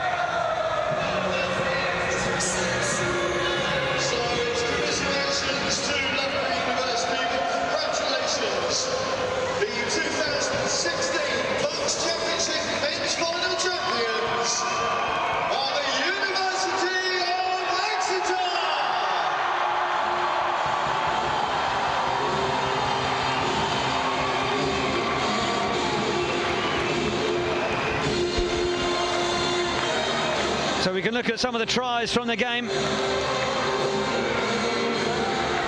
This was how things opened. Little reverse ball back inside, and then Waltier, like any good scrum half, as Natasha Hunt said in co-commentary earlier, on that inside support line and crashing over under the posts.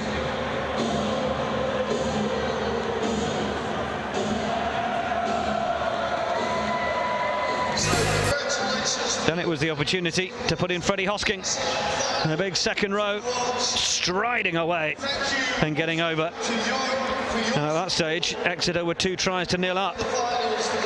But Loughborough, they camped themselves on the Exeter line for a fair while.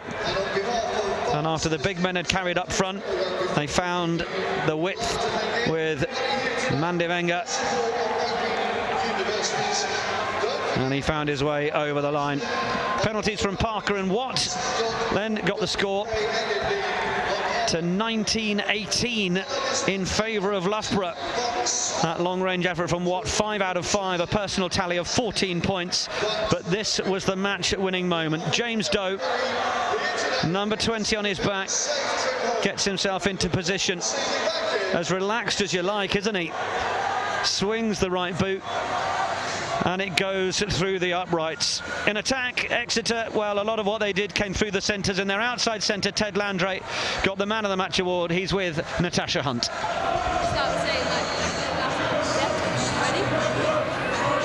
I'm joined here with Ted, who's player of the match for today. Absolutely amazing achievement. You were drafted in last month, and to get player of the match and a win, you must be buzzing. Yeah, I am.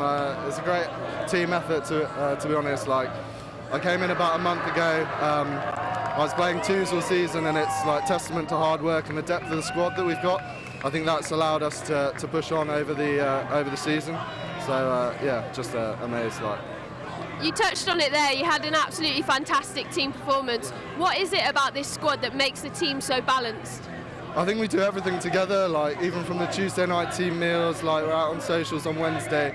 It just gets the team culture going. Like, we're a close bunch, and it showed in that last 10 minutes. We're willing to like do it for everyone, do it for the mate next to you. So yeah.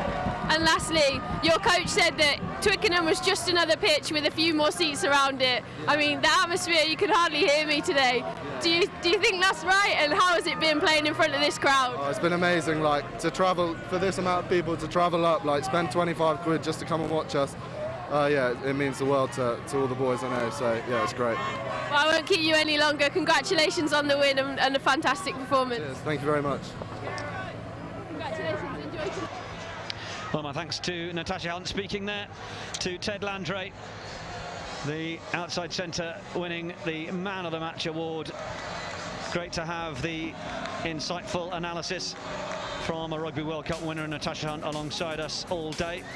And thank you very much for watching our live streaming coverage. Earlier on, we saw Cardiff Met overcoming Northumbria by 20 points to 5. And what a belting men's final we have just witnessed. Congratulations go to the University of Exeter. They've done the League and Cup double, the Premier South A winners. They are the BUCS champions for 2016. They will be partying, I suspect, long into the evening. Winners by 21 points to 19 over Loughborough University. We look forward to you joining us again for more fantastic university sport. But for now, from all of us at Twickenham, it's a very, very good evening.